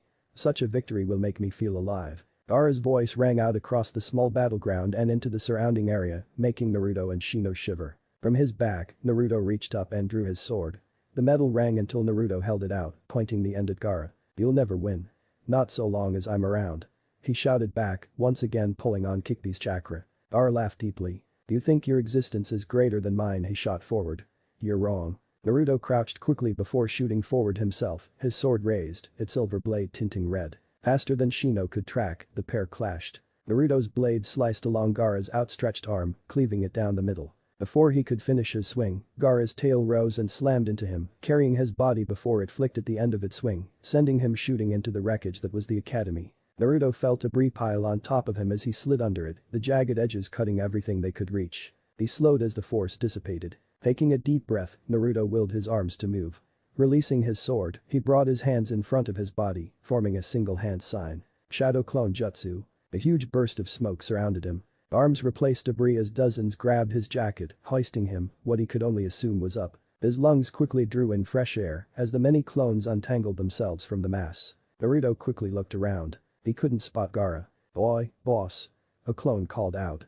"Look over here." The real Naruto turned to see several clones pushing aside building stone and wood around a small hand. Naruto could only watch as his clones lifted the last bits away, revealing Konohamaru, his body shielded from the destruction by a chalkboard and desk. "He's got a pulse."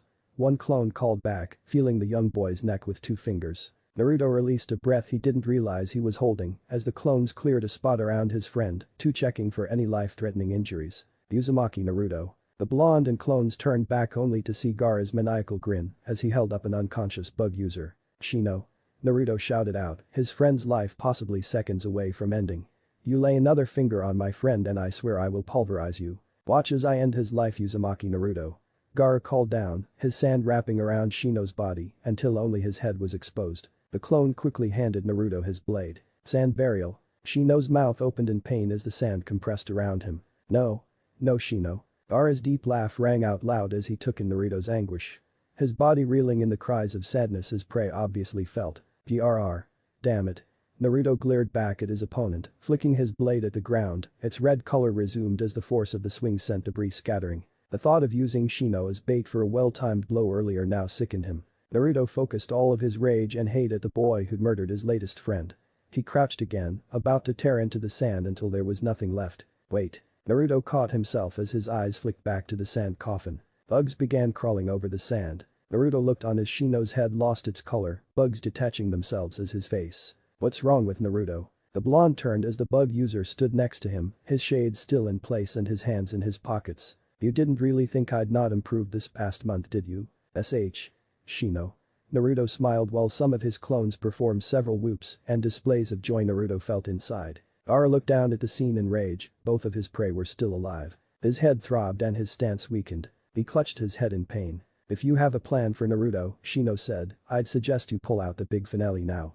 I didn't give up 2/3 of my colony to distract him for nothing, you know." Naruto nodded, he wouldn't let Gaara lay another finger on his village, nor anyone in it. He wiped a bit of blood from his side, a large hole present over his healing wound. His hands quickly sped through signs before he slammed one down. Summoning Jutsu. A large burst of smoke later and a familiar face greeted Naruto. "So, find yourself in need of assistance, eh?" The blue flipper cut through the air swiftly and the smoke was gone in an instant. The blue toad sat in his usual pose, elbows perched on the inside of his thighs, while his yellow robe flapped in the wind. "Damasenshim, ready for battle." The toad saluted. Shino looked stunned at the new technique Naruto had learned.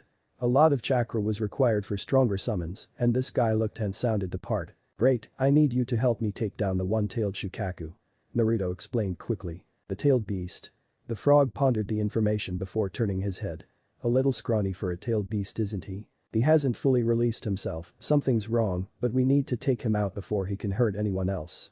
Naruto urged. "Heh, you called the right guy for the job, kid." The blue toad smirked, now turning to face his opposition. "Alright, it's time for me to end this." Naruto began, "I won't let you harm anyone anymore." He shouted back to his clones. "You guys know what to do."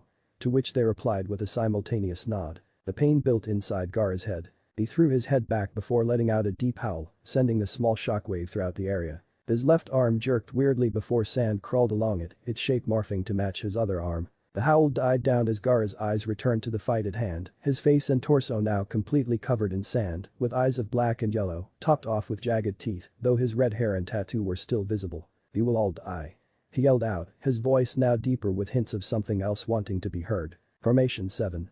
Damasenshim called as he and Naruto jumped apart, each darting into the 2 alleys below the building, while the clones split between jumping straight at Gaara and running up the wall. Gaara's arms shot out, extending far beyond anyone's normal reach, slamming into the clones before bringing his arms down, crushing the others against the wall. Naruto and Gamasunchm leapt up on opposite sides behind the beast. "Here we go."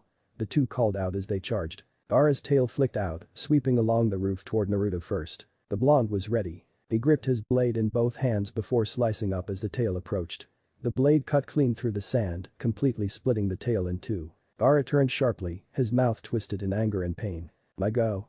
The Shaolin master closed in on Gaara. He brought his right arm back and launched it forward to its limit. Its limit was just before Gaara's face.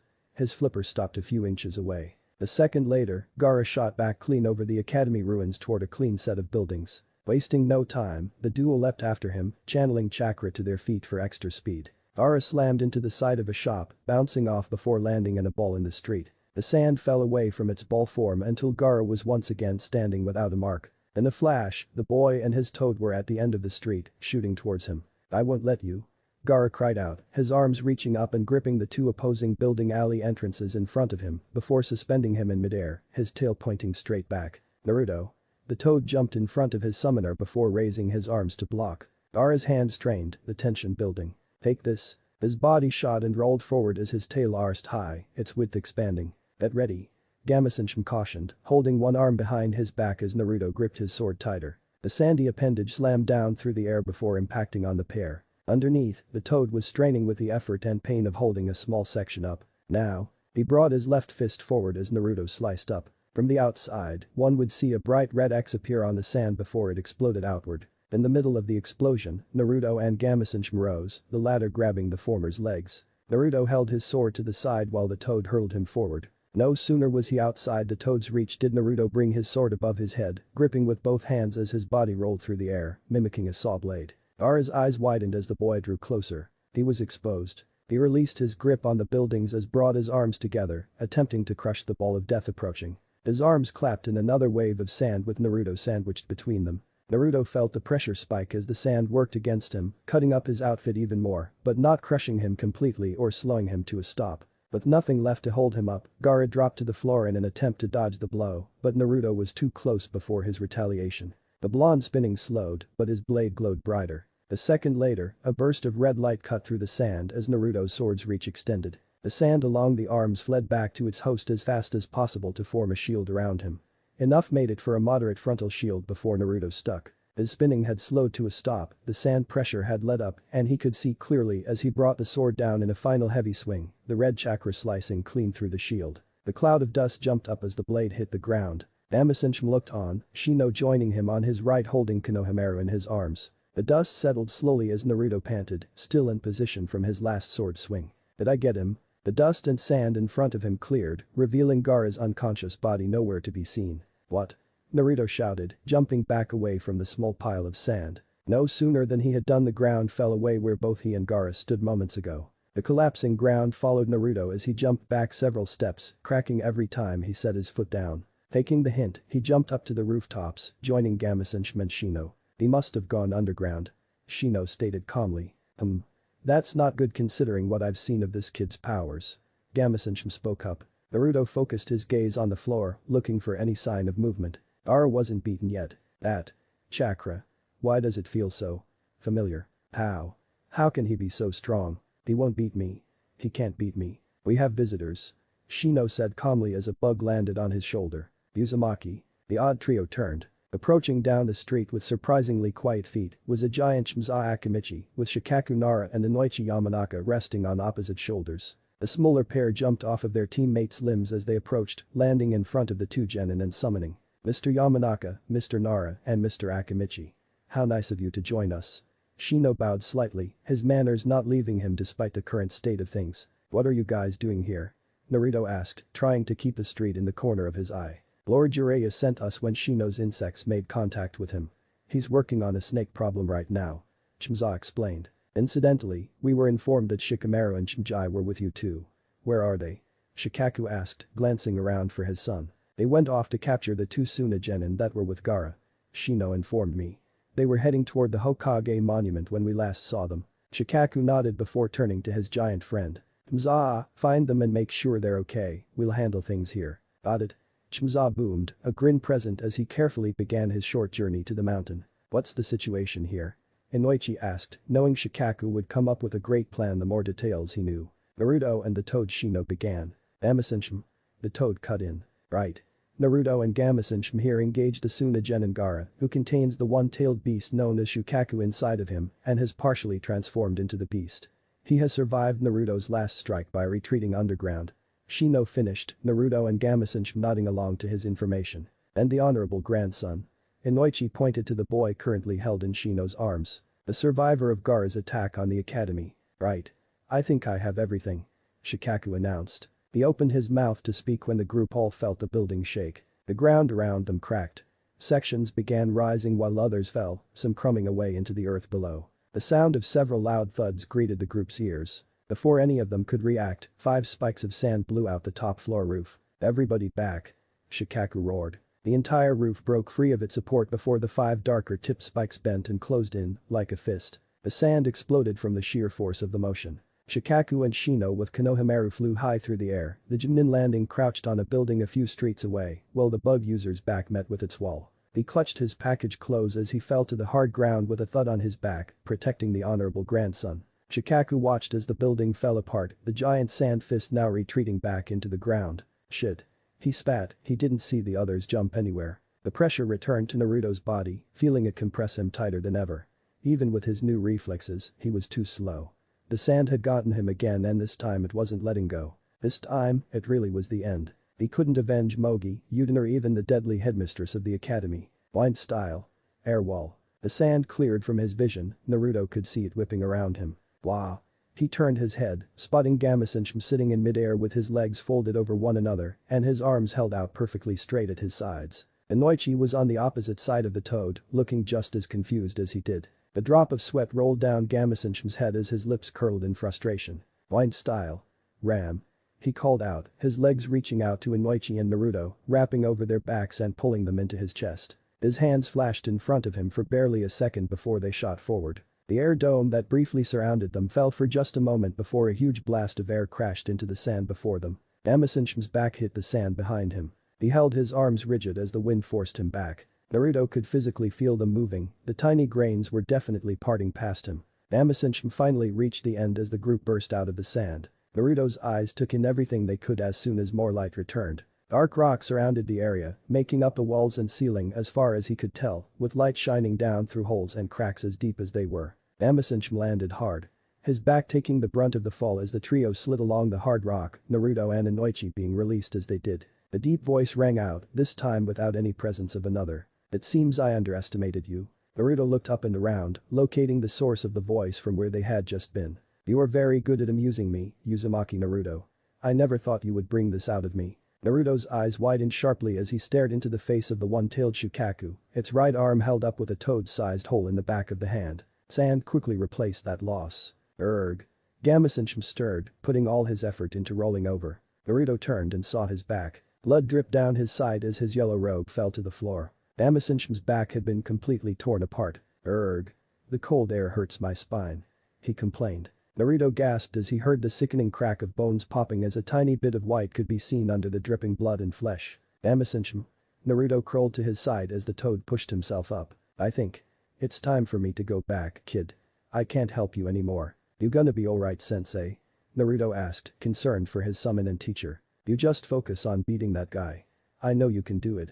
Gamma-senshin said weakly, his eyes misting over in unconsciousness before he burst into smoke, returning to his home. Naruto. Inoichi raised his head, his own eyes watery from keeping out the sand. Mr. Yamanaka.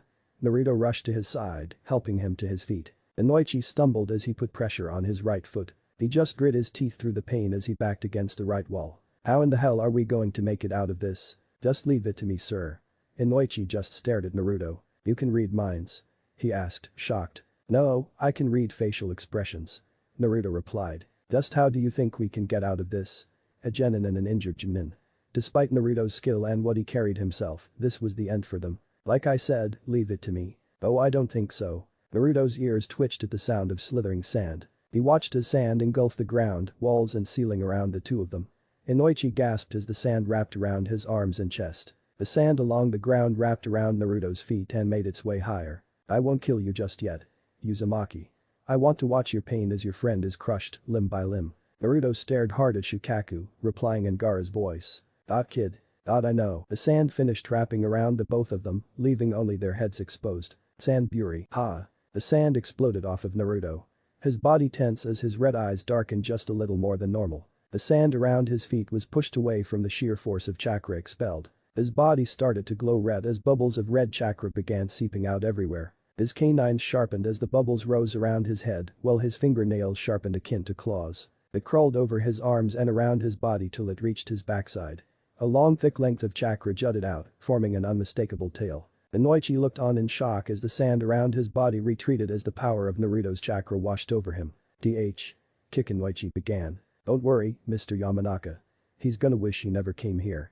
Naruto muttered back to his fellow ninja in arms without turning to face him. Instead, his eyes focused on the giant sand demon in front of him. This is between me and you, Gaara.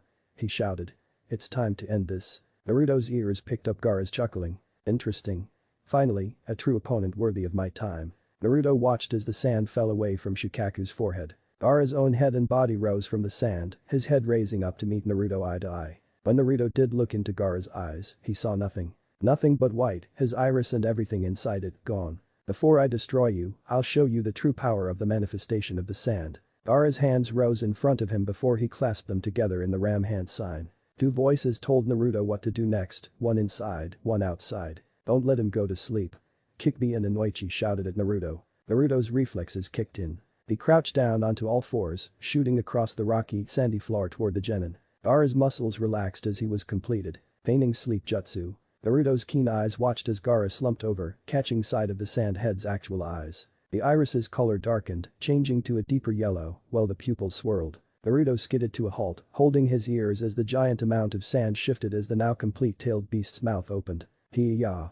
I'm finally free. All over Konoha, the terrifying scream could be heard. Sand and Sound Ninja's hopes rekindled, if only for a moment. The voice sounded clear, but with the demon nowhere in sight, things didn't appear any better. Leaf Ninja redoubled their efforts to rid themselves of the invaders, now pushed back to the wall with only a few minor battles a little further in the village. Damn it. Now this is gonna be even harder. The fox muttered in Naruto's head. You mean more than before? Naruto muttered back, his ears ringing slightly. Quite. Shukaku now has free reign over himself now, whereas you can still only hold a fraction of my power. Before the quick conversation could continue anymore, Shukaku interrupted. Here I come, baby. His stomach swelled up as he drew a massive amount of air inside. Blind style. Air bullets. He shouted, bringing his left hand down into his gut, releasing a blast of air heading straight down the cave. Thinking quickly, Naruto jumped straight up.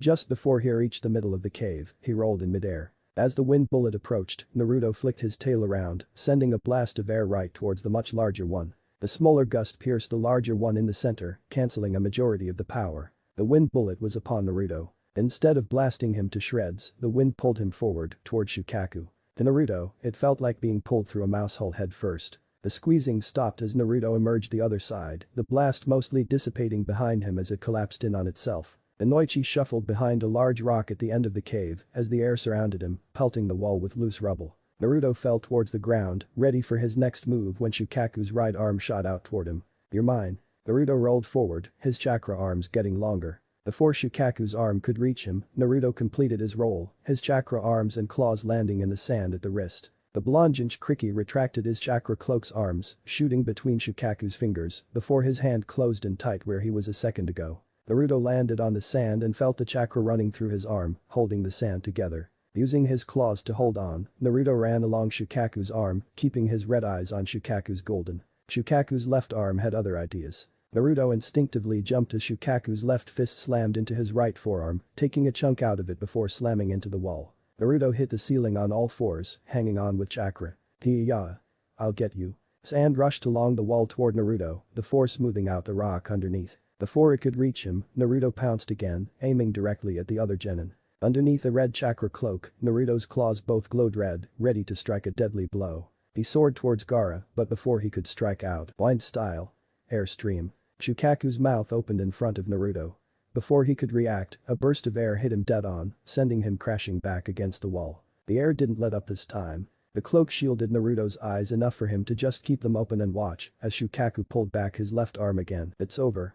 Shukaku yelled, striking forward. Mind freeze jutsu. The air holding Naruto in place stopped. Naruto watched as Shukaku's head just remained in place, frozen. Shukaku's arm never stopped moving though. His fist hit the wall, hard. Naruto. Inoichi called out, his hand still in the bore seal he finished with as stalactites rained down from the ceiling. Shukaku's hand, no longer guided by force, flopped to the ground, revealing a large hole in the wall. Erg. Inoichi tried to pierce through the dust, but he couldn't stop the attack in time. Thanks old man. Naruto's deeper voice called across the cave. Inoichi couldn't see him, but Naruto was at the back of the hole, his clothes even worse for wear and his body bloody. His arms and legs were crossed defensively in front of him, hiding his head and most of his torso, protecting them from the majority of the blow. If he hadn't stopped that, I would have been hit full force. He thought, flexing his back to push him to the floor of the new hole. He landed on his front, his limbs trying to help cushion the blow. What the hell was that? Shukaku roared, its mind returning from the confusion. Inoichi flinched. The one-tails broke me that fast he had less time than he thought. You? Shukaku spotted him. Now it's your turn. It shouted with glee, its right arm shooting out toward the Jinin. I said. Four red lines sliced across Shukaku's extending arm. The outstretched limb dropped in height as its pieces crashed to the cave floor. Shukaku felt the pain moments later, yelling out as its arm sand hit the floor. Inoichi braced himself as the hand neared, only to see the fingers and palm hit the ground, skidding across the earth before stopping just in front of him. He watched as the sand melted off of itself before forming a giant, shapeless line across the cave. Shukaku looked across to where the start of the line began. Just in front of it stood Naruto, red chakra bubbling angrily around him. This is between me and you. Naruto finished, his voice rising as he said the last of the sentence. Shukaku glared angrily down at the boy who took off one of his arms single-handedly. You think I'm done yet? Think again. It shouted back proudly, its eyes narrowing even more. Naruto felt the strain on his body. He couldn't hold this for much longer. Any more damage and he could really be down. Boy Fox, I'm going up a level. The giant nine-tailed fox inside Naruto actually flinched at this news. You know you won't be able to handle that. It yelled angrily at him. I have to. To protect everyone. Naruto thought back at his tenant tiredly. If he was struggling to speak in his mind, then his outside definitely had some problems. Well, where did this come from? Just. Something Haku said to me. A while back now. Naruto's memory briefly flicked back to the land of waves. I can't let this guy get anywhere near anyone else. I will protect them with everything I have. His mind now flicks back to his friends. Iruka, the third, Sakura, Kakashi, Tenten, Shino, Hinata, Shikamaru, Chimjai, Zabuza, Haku and all the other friends he'd made since becoming a genin. The fox pondered deeply for a moment before letting darker chakra flow out from between the bars. If you kill us, there'll be hell to pay. Don't worry. Naruto smiled, I won't lose. Shukaku's eyes widened as the chakra around Naruto gained strength, blowing away a large chunk of what used to be his arm sand. The chakra around Naruto grew shallower, closing in on his body before darkening, turning it deeper red and even black as the chakra rushed over and around his body. All that looked like Naruto was lost into an outline of himself, his spiky hair the only thing that gave him away. Shukaku regained its focus as the shock vanished from his mind. Die. He shouted, his left good arm swinging down where Naruto stood. Naruto crouched once again. Before the sand fist had even reached halfway between its beginning and destination, Naruto pounced, shooting up at the fist himself. Shukaku could only watch as a forward-rolling Naruto slammed head-on with his fist. The sand exploded as Shukaku roared in pain again. His entire left hand was now flying in the air as billions of sand particles. Naruto had flown straight at his hand and released a powerful burst of wind chakra at the last second, blasting straight through the sand before releasing another wave of wind all around him, essentially blowing up the appendage. How the hell can he do this? Shukaku roared. He suddenly spotted a red and black figure on the move again, bouncing off the ceiling straight towards him. With a great deal of effort and chakra, Shukaku repositioned his tail from his back to his head, using the momentum to strike down at the same time. His tail raked the roof before intercepting the figure. It was a hit. His sand tail continued downwards before slamming into the ground. That's it. Game over for you, baby. He yelled triumphantly. Inoichi had shifted his position, away from the fallen arm, to see the ground explode from the force of the blow. He watched in disbelief as the dust settled to see a tailed black and red figure underneath the tail standing upright, holding the tail back with both hands. Nah. Naruto. With the momentum gone, Naruto pulled back his left hand with a bright red ball glowing in his palm. Shukaku looked down, feeling his tail still gripped by something. Naruto crouched, pulling the tail down with his remaining hand and pushing up with the other. The glowing ball met the tail, sinking into it for a brief second before it exploded. What was directly above the ball within a 5-foot radius exploded, sending half the tail crumbling to the ground. Shukaku could only look down in shock as the black and red figure crouched once again, growling deeply. No. You can't send me. Naruto shot up once again, this time, aiming directly for Gaara. Shukaku's head sand rose up to defend his medium, but to no avail. Naruto shot past Shukaku's face, his fist pulled back before it slammed into Gaara's chest. The boy's mouth opened in pain, his pupil-less eyes wide. Shukaku roared in horror, letting out one final line. "Raya. No.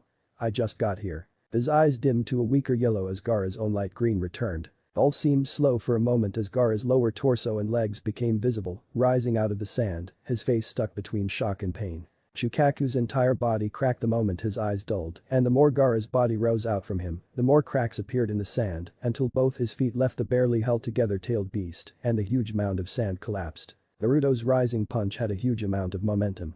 The punch slowed him down, but ultimately took Gaara with him. With Gaara free, the pair shot up into the air, soaring straight through a long tall crack in the ceiling, until light and fresh air covered them as they soared out into the street and clear across Konoha. Naruto winced in pain, he curled into a ball, his tail wrapping around him while Gaara flew beside him. "Ah. Pain." Naruto muttered, bracing his body as much as he could as the dark red and black chakra peeled itself off his body slowly. The two had gained enough height and had enough speed to shoot over the West Konoha wall, flying over the forest before falling, slamming into tree branches. The tree limbs raked over their bodies before the duo hit the dirt, rolling until they stopped with neither able to make an effort to protect themselves any more than their bodies would allow. Luckily, they had rolled into a small clearing, the soft grass had taken some of the brunt of rolling, as the two slowed to a stop, both breathing heavily. Naruto lay on his back, his eyes closed in pain as the last of the Kickbeast chakra receded into his body, his skin now a few shades lighter than blood red. Gaara had also landed on his back, a bit further away from Naruto. His hand twitched lightly, his fingers balling into a fist. "I will not disappear, I will not cease to exist. I want." Both his and Naruto's need for air proved greater than their lungs could handle, and both began a short coughing fit. When Naruto finished, his breathing a little more regular, he turned his head towards Gaara as did Gaara's towards his. Naruto's deep blue eyes gazed into Gaara's light green. Naruto closed his eyes, forcing the extra energy into his limbs. His hand twitched before his other body parts began to move. "No. Stay away." Gaara groaned out, trying to move his own body with less success. Naruto's body rolled over onto his side before onto his stomach, his breathing deeper again. "You know. It's funny."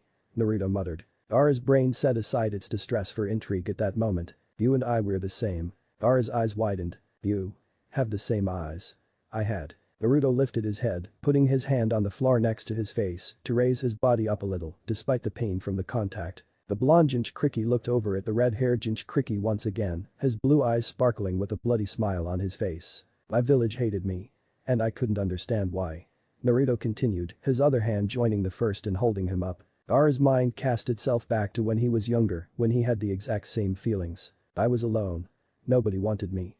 That is. Until Iruka-sensei." The redhead watched as Naruto's foot struggled to gain ground. "He. And the friends I made. Helped me. They saved me. Helping me through the dark. Lonely times." Gaara's mind flashed back to Yashimaru, the only person he'd truly liked before. "They stuck by me. Helped me see the joy in life. Why I should exist." Naruto's final word brought Gaara back to the present. "Because of them. I had friends. For the first time in my life. I was truly happy." Naruto's other foot now sought its ground, making him look ready to pounce. Gaara flinched at Naruto's words and actions, watching his movements carefully. "It's because of those friends. That I work hard. To defend my village. From people like you." Naruto finished his words strong, pushing up with his arms until he was standing upright. Gaara's distress now returning, his opponent could move and he was defenseless. "For what my friends have done. I would give every breath in my body. To defend them at any cost." Naruto finished, his words appeared to physically strike Gaara hard. "Is this what makes him so strong? Is this what love really is?" Naruto's body wobbled, his strength was fading. 3 days and nights my rear.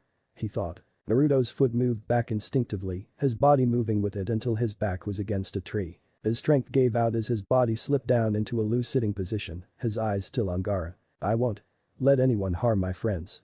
He muttered, a warm feeling rushing through him, and not just from using too much chakra. The pair just sat and lay there for a few moments. Just watching each other. "Gaara."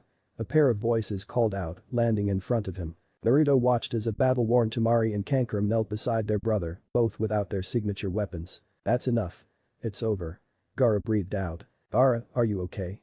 Kankuro asked quietly, an emotion born of fear and worry flowing through the puppet master. "I will be." He muttered again, "once I found some friends." Both Tamari and Kankram looked at each other in surprise, wondering if he even knew what the word meant. Confirming their brother alive, their instincts told them another was near. Naruto chuckled at the sight before him, his eyes growing heavy. You. Kankram looked over at Naruto, torn between being grateful for his past actions and aggressive because of the mission. What? Tamari turned, reaching for her non-existent fan. A hand gripped her wrist loosely. Her eyes widened as she looked back and down at her little brother. No more. He muttered, looking her in the eyes. Confusion clouded Tamari's mind. That wasn't the same pair of eyes he had before. These were warmer. We're pulling back. Gaara muttered again. Kankram looked down at his brother, confused. Alright Gaara. Kankram resigned, carefully lifting his brother up, propping an arm around his shoulders. Just before he and his sister jumped away, Gaara spoke again. Thank you. Naruto Uzumaki. Said Blondinch Kriki just raised a weary, battle-worn arm in salute. A few seconds later, the trio had vanished, jumping up into the trees and away from the village. Naruto's eyes followed them as they left, a small smile present on his face. His eyes soon closed as all his strength left him, his last thought was of the familiar sound of wooden sandals approaching. The Konoha ninja voiced their cheer when the invading forces were all pushed completely out of the village.